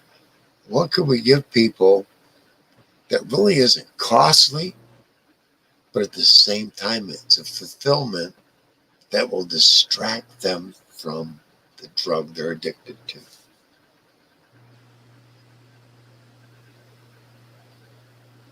I may have just said something I'll never remember, and I'm glad I got it here recorded. Okay. If I was doing a great big broadcast, I'd say, "Hey, mark this time," what I just said. You never know, man. It could be something that simple, and everybody in 20 years go, "Hey, this guy Chris said this same thing, and look at where we're at today." You know, it's simple. It doesn't isolate groups or stereotype anyone. It just says, hey, you know, there's a commonsensical way to reach a commonality where we're all going to go, yeah, that fixes the problem completely. You know? Or at least for those willing to try. Because as we know, all know, with anybody addicted to anything, you can't fix someone that doesn't really want it. You know, Right. you really Exactly. can't. I mean, like the old adage, you can lead a horse to water. You Right. can lead an addict to cure, but they have to want it. They really have to want it. I understand that, to say, you know what I used. I wasn't raised with a silver spoon in my mouth, but I knew the kind of mentality of people I was dealing with, and I became a bit more educated than them. And it's like I could see the bullshit and the scams and the schemes and all that shit. And I just got to the point where if you're going to do cocaine, you need to deal with that kind of fucking scammy, scheming motherfucker, or not do it. I didn't want to deal with that kind of personality ever. If my pot dealer got a little weird, I find another pot dealer. Dude, I had people refusing to sell me pot. I had been living in Cadillac for about just south of Cadillac for about 4 years. And this dude was trying to claim that I was some kind of undercover fucking cop.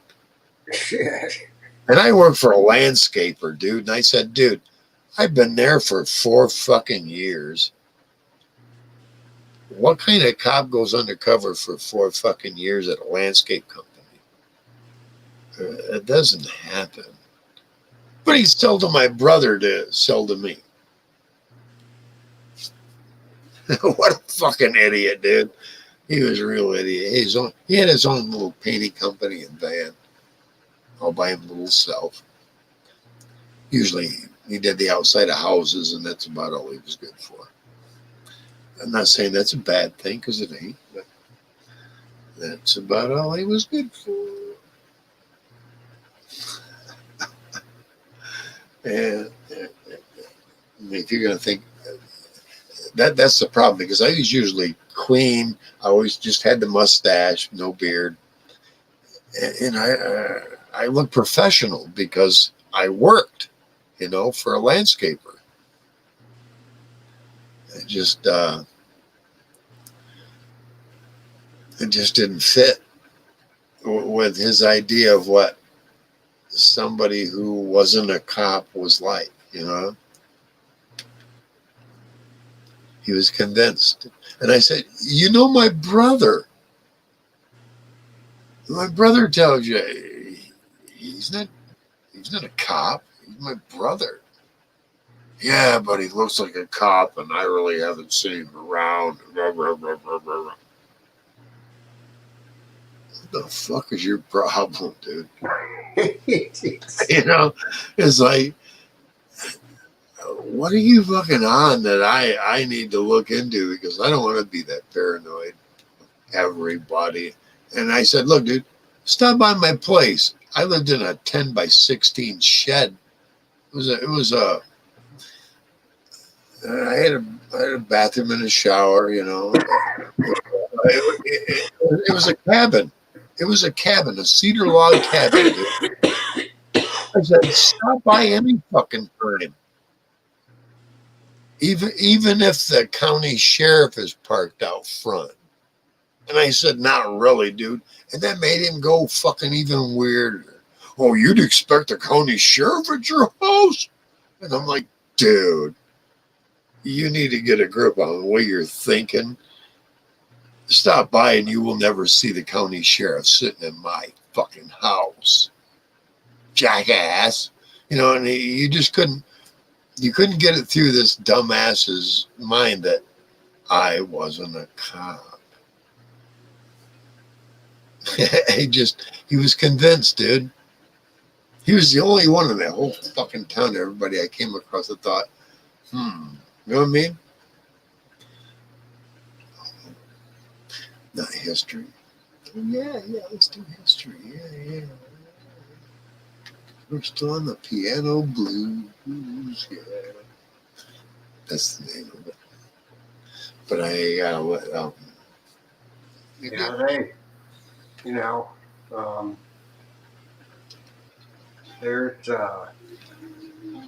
had a drummer once, and he shows up, and he actually looked just like he just fresh out of the police academy. No shit. And first thing he says in the band house, we're out on 4 houses all next to each other, down on like 17 acres. He goes, the wrong thing to say when you don't know anybody. And the stage manager took out a little jug and took a nice bud out. And first thing he says is, you boys smoking some pretty high-grade weed. And I'm looking at it and I'm like, thought going through my head, I'm like, man, there ain't no way that here we are out here. There ain't no way that somebody followed somebody back here. And I figured, I go, man, they just set up this whole band, man. I'm like, but I was wrong. Put a pair of sticks in his hand and he was throw down, son of a bitch, boy. And I told him later, I said, you know what, Johnny? Kind of weird, boy. You look like you're a cop. So I ended up calling him Chicken Hawk. Oh shit. Played drums in that band. Played drums on tour with us for about 6 months. And it turned out, man, he was the biggest partier of them all. He pulled up to a gig late up in Colonial Beach, Virginia, and his drums were still in the trailer, and pulled up, and you miss sound check and fans on in 30 minutes. You need to set your drums up, and pulls up in like a $90,000 Volvo hardtop convertible. You know, he's like, "Here, you want to park this for me?" And I'll look down and I say, "Well, let me tell you what. I don't think you want me to get behind the wheel of this car right now in this parking lot."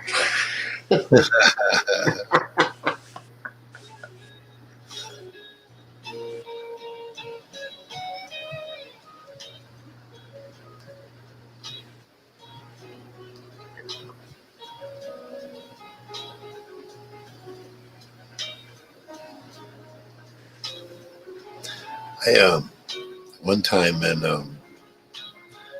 little town of Reed City, Michigan, I went to this little party in had been 76, right at the end of this little airport, which isn't operational right now. It's still there, but I get in the downstairs. It's like a walkout basement part, and I'm in the walkout basement part. And we're down there, and we're drinking beers and smoking the locals' weed. You know, I'm with my aunt's boyfriend. I pull out a joint of what I've got. It's called Sheba Gold. I fired up one joint of that, and the whole fucking place lit. You could see it the minute that smell hit. It was like everybody. I want to hit that joint. You know what I mean? That kind of fucking weed smell. And we're smoking it, and this guy comes downstairs, right? And he looked familiar. And I know who's from that area. I know the band and everything. And I'm thinking, no. And he looks at my friend that brought me there, my aunt's boyfriend. And he says, "Hey, who's got that weed?" And he says, "Hey, that guy right there." And the guy comes over and he says, "Hey, man, you want to come burn a couple with us?"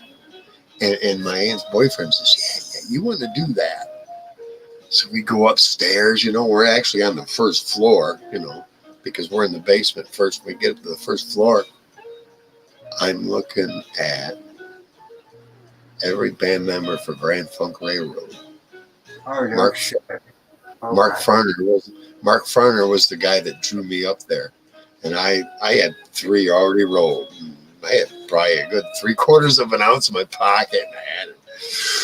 We're all smoking the joint. He's like, "Wow, this is some good. Where'd you get it from? Or where'd you from?" I'm from Kalamazoo, man. He says, "Oh yeah," he says, "I've been down. We played down there a few times at the stadium, at the college, and this other stadium before the one I ended up working at." And yeah, you know. He says, "Hey man, come on over here to the bar." Up both sides of each nostril. Thank you very much. Yep. I was right in tune with everybody for hell. I bet 4 hours. I didn't ask him stupid questions. I had barely played at that point. You know, I had an acoustic guitar, and I didn't even mention it because I don't want to sound stupid. You know, I just listened to these guys, you know, and what they were talking about, and talking with my aunt's boyfriend and that. And yeah, this weed was really good, man. We're really glad you brought it tonight, man. Thank you. But yeah, you want another line of this? Yeah. Oh yeah. I went back downstairs, you know, and I guess they took off after that. But hey, man, I spent at least 4 hours sitting there with Grand Funk Railroad. All 4 members, dude. That was. I don't want to say any more than that, and you can prove me wrong if you want, but they were all from the Reed City, Osceola County area. Well, and surrounding. Yeah. And I actually, how we got there was through his uncle, Mark Farner's uncle, Barry Farner. He said, "Hey, you know," he said to my aunt's boyfriend, "Hey, they're having a party over at my nephew's place. Why don't you guys show up?" So that's what we did. Yeah. And I had an ounce of this weed. Well, not an ounce. I already rolled a few joints. It's pretty good weed back in the day. Yep, Grand Funk Railroad. Yeah, I forgot the keyboard players. The guy playing keyboards with him just did an album. Yeah. Put out his own album not too long ago. The music store owner down in Fort Myers told me about it.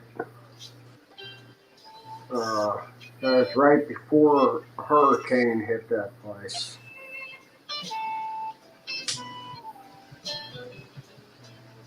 Let me see who that was.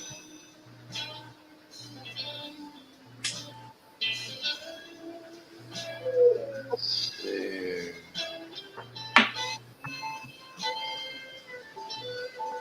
Yeah, they were formed in Flint, actually. But there was one from that area and another one from God, I was gonna move there and I didn't. It's East Tustin there. Marion. Another one was from Marion, Michigan. My pot dealer's from there.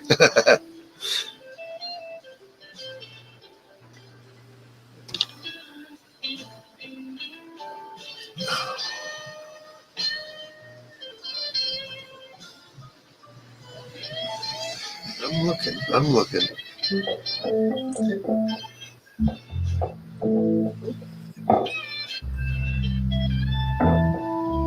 Don Brewer, Mel.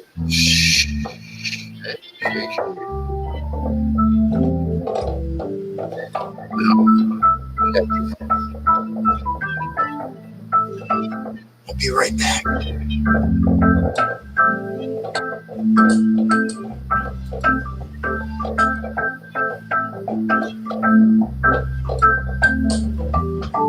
Yeah, I'll be right back.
Nice. I'm getting me some munchies around. Can you tell? You know what they're called? I have a pizza stick. Imagine that. A pizza stick. I'll show it to you. There we go. Oh, come on up here. There we go. Oh, yeah. It's a supreme pizza stick. Yeah. Yeah. I'm good. Take about, I figure about, maybe a minute. Maybe a minute 5. Yeah, let's go minute 5. Yeah.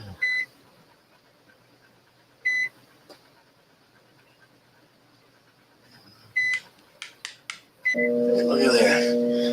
Oh, yeah. Oh, yeah, that's the famous sound right there. Yep. That's a nuke wave doing its thing. Remember, we used to think that would give us radiation poisoning and shit. Yeah, that's a famous sound, but. Yep, I do remember it. Gotta go there. Yeah, let's kick that on. Yeah, I'll be right back. Yeah, go ahead. I got background. Yep.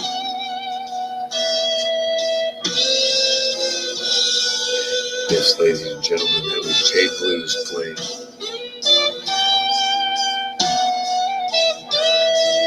Let's see you try to monetize that. There or we're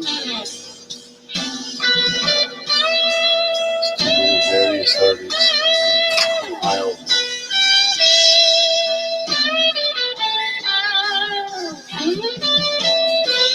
Let's stop it. I could have had 5 beeps right there. I don't want to do that. Yeah.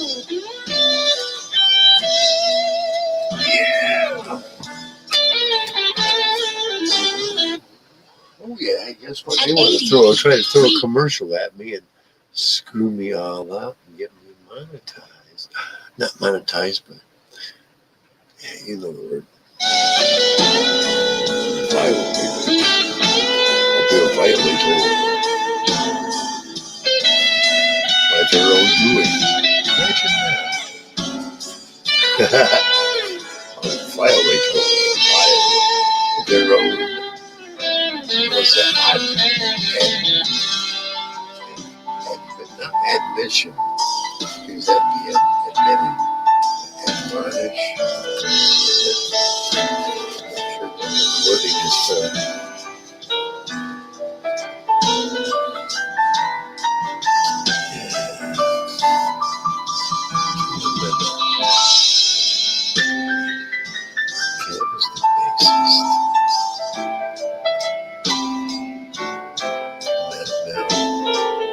remember him. Yeah, with that mustache. 72, at least 10 years older than me. He seemed like it back then. Are you coming back here, Jay?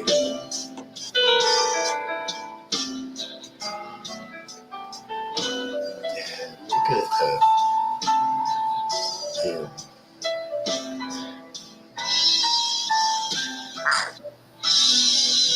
The keyboardist for Grand Funk, Great Frost. There's Cullick. I don't remember him.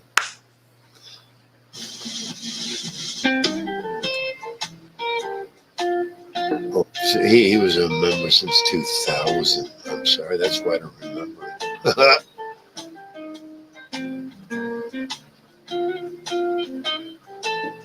Okay, Max Carr, I remember him. Quite a bit younger than that. Yeah, I see a picture of him back then. Yeah, he was the one that had longer hair. Yeah.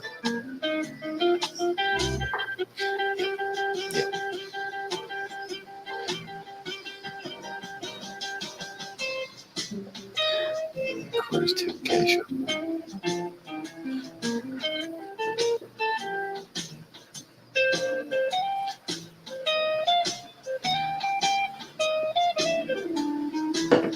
Let's keep going.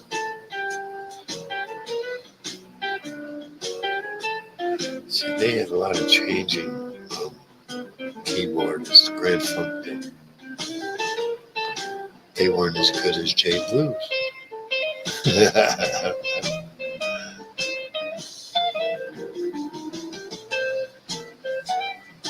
was Bruce.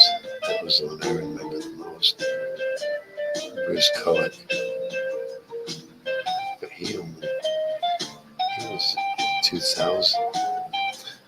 What the hell?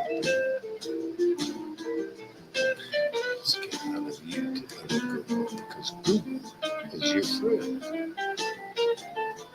You know what I seen Google do? Destroy a lot of bullshitters. Well, I know this and this happened, and that was where we were, and they were, and I said this and they did that. Oh, that's not what recorded history shows. Where were you? Exactly. Google is a bullshitter's worst enemy. I like that about it.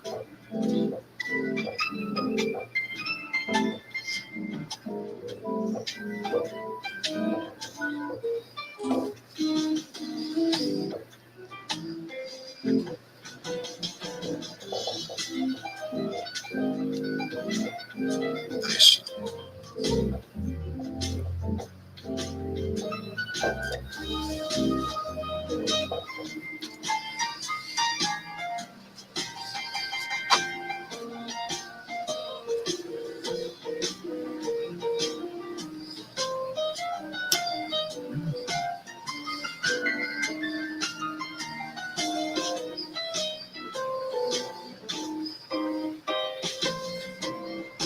Yeah, that's some good stuff.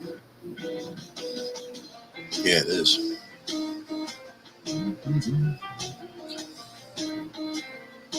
Yeah, they know how to bounce. And a lot of people don't know how to that. And it's all in this leg right here that you're not seeing. Yeah.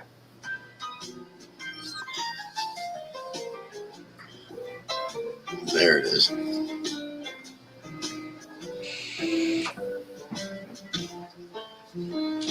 Who that? Well, you're thinking.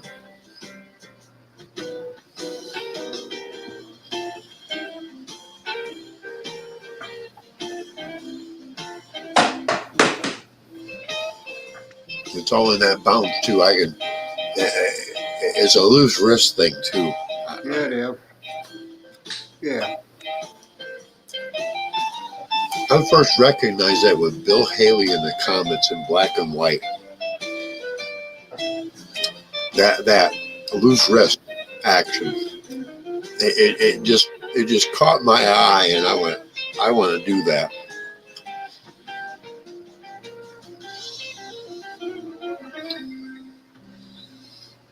It didn't take long. Maybe 20 years.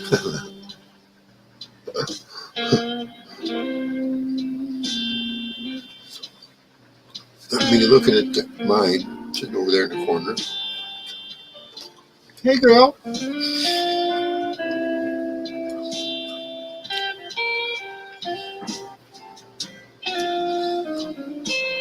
I've looked for the origin, and I can't find the origin of my guitar.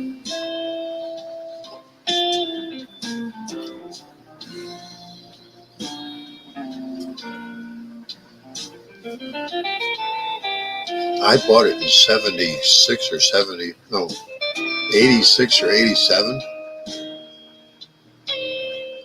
It's probably 80. It's either 84 and 85.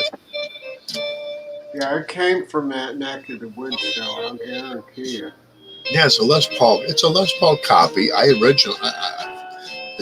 is not a Gibson. No, it's not. So it's not worth $1,000 starting at $1,000. It's probably worth about $300 or $400 because it holds a good tune, man. It'll hold a good tune for 2 years. You sit it and don't play it for 2 years, I guarantee you pick it back up, it's still in tune. Weird, huh? As long as you keep it in the case. I know because that happened once. What I don't like is I always had 9s. I took it to Guitar City. They didn't. I paid $164 to have them clean it all up. They didn't even clean the fucking fretboard. Mm-hmm. They tore the cover off my Jackson humbucker.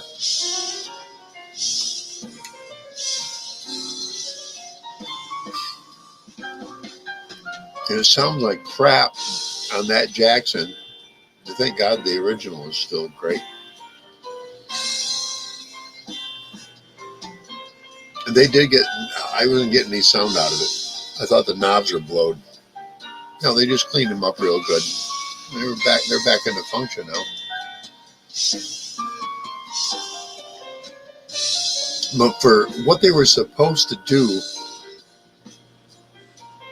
it was like they didn't fucking bother. Because it wasn't one of the top brand names, you know what I mean? Well, this is cheap. He'll settle for what we give him and charge him all that. I tell you, I complained and nobody ever got back to me.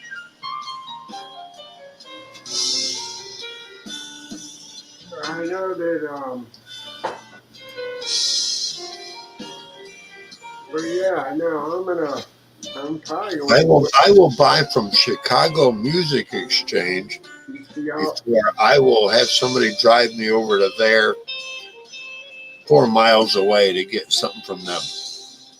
I'd rather have Chicago Music Exchange send me the exact same thing, even if I got to pay a little more.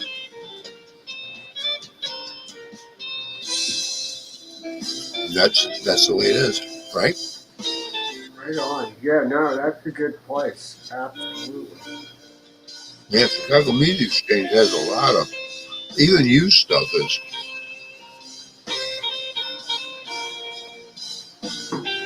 I've been following them for about 3 years now. And I've been so damn tempted to spend money that I don't have or I shouldn't spend. Yeah. I'm not frivolous like that, so I haven't. That's why it took me 4 months to decide on this bike. You know, I didn't just overnight go, okay, well, maybe that one. I took a lot of looking. I knew what I was after, and I got the kind of quality I want for the price I want. It doesn't matter about the brand name, right? Right. Exactly. Although what I got, a pretty top. What I got is a mid-level premium, you know, because it is. It doesn't matter.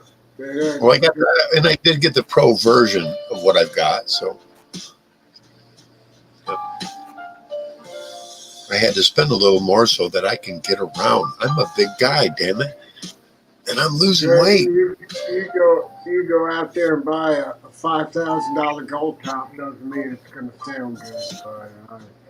Let me just check I want to check my battery here. Hang on a second. I want to look at my you know what? battery. I already did that. Right. Yeah, actually, that's all. Matter of fact, I just so did. Here's what I'm Oh, is somebody in the room? Somebody coming in? Nope. No. Okay, yeah. Now I'm gonna go ahead and charge up this stuff here, and yeah. All right, man. Probably whip up something to eat now too. I'm thinking, yeah, all right. 801 said he might come back here in a little bit. I'm just gonna. What I'm gonna do? I'm gonna leave. I'm just gonna leave the room, but I'm gonna leave it on. I'm gonna plug in the thing, the charger. Yep. Thing I need to get a little more to eat myself.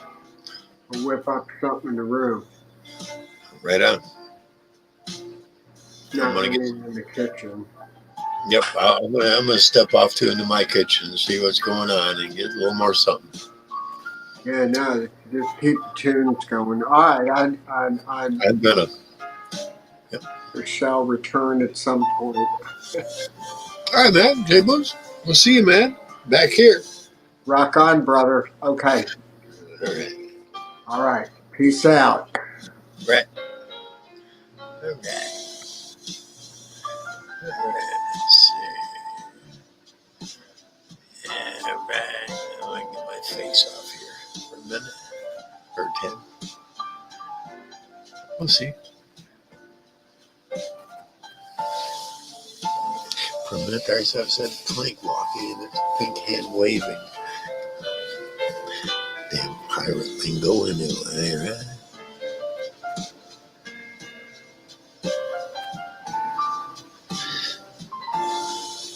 All right. I'll let that play. You know what I'll do? Because I'm next to the guy. We'll do that again.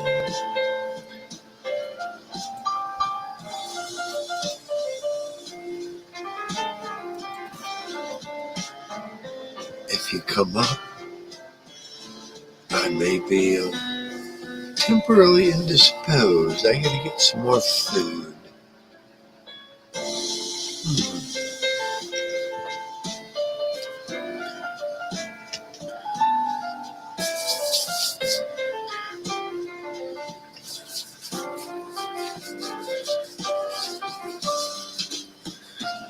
I don't care about y'all, but hand sanitizer I think has saved me my life. Who knows? All right, folks, I will be back. Hey, there's the link. If anybody wants to come up, give me a holler there. If you do that, you just got to remember, hey, you give me a minute. And once I see you in the basement there, I will definitely bring you up. All right. Wish me luck.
Oh, I hate that beep. Hey, you're up right here, Evan.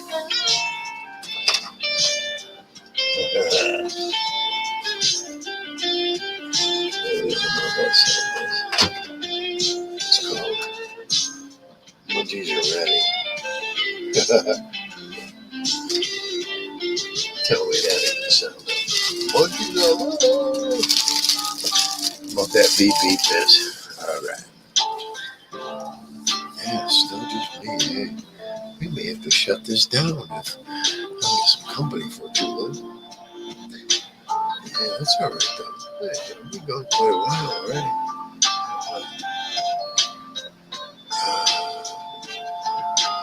3 hours almost. Probably done in 2.5 hours. No, 3.5 hours. Coming up on 4.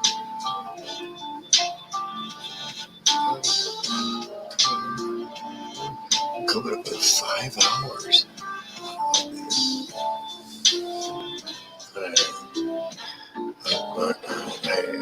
I know it's an old saying, but wow, how time flies when having fun and you're in good company. And before you know it, you should have gone to bed and woke up already.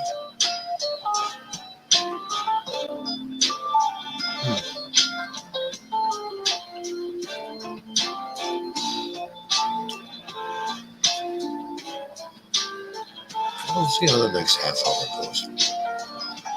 Might shut down. If not, hey, I welcome anyone to come up. I'm not tired at this point. We'll have to just talk right now, but I'm currently engaged in cleaning my face.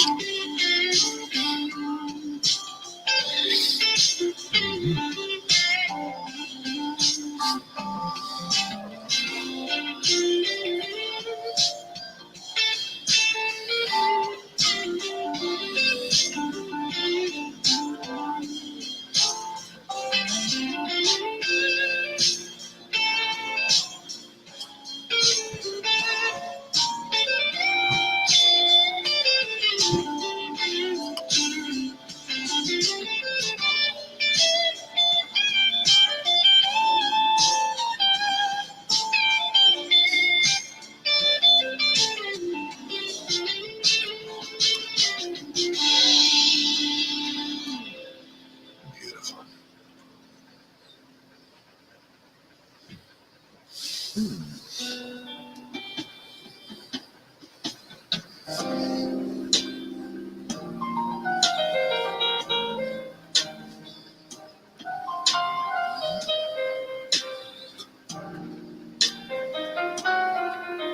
I played this because I know Dave Blues can relate.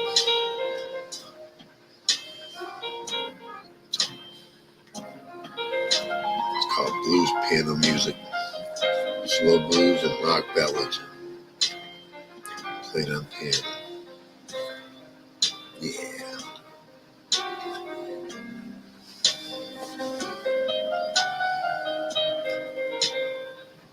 I've got a subscription to them. Get these in just about every day. I get a different album. 8 hours of rhythm and blues.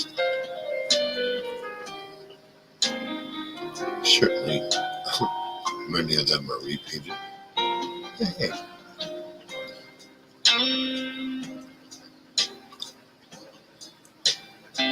let's keep mixing it up.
See what happens tonight.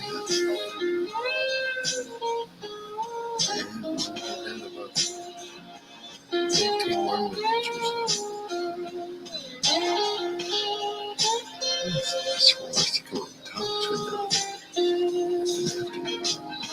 Make it interesting. Rhythm and blues here, late night. Captain Smoke. Enjoy the evening, ladies and gentlemen. Especially the ladies.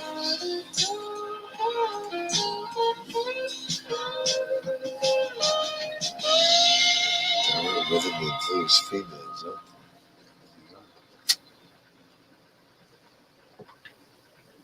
It's not just a myth.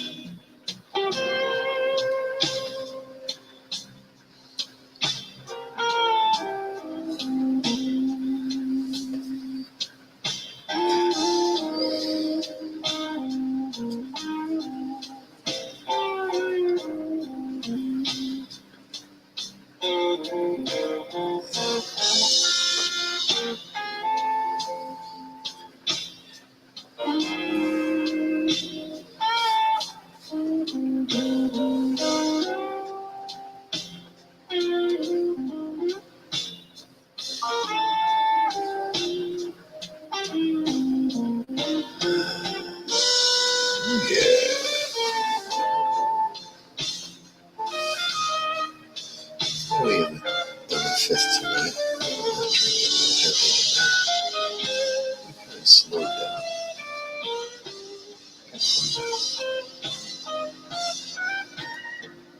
I just wish I saw the record players. Every time I've come out here drinking, I might get a little heated. I have safeguards in my own head. Keep from going too far. And agitation, if I ever hit that. Good night. Good night. That is the safest thing I can do for everyone concerned, especially myself.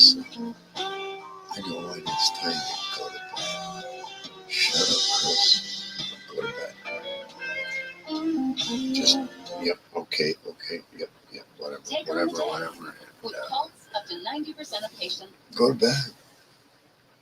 That's all you gotta do. Once you go to bed, nothing progresses from there.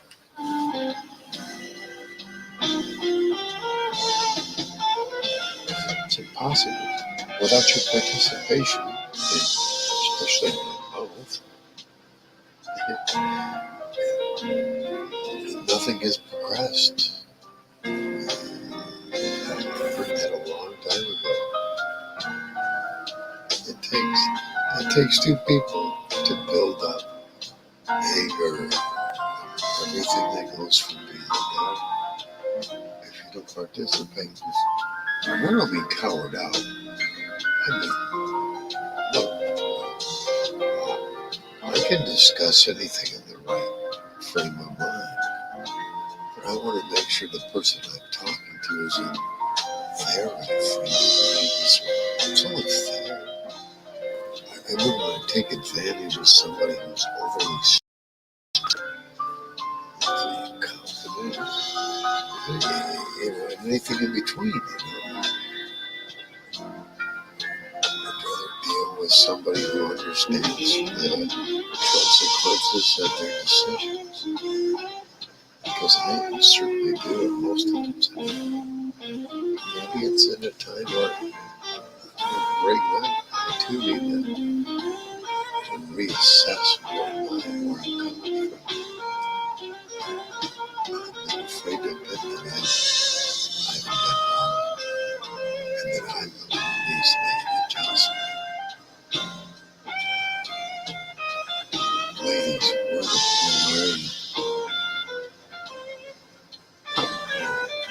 the kind of man I am.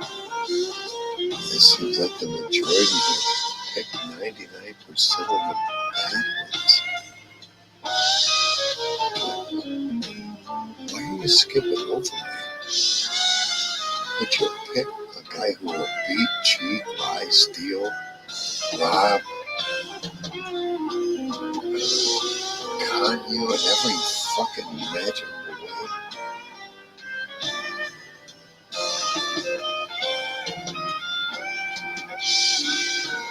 Befuddles me, ladies.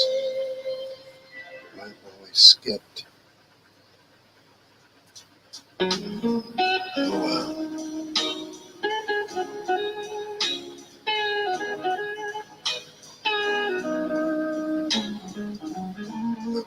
Nobody else defined me. I defined myself.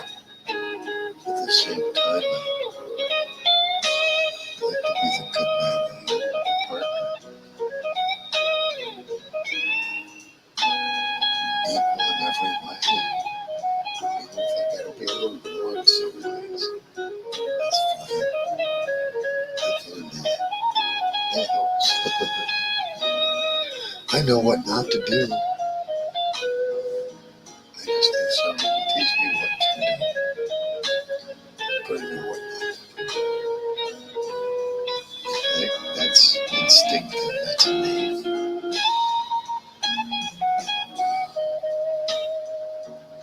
Pay mine away, I always have.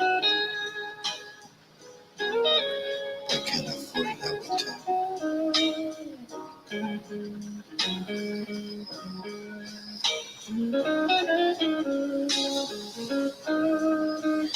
I can afford my own habits.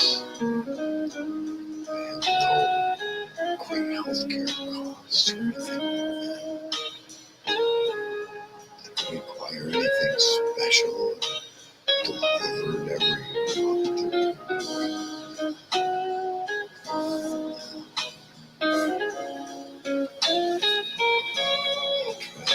I try to work. I just haven't been finding anybody right that person.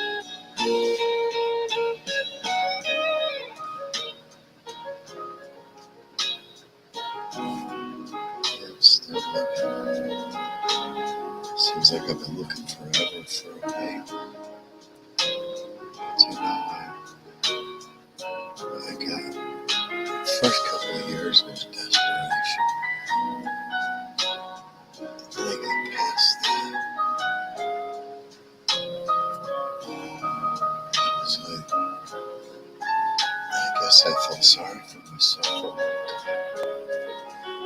don't feel sorry for myself like that. Because I got to know men my age that were looking at the same women I was looking at. It just made me feel that much more confused. Because of the kind of man they're looking for, but they choose the other kind of man.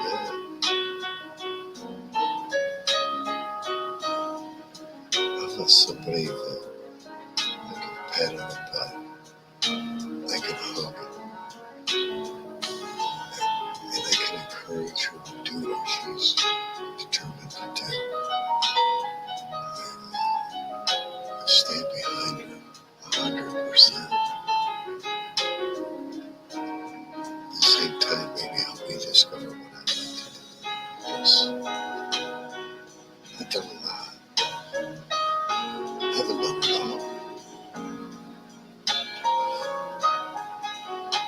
At the same time, maybe her and I could come to the same kind of dream together. It'd be wonderful. Finding someone that's willing to look at who I am, where I've come from.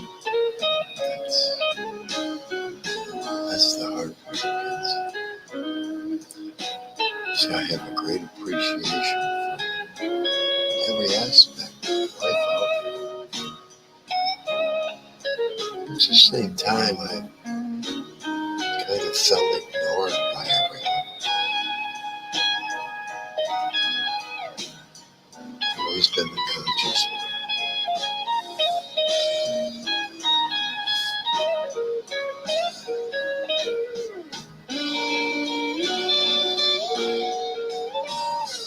I was too smart, too intellectual for my own good. It doesn't go over well the older you get. I find a lot of older women without estrogen more manly than I desire to be.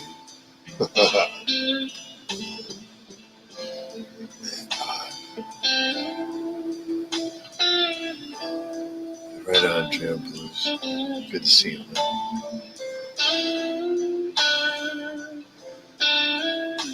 Yeah, same link right there.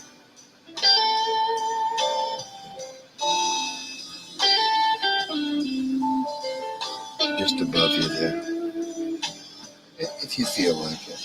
That's cool, man. I'm just kind of rambling on. I don't feel sorry for myself for a minute. I feel sorry for the one woman that's missing out on me. And I'm gonna make it up to her.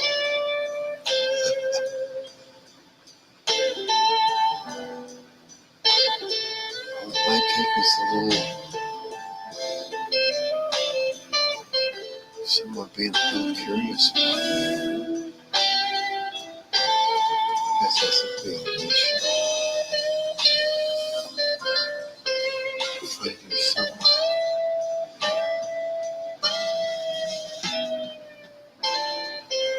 get along with their habits and their quirkiness.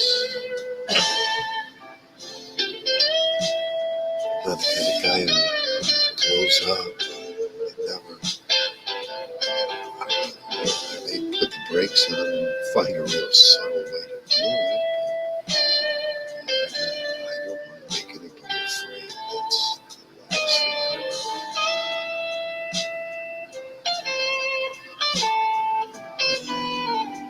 Never been like that. Wasn't that way with my ex-wife?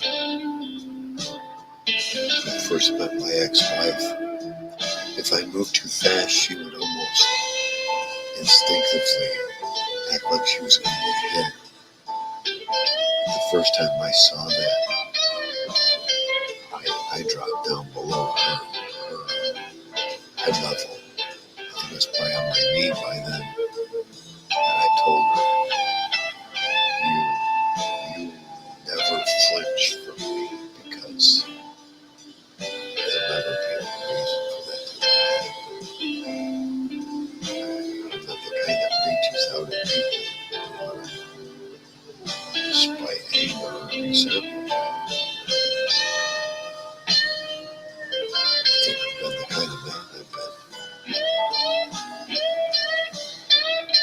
But at the same time, I will stand up for myself.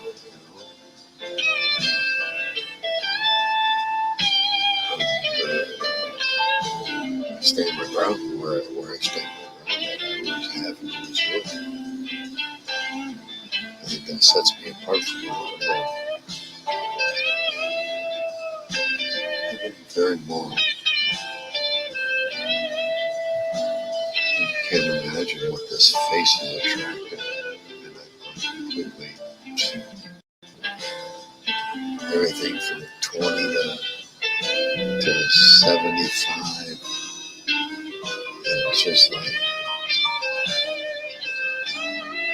I don't want to be kept. Hello from your ex-husband of 35 years, and you've got all this, that, and the other thing. Here's a picture of you in the car, and the boat, and the motorcycle. And I don't want all that. I didn't make all that happen in my life. I had a home that I left my ex-wife to, because she had 3 teenage kids to finish raising that were mine. But I was a man about it.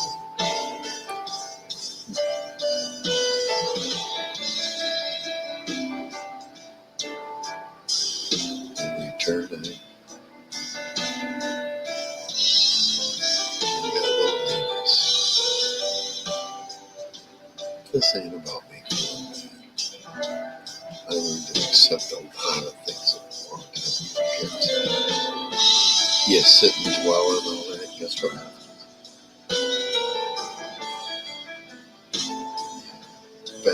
Been in every street.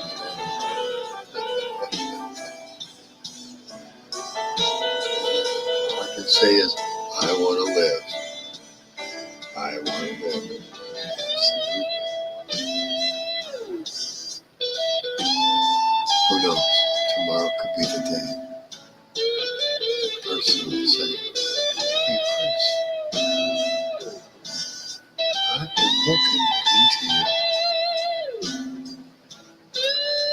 I couldn't find a lady these days for get some background. I'm the kind of guy that the right woman, give them a social and have and tell you what, I'll pay half for whatever program it takes for you to look me up. Or I'll pay half for whatever it takes for you to go to the state police with my name, my social, and my driver's license, and do a full search on me. I think it's under $50. I pay half. Take a good look at me. I don't care. I got nothing to hide.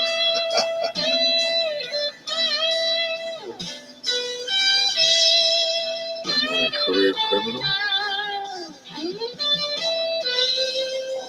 Multiple offender.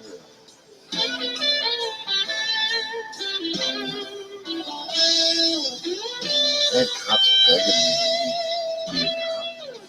I just didn't want to be part of my stuff. There's too many egos. I destroyed my own father.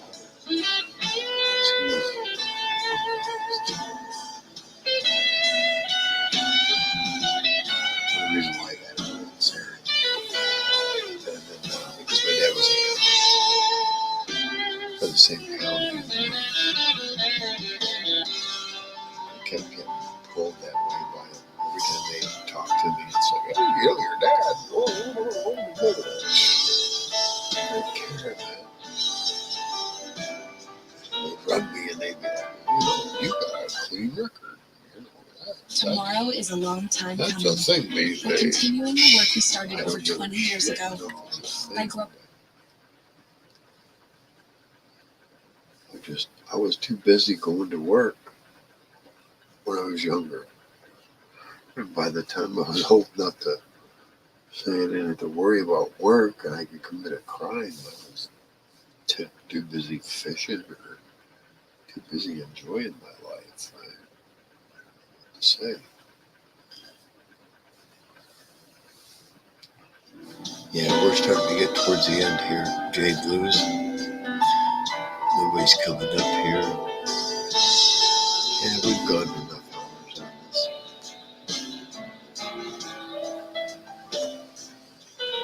Yeah, I think 801, he needs to get a little more rest, man. If he doesn't see me up, he'll be more likely to stay asleep anyway. He needs a rest. Yeah. And the sergeant at arms have his rest, and the captain's going to get his too. Why not? That's just the way it's been. Well, let's see if I can put a pause on everything here. Yeah, I can. Yeah, let's get out of that. Yeah, it's nice having a double Roku. I can't explain the benefits from that too much because I think some of you are supposed to have it, but we're going to leave it right there. Yeah. Yeah, it's a little after 2 o'clock in the morning here. Let's see, I'm backing off from everything here.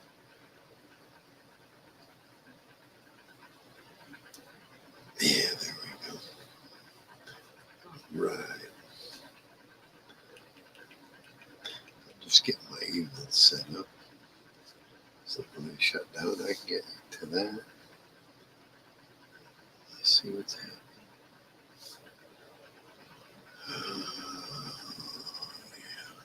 Okay. Yeah, that's exactly where I should be. All right. Hey, everybody. Thanks again. 801 J Blues. I appreciate you coming up. Both of you. And J Blues, you confirmed earlier, and I appreciate that, man. Appreciate what you played for us, man. Not everybody gets live music from such an accomplished musician as yourself. Thank you, sir. And hey, with that, I will bid you all a good evening. And just remember, if you smoke it, take responsibility and enjoy it. All right, folks. I'll see you later.